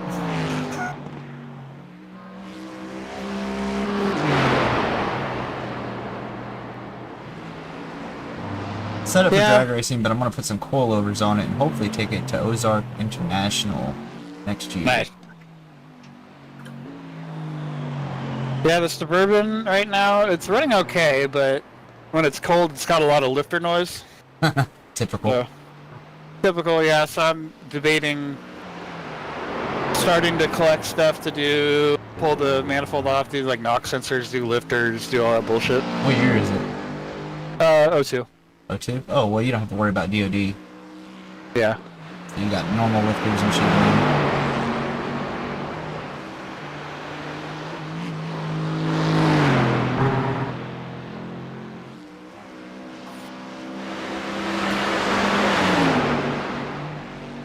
Yeah, it was funny, I took the 850 and filled it up. 850? Dude, your Yeah, cars are well, so it's- cool. I show people... It's the red wagon that's gutted. Oh, okay. But yeah, no, I took it there, and then I went to the grocery store and got a beer. There's a And guy- there was a super sketchy guy in the parking lot, like picking up cigarettes off the ground, like right in front of my car. And Wow. I have no locks like on the 850, and it's got a quick release steering wheel. So I usually leave the steering wheel in the car. But I was like, yeah, with this guy, I don't know. I'm just gonna take the steering wheel into the grocery store with me and look like a weirdo. Now we know who's driving that car out there. And sure enough, the like checker was like, "Why are you holding a steering wheel?" I was like, "Oh, it comes off, and it's just anti-theft device." I mean, if you can drive Yeah, with but- just a fucking knob, then good luck to you. Yeah.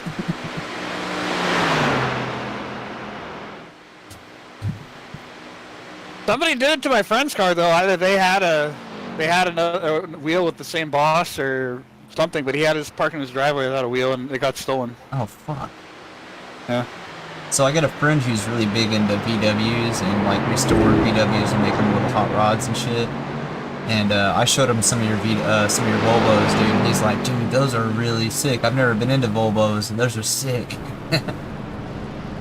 Some of the ones that you have on your Facebook page. Yeah. No, the 850, it's coming along pretty good. The brakes on it are fucking nuts right now. The 993 twin turbo up front. Are they and still then manual, S60R or- rear. No, they're power assisted, but I mean the thing will, like, I didn't measure it, but it's insane when if you get up to about like 90 and then you just slam on the brakes as hard as you can. You have to be gentle with it because it like the rears lock up a lot easier than the fronts, so the back end, if like you're on it too hard, it'll kind of skate out. But if you give it just like the perfect amount of pressure, it stops so quick from high speeds. You guys you have a brake bias knob on it, or no? I don't. It's just got ABS on it. Ah. Damn, it has ABS. Yeah. What year is it? 96. Oh, okay. I guess it's Oh, that's just a good little car. kind of fooling you because the square body look Yeah. makes it look older. No, it's got ABS and doesn't have traction control. But I kind of like that. So It's still really cool. It's not every day you see somebody racing a Volvo. You know what I mean? yeah. Well, it's funny because I haven't even taken that thing to the track yet, but I drive it around a lot. Because I mean, it has no dashboard. It has no interior aside from just the two Kirkies. Is it street legal, or do they just not fuck with you? It's I don't get fucked with, but it's registered in Montana. And it has lifetime plates. Oh, And I don't drive it that often, but I drive it to like the store every now and then just to let it get warm up and do its thing. so I've got 4 more years and I can get classic plates. I know this is gonna sound stupid, but I can get classic plates on a Pontiac G8. Well, I wouldn't blame you for doing that. Well, If we had that out here, I'd do it. I've had it for a long time now, and it's been through some hell. It's been totaled 3 times. Ooh. Only Wow. once by me because I hit a dude. Yeah. But that was all cosmetic. No, the 850 has lived a hard life. It definitely has most of the driver's side was replaced at one point. I mean, I could just tell by all the pinch welds, like where they drilled out all the spot welds and like welded in new stuff. Same. And just like the quality of the paint is like terrible on those panels. It's like falling off. Now that's one thing that they did do alright on. Whenever that guy redone, he took from a base model G8 and he just grafted on the whole side of it because it got wrapped around a pole. Oh shit. Yeah, but it didn't crinkle the roof at all. It just hit the B pillar. There's one dent on the B pillar, and it's not like moved the B pillar at all. It's just a little dent where the door hit it. But yeah, he put all new side on that fucking car.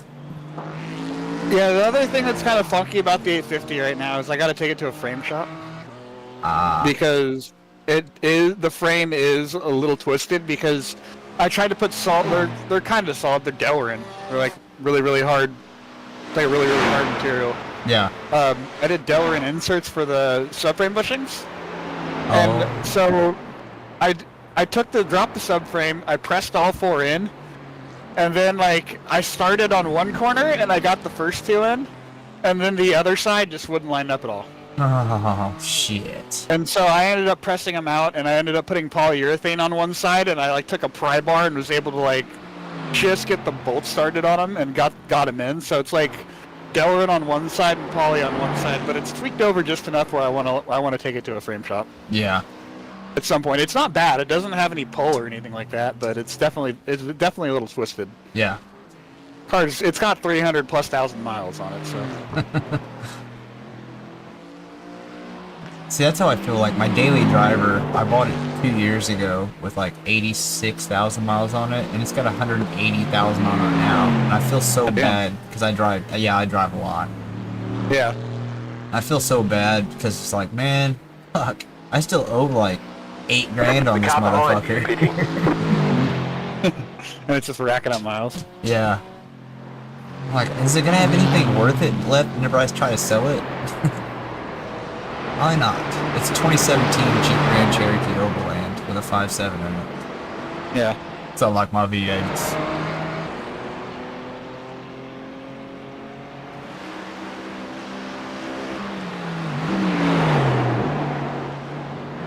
But yeah, all my fun cars here are Montana registered. Oh, really? Is that where you used to live? Yeah, I've got an LLC in Montana that I register everything through. Ah, smart. So I actually have 2 cars, the 850 and my 240, the rally car, are both registered. I've got another 240 also, but what I do is I just put the rally car plates on that one. Yeah. Because it fell out of the DMV system because it was last registered in California in like 2005. Oh. And yeah, if I wanted to bring it back into the system, I would have to get it smogged and put the stock drivetrain back in it, which is not happening because all I'm doing with that car is I'm making it into a test bed for my rally car. So for the drivetrain swap I'm doing on my rally car soon, I'm putting an inline 6 in it. I'm putting it in that car first, and I'm driving it around for like months and months and months. Oh, that sounds making like sure fun. that it's making sure it's reliable, and then I'm gonna put it in the rally car and beat on it in there. So when was the last time you did a rally race? Oh, 2019. It's been a while. Yeah, I was telling Luke, I think earlier. So I like had my whole elbow stuff going on, and I almost had to have surgery on that.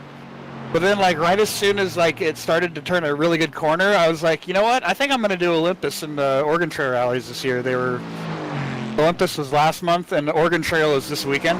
Yeah. So I put together a whole plan, like, okay, here's what I'm going to sell, here's what I'm going to work, like, here's how I'm going to make all this money to pay for it. Like, I'm going to have my mom watch my daughter 2 days a week so that I can have time to work on the car and work and do all that stuff. Yeah. So as soon as I get better, like a week later, like I said, I have this whole plan that's just about to go into motion. my mom breaks her leg. Oh. And so she ended up being in bed for like 6 weeks. How did that not be an out track? No idea.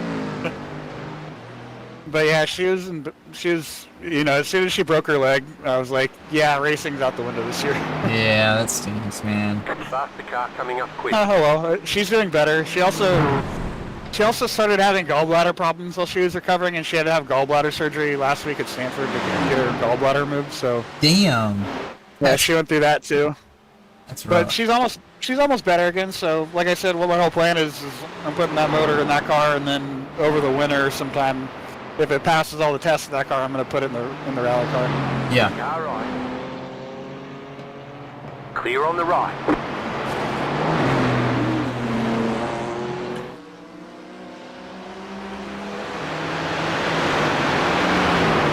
Do you ever try to do content with working on the cars or anything? No concentration to do content. No content. Like, I know people that do. It's just like, I just don't know how anyone's able to, like, not only get it done, but pay for all the stuff to get it done, and then have the time left over to produce a video about it.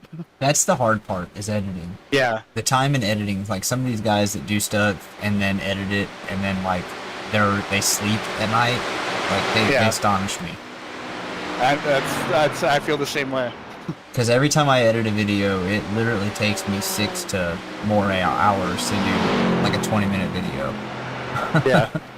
Because I've had people say like, oh, you should stream your weekly like Oval League race and like my weekly Super Formula light race, which is on Sundays. Yeah. And then like also do like videos about my car stuff and like about races and things. And I'm like, I have barely enough time already to do all this shit. Right. Like, how could I add on a whole other element to it? So my life kind of just gives me a Mondays and Wednesdays and every other weekend to where like I have time to, like, I have no girlfriend or anything like that. Yeah. And like I have my kid every other weekend, but on Mondays and Wednesdays I'm always free. Don't really have nothing to do. And I found myself getting depressed, so I had to start doing something. I was like, well, I'll start playing video games.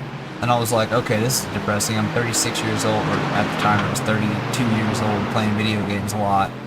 And I was like, I need to make this a little bit more lucrative. So I decided to stream it, and I mean, I'm up to like 221 subscribers now. I'm not making any money, but you know, if I keep doing it like I do, now at this point it's just literally a streamlined button. It took a while to get to that point, but I just hit a button and it's ready to go. Yeah. No, I've got a buddy that has a car channel with like, I don't know, like 9,000 subscribers or something like that. Nice. On YouTube. And I mean, he doesn't make anything off of it. And he just like, I mean, I watch his videos and like, I watch him just doing a video of like something pretty, you know, fairly involved on doing like car work. And I'm just like, how do you have fucking time to do all this? Because he's also an engineer for Honda too, so. Oh shit. Yeah.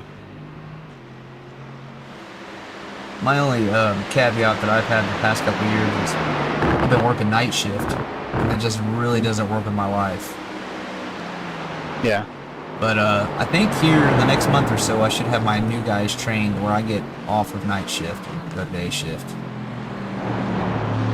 That's good. Yeah, get life back to normal.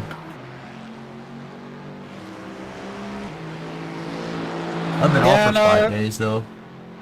I'm thinking next year or the year after, our kid's probably going to be going to like preschool or daycare like full time, and then I'm going to get back in the workforce. And I think things might get easier from there. We'll see. Right. As far as being able to get things done, because it sucked for the last like couple months. Like for the longest time, my daughter would take like a 2 to 3 hour nap like every single day, and it would give me a break. And it's not happening anymore. Oh no. No. So. You miss it when it's gone. Yeah. I used to have the same thing. And then they start talking back and wanting things.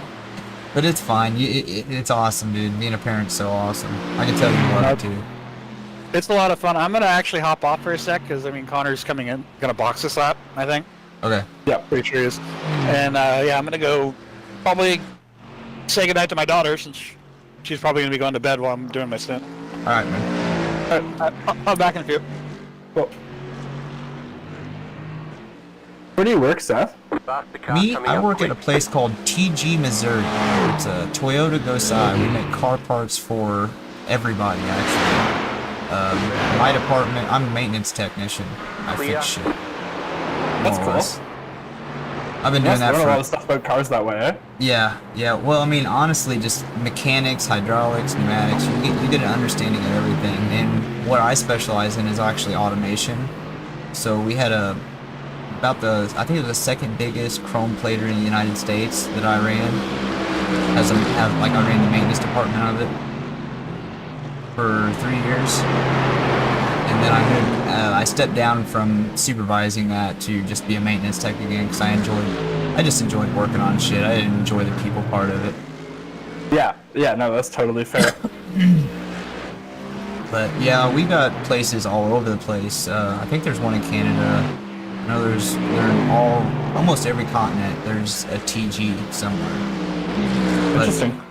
we primarily make Toyota plastic parts, airbags. More than likely, if you got one of the big three, we made your airbag.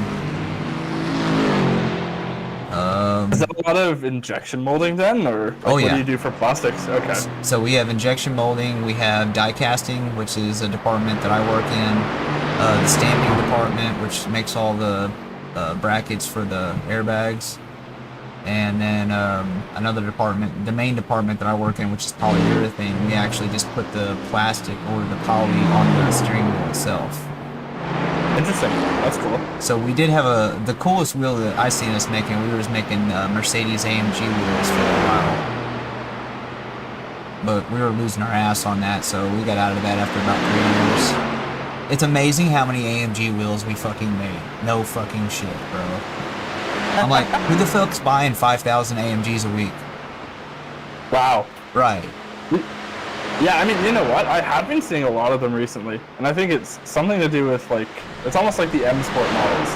Right. Where, like, Mercedes is just, like, lowered their AMG brand so more people can buy them, and you just see so many of them on the road now. It's just astronomical, some of the numbers of the cars parts that we make. Like, I hear these numbers and I'm like, where the fuck are these cars at?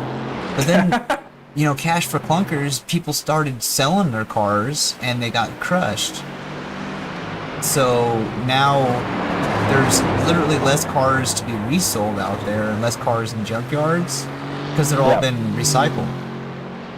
Yeah.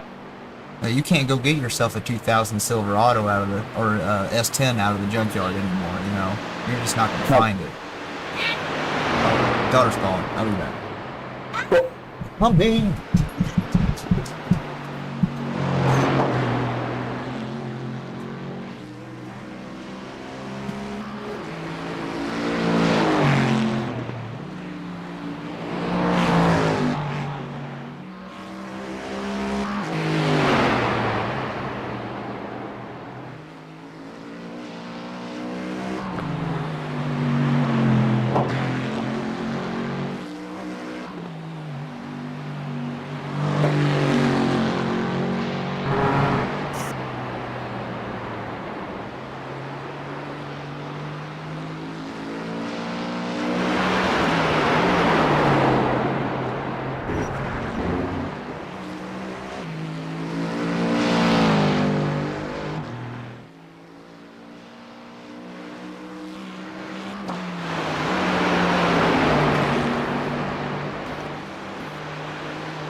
Hey, we're up to 10th. Yeah, I think I don't know if we're ahead on pit strat or if the guys ahead of us binned it, but we passed them in the pits a couple laps ago. Our 11th place is a lap behind us, so. Okay. Oh yeah, and those are the guys who passed in the pits. So. Okay. Ready, tires are checked, fuel's good. Everything's good. Nice.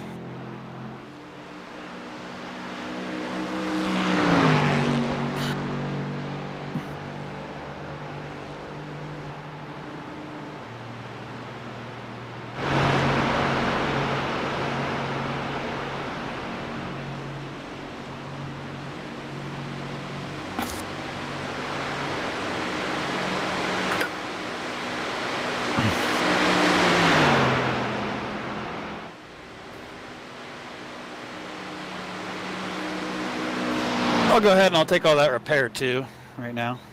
Yeah. I don't know, it seems like it's working pretty good. Yeah, I think that'll actually just bleed down when you're filling up the fuel. So, Doing the driver change and all that bullshit. yeah. We'll see, Alright. but car feels fine. 3, 2, 1. Right here. It's only 10 seconds, actually. Alright. Good stint. Thank you. Why are the wipers on? Oh, there we go.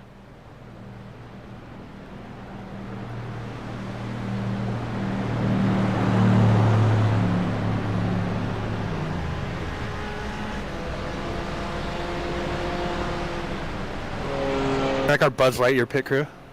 I love seeing that every time I pull into the pits.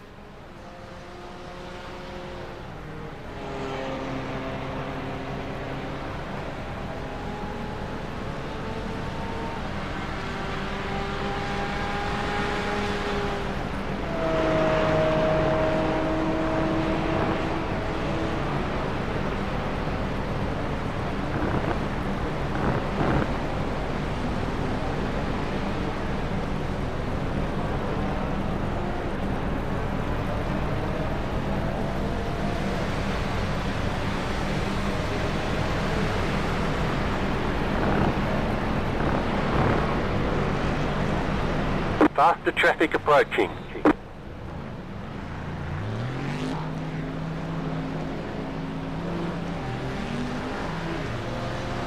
I think I need a shower after that stint. A little sweaty. Oh, yeah.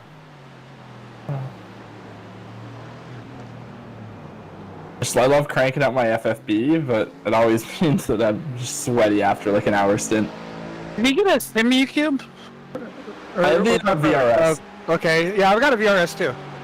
Faster When did you traffic pick that up? approaching. Oh, about 2 years ago. Okay, so it would have been around the same time then. But yeah, I'm really happy with mine. Car ride. Clear. The only thing that's bugging me right now is I got a wheel from some Polish guy. It's Okay. and it's called a pole simmer, and the heard backing of that. plate is 3D printed. Ah. And because of that, like right now, that it makes some creaking noises, like whenever I push into it, which isn't really a problem because I wear headphones, so I can't really hear it. But Yeah. sometimes, like I just hear the creaking of the steering wheel. It's kind of unsettling. I get the same thing. I have a Fanatec formula for my open wheel stuff, Yep. and it's plastic, and it's definitely noisier, like when under like twisting loads, than, Yeah. than this wheel. Well, it's just something for like sim wheels you can get away with, right? Because it's Yeah. like, people using them aren't pushing into them as you would with like a regular steering wheel. But yeah, I don't know. It just like I don't mind 3D printed stuff, but it's kind of I don't know. Like it's kind of susceptible to the creaks, and that bugs me a bit. Fart on me. Stop it. Sicko. Why would you come in here to Between my two front teeth. It's not Sounds like that's getting farted on. That's what I'm hearing. she come in here and is like, hold me, and then I hold her, and she starts farting on me.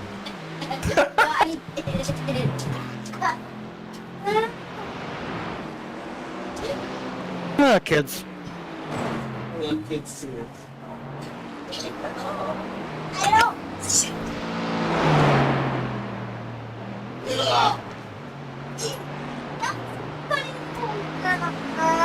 Yeah, it's actually kind of funny with the wheel that I'm using right now, the GT3 wheel, the Smarco. Yeah. It's awesome, but I actually was like thinking about selling it. I have a guy lined up to buy it like after this race, but I don't think I'm gonna sell it. You're liking it more now?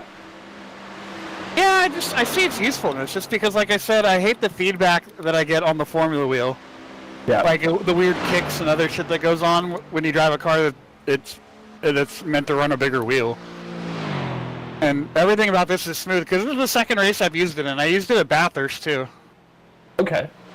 But I also don't drive GT cars that much, so it's a $600 or so wheel. That's how much the Sparko costs? Wow. Well, I got Which one is it? It's actually a $1,000 wheel. I got it for $600. But it's a Precision Sim Engineering button box.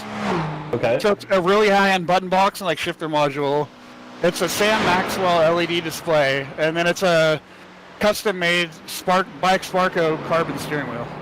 Oh, okay. So you'd be selling it all together then, or? Yeah, I'd be selling it for $600. That's what I bought it for. But also, this wheel's kind of been a saga because I bought it 2 years ago, I think. And the first problem I had with it was like it wouldn't work with any of my quick releases, and I had to modify the wiring, and I had to modify all this other shit. And it was just a major pain in the ass, and like I ended up like having to really like hack up a quick release just to get it to work, and I finally got the quick release working, and then next thing I know, like a couple solder joints broke, and the thing was just a pain in the ass to put back together. Yeah. But I got so tired of it, I went to an electronics shop that's local, and I was like, here, can you guys just like fix this, put this whole thing back together, test it, and make sure it works? And they're like, okay. And they charged me $80, but it works now, so. $80 is not bad. Yeah. Yeah.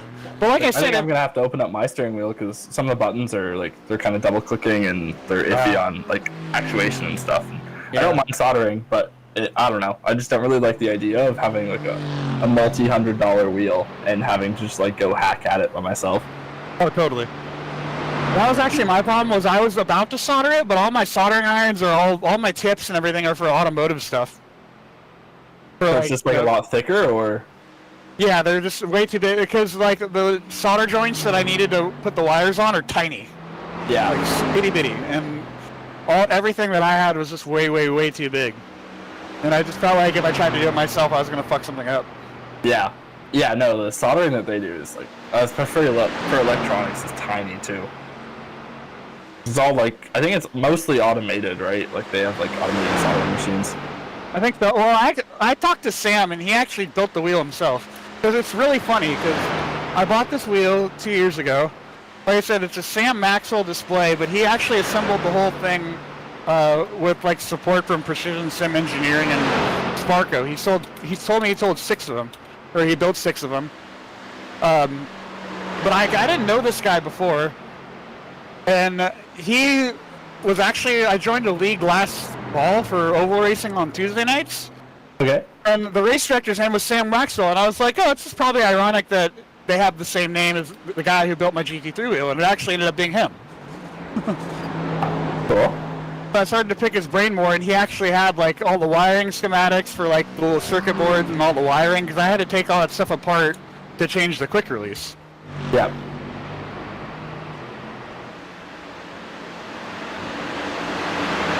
What were you saying about the quick release pattern not working? Because I thought the quick release pattern for steering wheels was pretty much standardized. Like it's the 6. Yeah, it's the 6 by something. But what the problem was, it was the button box itself was designed for this like weird little like slim thing, and there was no way that I was going to be able to get an adapter on it to run it with my base. Clear on the I mean, right. it's like. It had this weird gloss. I don't know what it was on it before, but it was just, when I got the wheel, I was like, how am I gonna fucking attach this thing? And so I took the I took it apart, took the adapter off, and then I realized if I put like the I don't know what kind of quick release you're running, but I'm running like an NRG quick release right now. Well, I'm actually not running one. I should have my wheel directly mounted. Oh damn. But yeah. With the quick release I have, it's like that kind of bulb, that kind of like weird bulb, you know, it's like round and it's like, you know, if it was on a car, it would make like a ding noise, you know? Yeah, yeah. So it's one of those, but yeah, what I ended up having to do was I took the wiring apart, I had to drill another hole and tap it on the back of the button box. I had to tap it at like a different angle so that it would clear, and then I had to grind like the collar of the quick release itself. So I had to take the whole quick release apart. I had to grind like about a 1 inch by 2 inch like section of the collar off so that it would clear the 90-degree thing coming out of the button box. It was such a fucking pain in the ass. Yeah, that sounds awful. Oh, it was terrible. Because I was just like, after I started taking it apart, I was like, why did I buy this fucking thing? I was so pissed. Well, it's sat, like I said, it sat for like almost 2 years, like, and I didn't even use it. Wow. Yeah. No. I just use I'm my just amazed formula that you wheel. put like that much work into your quick release, because for our formula team, we floated the idea of like messing with our quick release, and then someone brought up that it was a $600 quick release, and we should not be drilling into it by ourselves, and that would be a very sketchy and terrible idea. Yeah. But yeah, obviously, like you fucking had to. But Yeah, it's not. It's a sim rig too. It's not like it's a car and it's gonna come apart and I'm gonna go crash into another car or something like that. yeah, It's exactly, looking fine. right. The only thing about it is though, is like I don't know what kind of quick release was on it before, because like I said, it just came with that weird adapter that goes to a quick release. Yep. A little late on the brakes there. Ah, that's all right. Faster car coming up quick. But yeah, no, it was a fucking saga. But here I am using it 2 years later, so. Crazy how that liking works it. out. Yeah. Yeah. Well, like I said, if I got my money back, I'd be happy. But like I said, I'm using it right now because the thing is, I need to make a little bit more money to do a few things for not just my rally car, but I made this really foolish idea because you haven't been on in a while. Last year I bought a Oldsmobile stock car. Nice. Yeah, it's an Oldsmobile Cutlass. It ran the NASCAR Southwest Tour in the 90s. It last raced like some open oval shows up north, and my whole plan with it is to turn it into a road race car. That's cool. What's the Traffic engine? approaching. It's a 358. It's almost like a borderline old school NASCAR Cup engine. Okay. It's 9.5 to 1 compression. It makes about 550 horsepower. Wow. Yeah. Car right. And that's just a Clear. like 6-speed manual, or what is it?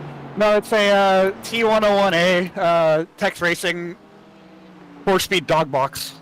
That's cool. Yeah, so it's clutchless shifting. Wow. Yeah, that is really cool. Yeah, but I don't know why I bought it because it was a good deal, but in order to make it like perfect for what I want to do, I'm having to put a lot more money than I want to in it. Yeah. I don't make a whole lot of money either. So. You think you could sell it now and make money on it, or? But Oldsmobile, I could make a little bit of money on it, but I want to keep it. It's something I've wanted to do, so I'm gonna hold on to it. But like I said, in order to keep those wheels going, I kind of got to pull from other things like sim racing a little bit, especially if I only do this like every few months. Yeah. Yeah, that's totally fair. Yeah, because I mean, realistically, we do like an endurance race once every maybe couple of months at most. Yeah. Yeah, like I'll probably be doing more now that I'm back home. But yeah, you definitely have to like prioritize which hobbies you want to focus on, right? I think the best thing I could possibly do is if I would have just gone back in time and only chose like one project instead of like 10. Yeah. Yeah, but then you never would have learned that lesson, you know? Yeah. But like if I could whole ass one thing instead of like freaking like quarter assing 4 things, it would be pretty nice. Yeah. Yeah, there's this YouTuber I follow called Superfast Matt, and he does a bunch of like car projects and stuff. And anytime he releases a new video, there's always a bunch of comments in his video asking about this old project that he had a couple videos on and just completely abandoned. No, I have one car in particular that has not ran since 2010. Okay. Or 2009, excuse me. Hasn't ran since 2009. And during that time, I think I've either restored like street cars and built like 6 different vehicles total. And that thing's just been lingering. Just sitting there waiting to be restored. Well, I'm a big dumbass, because if I would have just not touched the thing, because I had a whole big plan like back 2009, 2010 or so, I tore the whole car apart because I was like, yeah, I'm going to make it a big resto mod project. And back then, that car, like, I bought it in 2007 for $1,800. If I would have just taken it the day I bought it, like, put a cover on it, like, drained all the fluids out of it, and parked it in the garage, and then like today, if I would have like added fluids to it and like got it going again, I could have sold it for $25,000 bucks. Wow. Yeah, they have skyrocketed in value. What is it? 1973 Volvo P1800 or 1800 ES. Oh, What? Yeah, it's 1800 and then ES. It's like a little. They had a sports car that they came out with called the P1800, and it's basically the same car, but what they did was they took the back half of it and made it into like a bit of a station wagon, or what's called a shooting brake when it's a coupe. Yeah. So it's a two-door. It's got this like I said, it's got this hatch area. It's got this really big like glass back hatch on it. Like It's the a nice glass. looking car. Yeah, no, they're pretty cool looking cars. But like I said, my problem was I wanted to turn it into this like big resto mod back in the day, and I took it apart. I fixed all the rust on it. So technically, I could still just like restore it and try and make some money off of it. But I want to keep I want to keep the car for a long time. So I've just been gathering up parts to eventually put like a newer motor from like a newer Volvo in it, and kind of go that route instead of trying to do a nut and bolt restoration.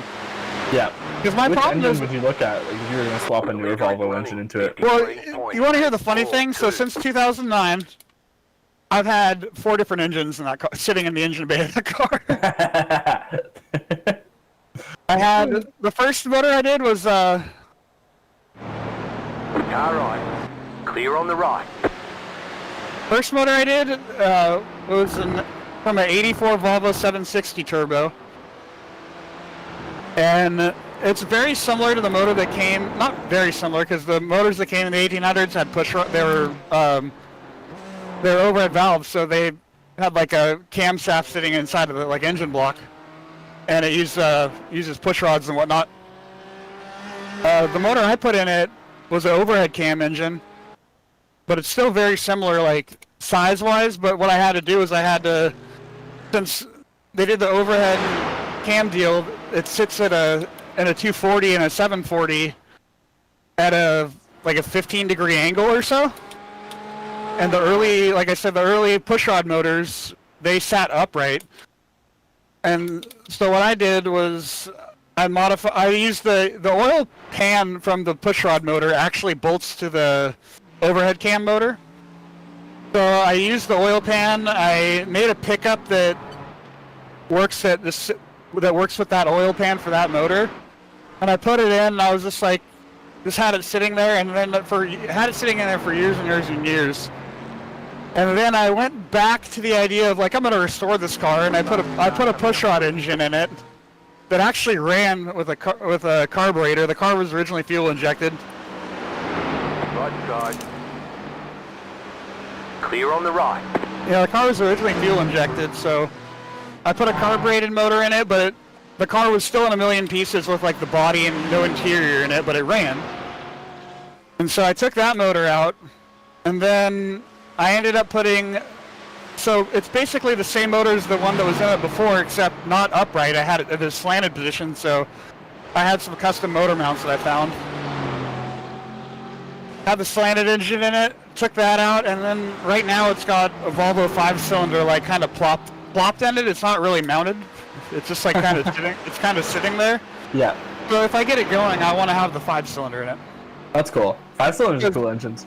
Because my last daily driver I had before my Suburban was 2008 Volvo C30, which is like a little hatchback, and it actually looks kind of like an 1800. I think I know what you're talking about, actually. Yeah, I think I've seen a C30 around before. Yeah. So my whole idea is I kind of want to make it kind of similar to a C30 with the 5-cylinder turbo, and right now I'm working on an inline-6 engine for my rally car. So the funny story is, I think I told you that first motor that I swapped into the 1800. That's in my rally car right now, and it runs, and that's what I've been racing with it. But I'm taking that out, and I'm putting a 3-liter inline-6 in it. From which car? Volvo 960. Nice. So what do you do for the engine mounts then? Like you said, you just picked up custom mounts off the internet, or? There's places in Sweden that make them. Oh, okay. Yeah, because guys over there swap motors and different stuff all the time. So like, there's no issues with like engine compatibility or whatever. Like you just like find a like bad engine mount for that car, or like what do you? How does that normally work? Well, there's a company called Anderson Speed in Sweden, and so they make mounts for like almost every type of Volvo to put any type of Volvo engine into any Volvo really. Really cool. That's convenient. There's still a lot of other things that need to get solved. Like for instance, like the transmission cross member, like that needs to be constructed. The fuel system. Like I need to put a swirl pod or like a surge tank setup on it, because if I'm gonna run a 5-cylinder, I'm gonna have a high pressure EFI system. Yep. The tank in there right now doesn't have like an actual pump inside of the tank, so like I said, I need to put a pump that's in the tank to deliver it to either a swirl pod or a surge tank or something like that, and then have that drawing fuel to the motor, and then having the return from the EFI system going to the swirl pot to always keep it fed. Yeah, there's a lot that goes into it, and that's not even like, what do you do for transmission? It's pretty easy actually, because I know a guy that makes. He's a machinist in the U.S. There's options you can get in Sweden, because like I said, those guys do a lot of stuff. But like, we don't get a lot of the Getrag transmissions that were in BMWs that were over there that aren't in the U.S. market BMWs. Over there, they love using the Getrag. So I have a buddy that's actually in Ontario, not too far from Toronto. That's cool. Who does adapter plates to adapt Mustang transmissions, which are Borg Warner T5s, the Volvo engines, various ones. Because the same, like I mentioned, there's the earlier overhead cam 4-cylinder motor. That one, and then also the pushrod motor, they have the same bell housing pattern. So it's pretty easy to make a T5 adapter work for either one of those motors. And then the later Volvo engines, which are the 5-cylinder, like what's just called the white block family, they're a little bit trickier because the bell housings you have to use on those cars. What you do, how he has his adapter set up, is you pull a bell housing from a rear-wheel drive Volvo 960, because that was the only U.S. market rear-wheel drive car that had a white block engine in it. So you use that, and then you have to get like a Tilton or like a McLeod hydraulic throwout bearing setup. And then in my case, you have to convert the pedal to a hydraulic too, because the 240 chassis came with a cable style clutch. Okay, that's interesting. Yeah. So it's kind of re-engineering different systems of the car to make it work, but well, that's really cool though. Like, I'm just amazed that you can get all that stuff to work together. Honestly, that was fucking badass listening to that. well, I'm trying to drive and explain this shit too. So Well, I was gonna mention that you're doing a fantastic job driving as well, while giving us a mouthful, and you're doing a good job. We're getting a lecture, and we're also getting a lot of Patrick drive. Yeah, he's teaching us. teaching you how to waste your time building ridiculous Swedish cars. It's not wasting if you get them to run. Yeah. It always feels good when you have half of your cars running, I'll just say that. And I think I'm one car away from that right now. Faster car coming up quick. Actually, no, I take that back. I'm there, because the Dakota, the Suburban, Right side. the 850, Clear on the right. and 3 of the 5 240s run, so I'm actually 6 out of 10.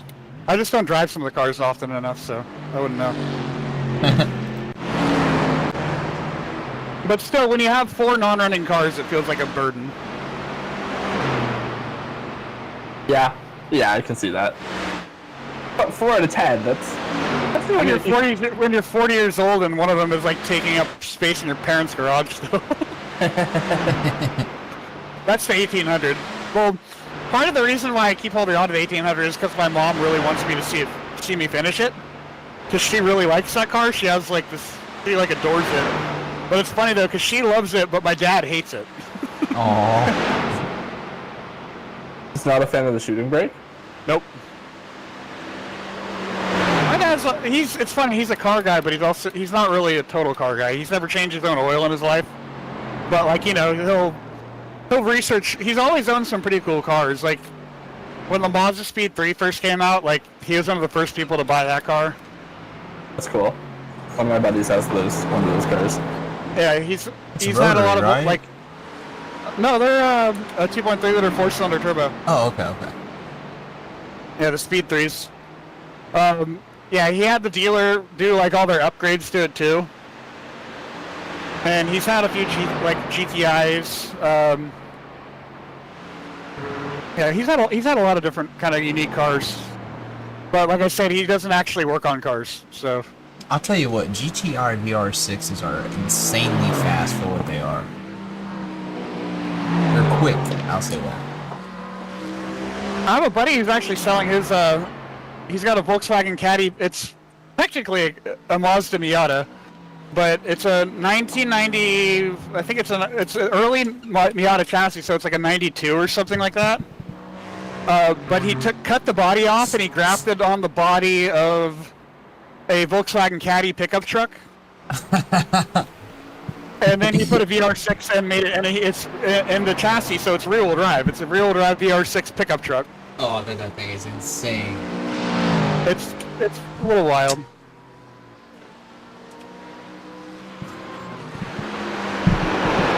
So we got a guy around here who, basically he took a Silverado, older 80s model Silverado square body, and he somehow chopped it up and put a Miata body on it. So it's a four-wheel drive Miata, jacked up. I mean, it's actually out there in several videos, like trucks gone wild and shit. But he lives right here in the town that I live in. It's ridiculous. You're a fucking dickhead. Sorry. Clear. It worked out okay, but I thought I was gonna really push you wide that turn.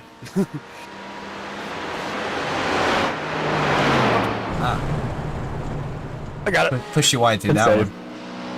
Yeah, I pushed myself wide there. But yeah, Jesse, my friend who has that pickup I was talking about, his name is Bad Rabbit Habit on Instagram, and I want to say he did a video with Hoonigan. Cool. I'm gonna look that up real quick. I want to check that out. So he's kind of gotten a little slightly internet famous from that.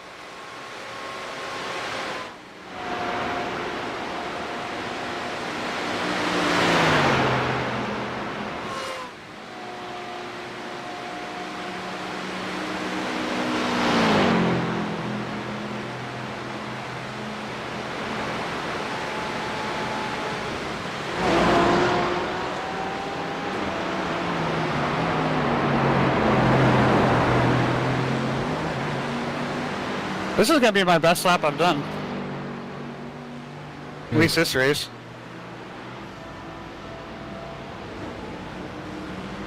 Maybe not. 902?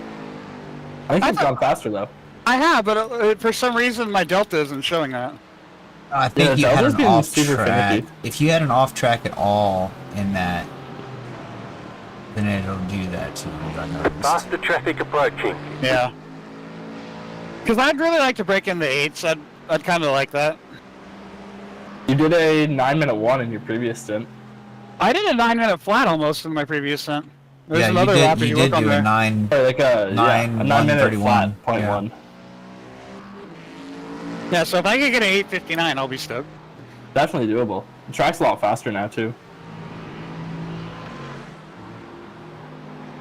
Well, I figured out why it feels so early that we're in the daytime, or that it's morning time now, because I think the last few years that we've done this race, I think we fucked up the first try and we tried over again. Yeah, I think Like you're right. at the 9 o'clock slot. So that's why my time and day thing on this is messed up a little bit right now. Yeah, that could definitely be it. Faster traffic I think we've done that for. Did we do it for Spa as well? We've done that for For a We've few done it for a few races. races. Yeah, that's why I like doing the 3rd time slot. Yeah, that's the most popular one, and yeah, you get the backup plan as well, which is nice. Yeah, we're in there car on on the your same schedule as Clear on iRacing's the left. actual broadcast right now.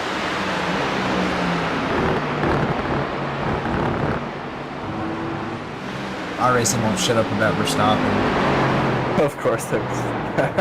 Well, he's doing freaking a Formula 1 race and this the same weekend, which is kind of Yeah, That's he, crazy. yeah, he qualified yesterday like a fucking beast. yeah. And then he came and raced, hopped in the car, and he led it the whole way. Like a beast. Faster traffic approaching. I don't know if he did all his stints at once, so that way he could just rest. But probably. Knowing Yeah, him. I mean, I don't think you need to do too much driving, because it's fair share divided by 4, right? Yeah, so Like the minimum driving requirement. if he did like 4 hours or 5 hours of driving, he's probably done. I think it might even be, yeah, I mean, it depends on how many drivers they had. Like, if they had 4, then that would be 6 hours a person, and you'd only need to do like 2 hours. Okay. But yeah, like, it's not much. Car right. Clear on the right. I mean, most of the time I only get an hour and 40-minute races, so these 2-hour races ain't that much different. Yeah, exactly. Or stints, or again.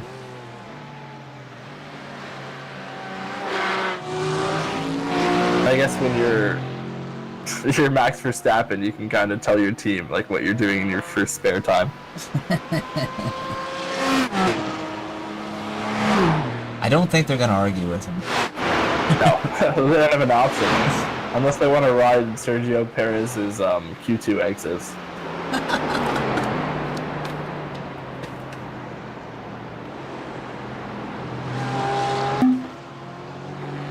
Man, popping that bottle.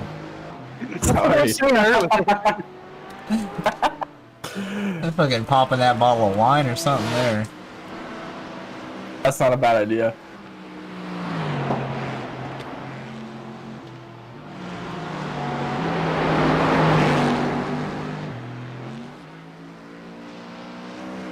That's what I was telling him sounded like earlier. There's also that beer that comes with a flip top. I think it's like Grolsch or something like that. That's cool. I haven't seen that before though. Yeah, it's like this Dutch beer. Huh.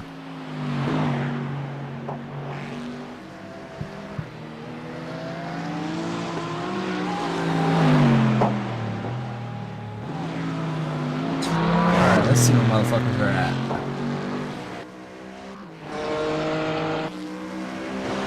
Well, P9's literally across the track from us.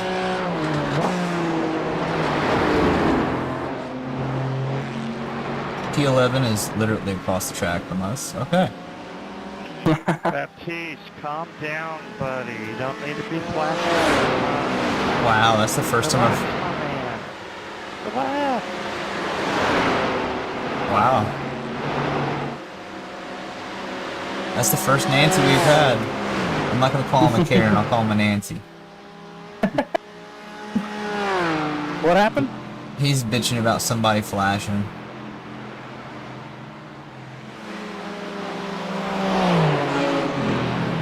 It's like the second person I've heard talk this whole race, and we're fucking like, I don't hear him. I haven't seen it yet. oh, I'm on team. Oh, okay. My bad. I should be on. At all teams. There we go.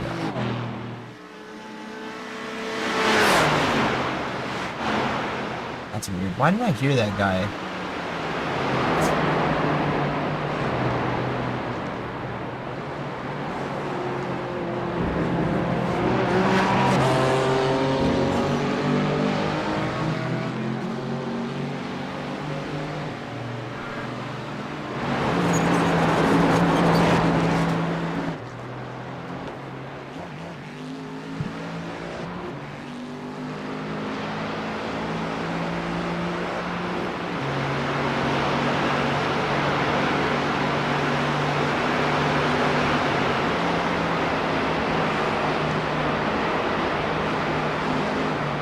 So I just built this PC like 2 weeks ago, and now I'm like running it hard as fuck for 24 hours straight.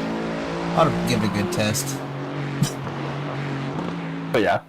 Well, it's a fucking i7 14700, and they like to run hot. What cooler do you have on it? Noctua D15S. Isn't that like the best one that you can get right now? Pretty much. And it works. It just doesn't work whenever I try to, I can't overclock the CPU at all. I have to actually throttle it to 90 degrees Celsius, and then it runs pretty much 60 to 70 running hard on games. If I thread rip it or something like that, then it'll run, I can get it to run 90 and throttle, but it runs full speed, full turbo boost. 5.5 gigahertz. So it took me like 2 weeks to get that dialed in though, because I was trying to do it with motherboard settings, and then I was like, you know what, fuck it, I'm just locking the temperature. That's it. Yeah. It seemed to fix the problem. Probably helps out the lifespan of your chip too. Yeah, well that's the whole plan, because I can't like be hitting 100 degrees for 3 seconds on like 5 cores. Yeah, I know. All the time. Car right. He's being patient. Clear Oh, on this the is right. bad.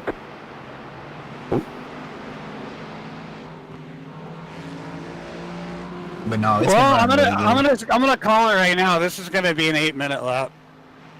Alright, let's see it. Well, I'm just looking at my delta, and it's up. I'll just say that. Oh, man.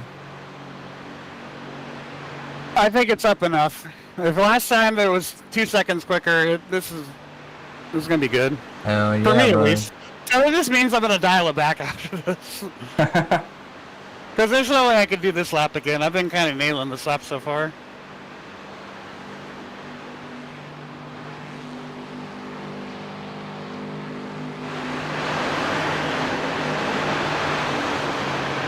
Faster car coming up quick.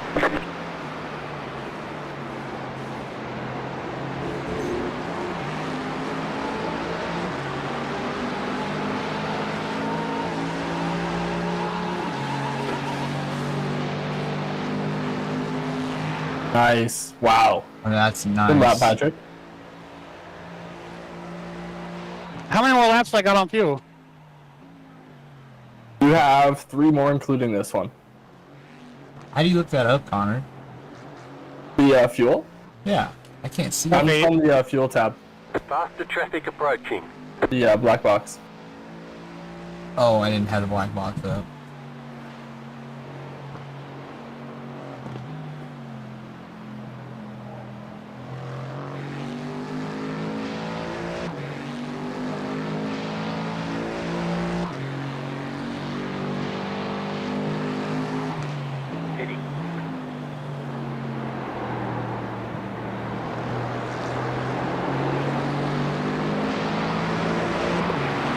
I'm gonna head off to bed. Are you guys gonna be up for the end of the race tomorrow?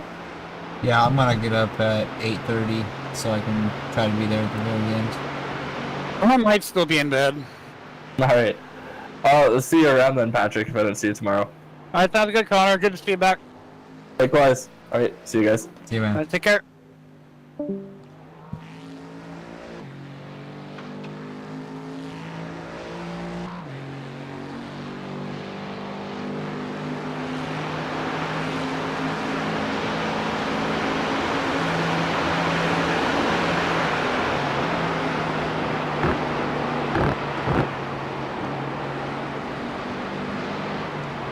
Oh dang, you got a double header after that, huh? Right after this. Me 2 more and then you 2 more, huh? Yep. I'm up until about 2 in the morning. It's gonna be about 2 in the morning for me too once I get out. I was looking at the schedule. 8:30. Yep. Faster traffic approaching. The schedules, I like that we're doing the schedule because the last series setting I mentioned, I've been doing these with my Oval League. And, like, the way that they've been doing the schedule has just been kind of dumb. I mean, because like they think that it needs like everybody needs to be driving in the middle of the night, and it's like, okay, we have 3 people on the team who are on the East Coast, and 3 who are on the West Coast. Like, Clear on the right. there's no reason any of the guys on the West Coast should be up at 4 a.m. because that should be guys who are on the East Coast running at 7 a.m. Clear. No. Yeah, definitely not. It makes sense, but the way that they'd like to do it is kind of weird. So I mean, this is reasonable right here. I Oh, could no, have super got reasonable. up, started the fucking stream, took a nap, went back to sleep for an hour, and then got up. yeah. You know?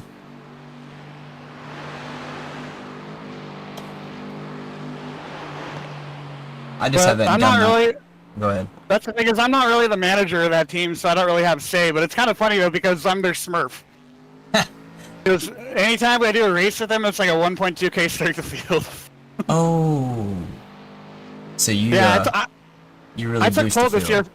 Yeah, well, I forget what's we were in a 1.5K split for Daytona, Okay. and I got pole by half a second. And you've been running road car, or you've been running road courses in fucking like NASCARs? Yeah, that's mostly what I do. That's like the main thing I like. I do oval, you know, they run ovals mostly, but anytime they go to the road courses, I tend to do pretty well. Oh yeah. But it's funny because in this league that I've been in for like 3 years, like I've had the worst luck with road course races because like there was one race where, I mean, it was probably the most exciting finish I've ever been a part of. Like I missed pole by like. There's a guy who's an oval driver. His name's Patrick Gitter. I keep getting reminded of him because there's a guy in this session called Patrick Sitter. I mean, almost Patrick sounds exactly the Sitter. same. But I've been thinking about Gitter because he's a really, really good oval driver. But he's also really good at road courses too. But he took the pole from me by like 1,000th of a second at Watkins Glen. The first year that series ran an oval or ran a road course race Faster with the traffic ovals. approaching. But I battled with him. I won the first stage because we were running with stages that year. Damn. I won the first stage. I decided to pit the first stage and with a little bit of strategy. I got wrecked out in the second stage coming through traffic, and I ended up because we had stages. I ended up going to the pits, like fixing some damage. I didn't want to go a lap down, so I came back out. During the next stage break, I fixed all the rest of the damage, and then the final stage, I came from like 16th, and I got up to second on the last lap, and I was battling the leader for the lead. He spun in the S's at Watkins Glen, and then like it put me into the fence, so it slowed me down. Third place went by me and probably got about like 7 car lengths on me on that straightaway leading up to the chicane at Watkins Glen. Yeah. And then I just like did the most monstrous send I've ever done into the bus stop. I almost got him, but I like did a 360-degree spin. I fell back to third place. It sounds like these races are wild as All fuck. right. Yeah, it was wild, but I ended up getting back to second by Clear. on the last lap. So I finished second that race. The Yeah. next road course race we did, my house's like electrical system failed, so I had no power here and I I heard couldn't you run. talking about that earlier. Yeah, so that was the second road course race we did. The third season we did Watkins Glen again, but in the trucks with the NASCAR trucks. We did that, and then I have a guy who I've raced with in that league for a while. His name's Charles Joplin.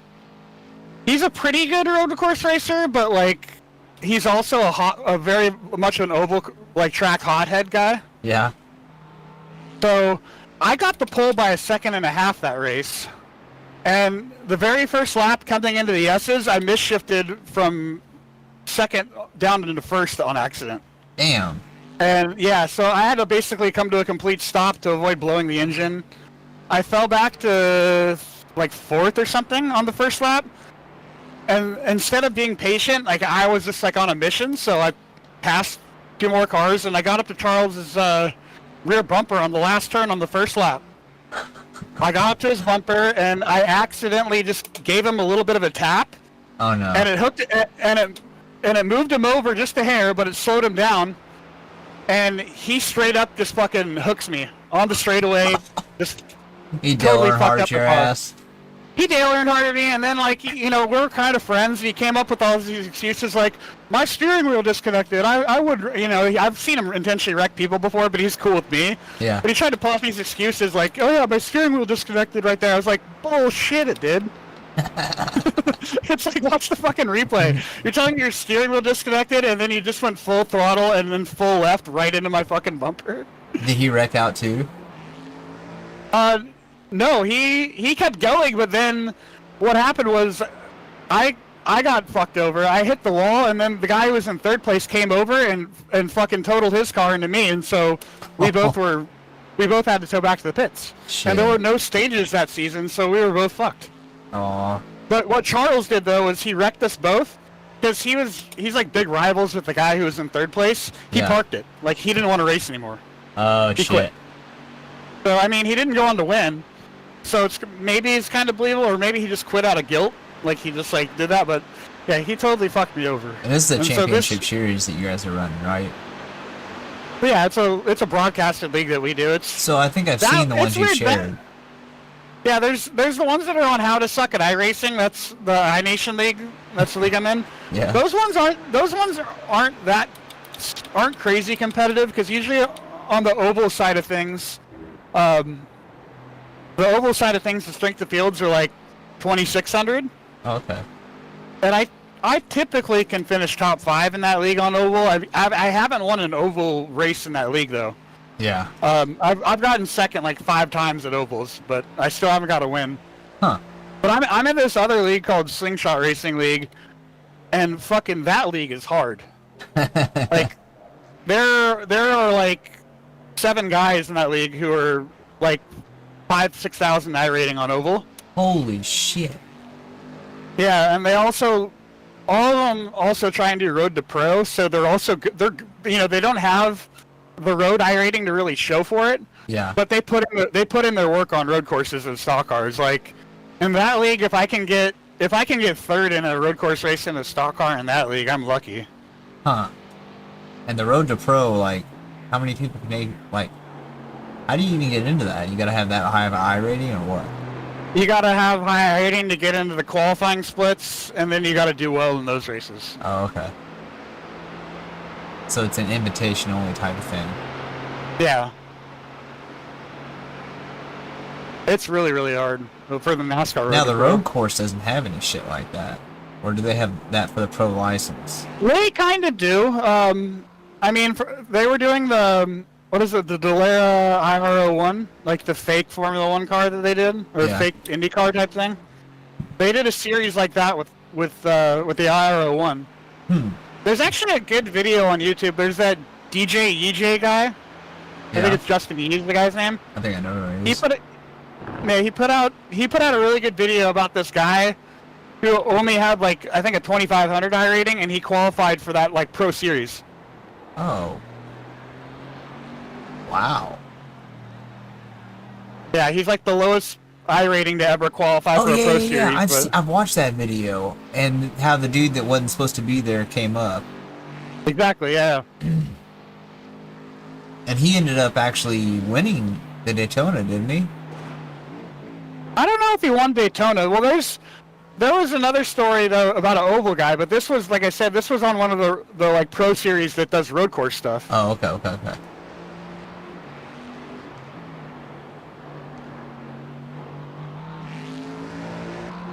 Well, then the movie Gran Turismo came out, and iRacing got super popular. I've noticed that there are more new people in iRacing than I've ever seen.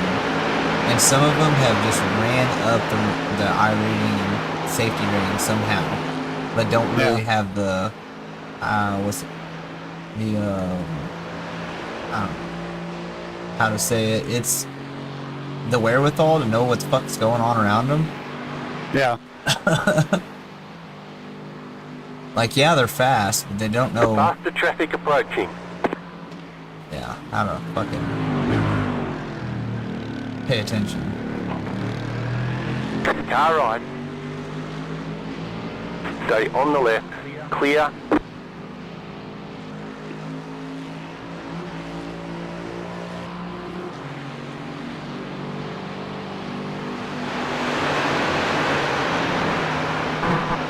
say Julio Sueleo, I guess his name is. He's got some really good Faster car videos for coming up teaching you how quick. to go faster on road courses. Suelio Alameda. Yeah, Suelo. Yeah. That dude. Yeah, I've raced with him before in Formula Renault. He's insane. Yeah. He's got some good tips and tricks. Now I ain't paid for it or nothing, but I watch a lot of his videos. No, he's a helpful guy. His coaching sessions are pretty affordable if he does one-on-one shit. I've never done them, but like I've seen his rates, and I'm like, that's actually not that bad. Yeah, it's on the website. It's very decent, especially for as Faster busy car as he coming is. up quick.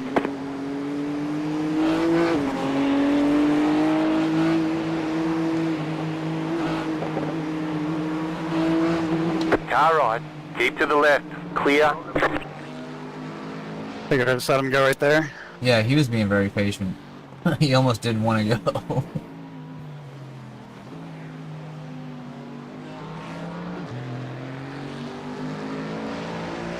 No, Suelio's actually doing pretty good in real life racing right now. Oh, I watch. Yes, he's killing it. And so is I watch those other guys. Jimmy Broadbent. Yeah, he's really doing good too. Faster traffic approaching. Misha and all of them. Car on your left. Clear on the left.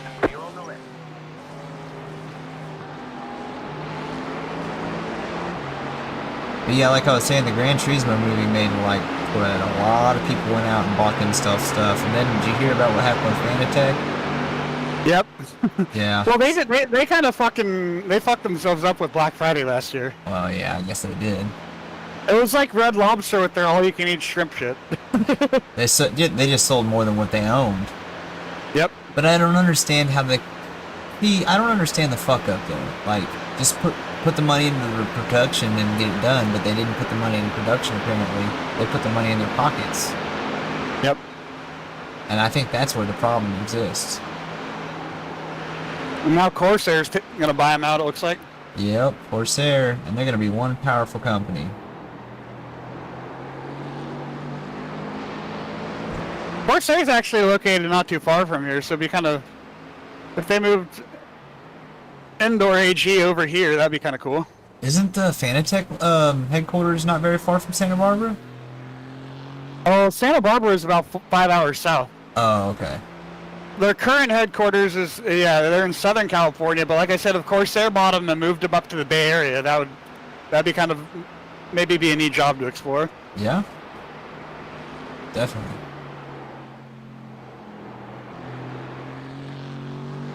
See, I can get into that. Right now, we're getting ready to automize our die casting line, so that's what I'm going to be really looking into getting my hands into. So I like automation. Yeah. Hydraulics and pneumatics and just basic fucking mechanics just don't get it for me no more. It's too easy. And I'm a maintenance tech, so I just wait for the breakdown, really, and do, preventive maintenance, which is pretty easy.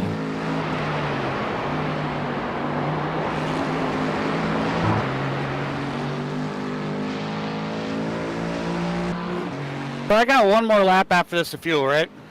Yep. So you're at 1.7 right now.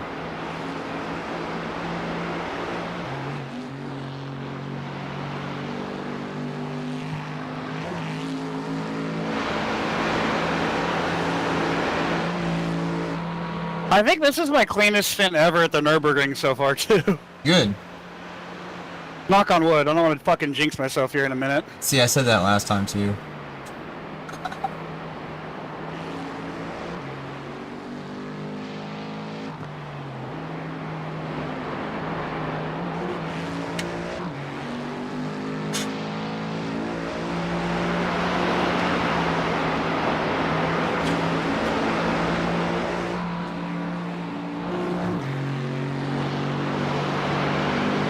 This lap might be another 8. We'll see. Sweet. I think we need to keep you talking, not let you be quiet. I think that's the fix. I'm gonna definitely need some water on this pit stop because my throat and my mouth are fucking dry right now from talking.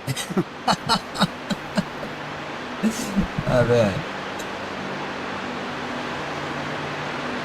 I've been getting this fucking bottled water here lately. It's alkaline water, and it's pretty fucking good. I'm not a big water drinker like by itself. I usually put some flavoring in it, but this alkaline water, I don't mind drinking just all by itself. Actually tastes good.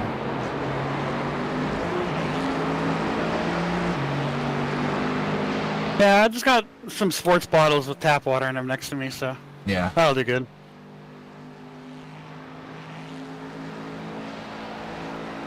Oh, it's just something I just recently done. I quit drinking soda. All I ever drank was Mountain Dew, like every day, all day. I just cut it all out. It's gone. Yeah. It's like Gatorade and water. I got on the scale this morning, and I was the heaviest I've been in 20 years. Yeah. So, like, I'm trying to start today with a plan to start losing weight. Because I don't drink a whole lot of soda, but I'm going to start cutting out soda. Yeah, it's an amazing place to start. Just drinking water every day. I've lost like 8 to 12 pounds. Yeah. And my other problem is, too, so, like, after I had to stop smoking a few years ago. Yeah. Because my whole lung problem. I freaking... Like, you know, I switched to edibles, but the problem was, like, and I also quit drinking alcohol in 2016. I stopped pretty much for like almost 7 years. Damn. Like, I would have one maybe like every 6 months, like later on in that stretch. Yeah. But like lately, I've honestly been drinking a beer every day.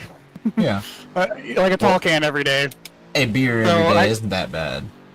Yeah, but the problem is, like, you know, I just, like, I don't have anything to really do, like, when I'm chilling or, like, watching a baseball game or something, like, you know. Yeah. Like, before, I would step out and I would have a smoke or something like that, or way back before that, you know, I'd have a beer. So I was like, well, if I can't smoke, I guess I could drink again if I just stay away from hard alcohol, because that's my problem. Right.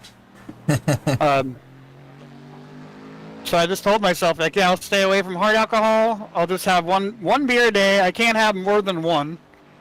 So if I'm gonna have one, I'm gonna maximize it and get like a tall can of like a double IPA or something like that, and just have it at the end of the day after my daughter's asleep. Yeah. I mean, you're not gonna get no more than a buzz off that. It's not like you're gonna get drunk. Unless you try it on a empty stomach, maybe that'll work. Yeah, but no, like I said, it's usually just, you know, a thing to kind of chill with at the end of the day.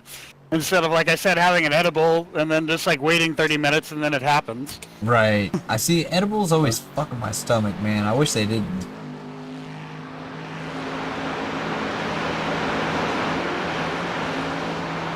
I mean, like, I smoke, but I don't always like to smoke because it makes the house stink, or outside, you know, even outside, the neighbors will smell it in the air. Yep. And not that they give a fuck. See, I live in a real German town where basically we sell more alcohol here weekly than some towns do. And we only have like 400 people who live here. Damn. And 3 bars and 2 grocery stores, or 2 gas stations that sell alcohol. And they sell a lot. My dad told me, he works at one, said that these fucking old guys come in and they'll get 3 cases, 30 packs, and they'll come back in the evening and get another 2. And he's like, you drank all that? He's like, no, but I drank 1. And I'm like, what is he doing? Apparently these guys stock up. And then they drink a bunch at one time. Sometimes. Well, it's like the intro to King of the Hill. Don't they drink like a 24-pack in the intro of the King of the Hill between those 4 dudes? Pretty much. The very first episode, is that what you're talking about?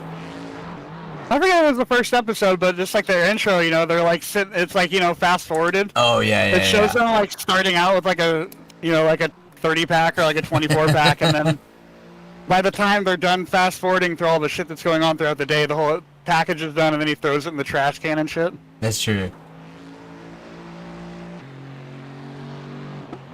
Man, too bad this is I got a box to slap. Because I just looked at my delta and I'm 3 seconds up on this lap so far from my fastest time, so So I now, would get into like Connor territory almost. well, you get to do what I did last time. Maybe you come out and you feel just as fast with fresh tires, fresh gas.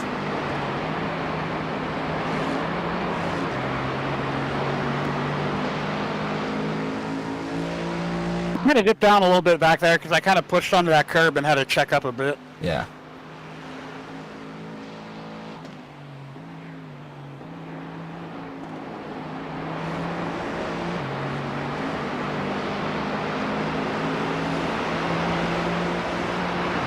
Can you double check and make sure that my tires and everything are checked?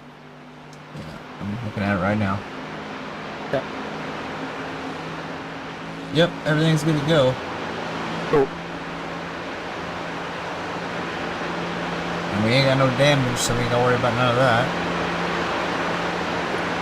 What is my incident points at? Because I started the stint with 21. I think I've only got 1 this stint so far. Let me check it out. I think I might only have 1. Yeah, you got 22, so you're good. Only one. You started off with 21.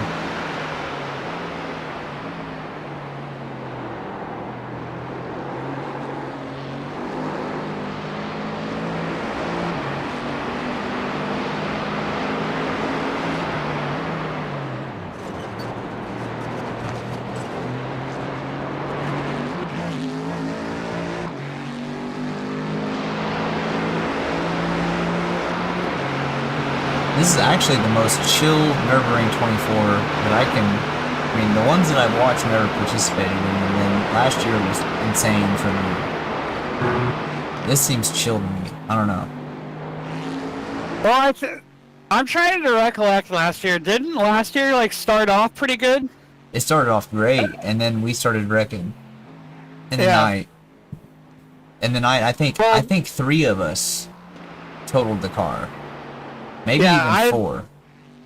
Well, fuck, was it Brendan that was with us last year? Yeah, so Brandon, Daniel, me, you, Connor. Yeah. I think Friday. Oh, I just got off track. Fuck. Yeah, I told you, you get that fucking back tire, just touches that fucking rumble strip. It's so stupid.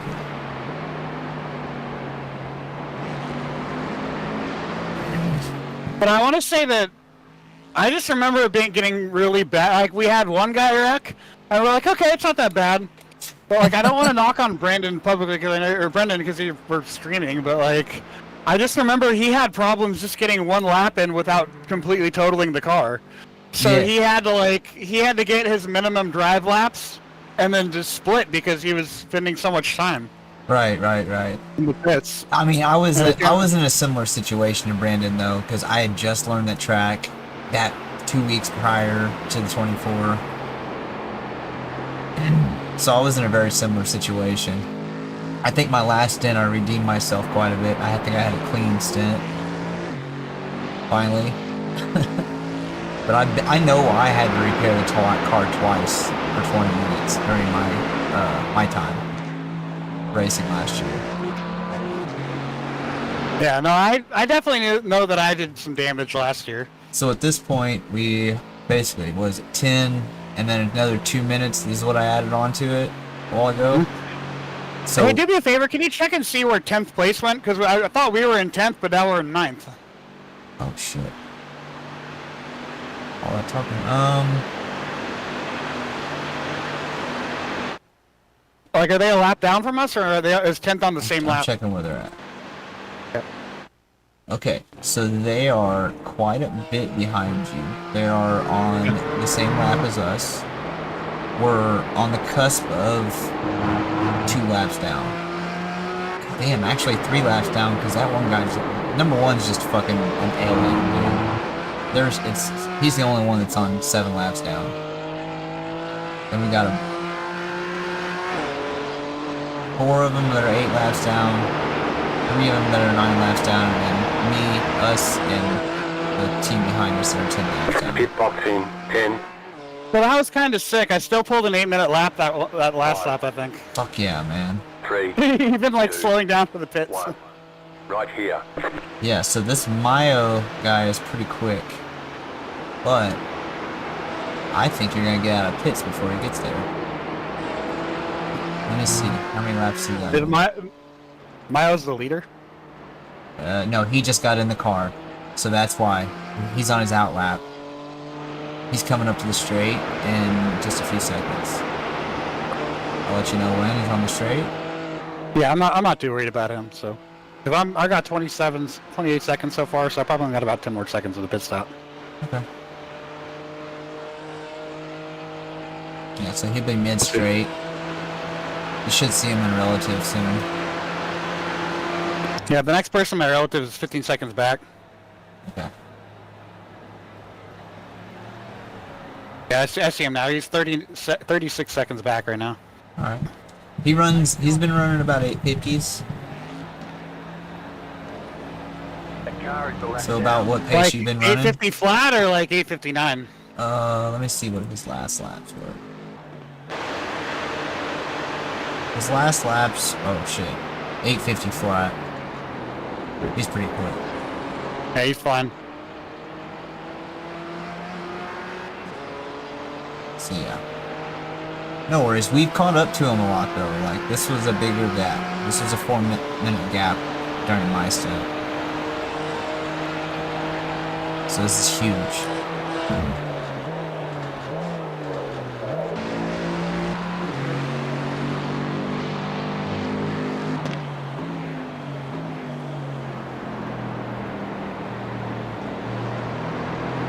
Alright, I'm gonna start a new stream. Yep. You won't notice anything.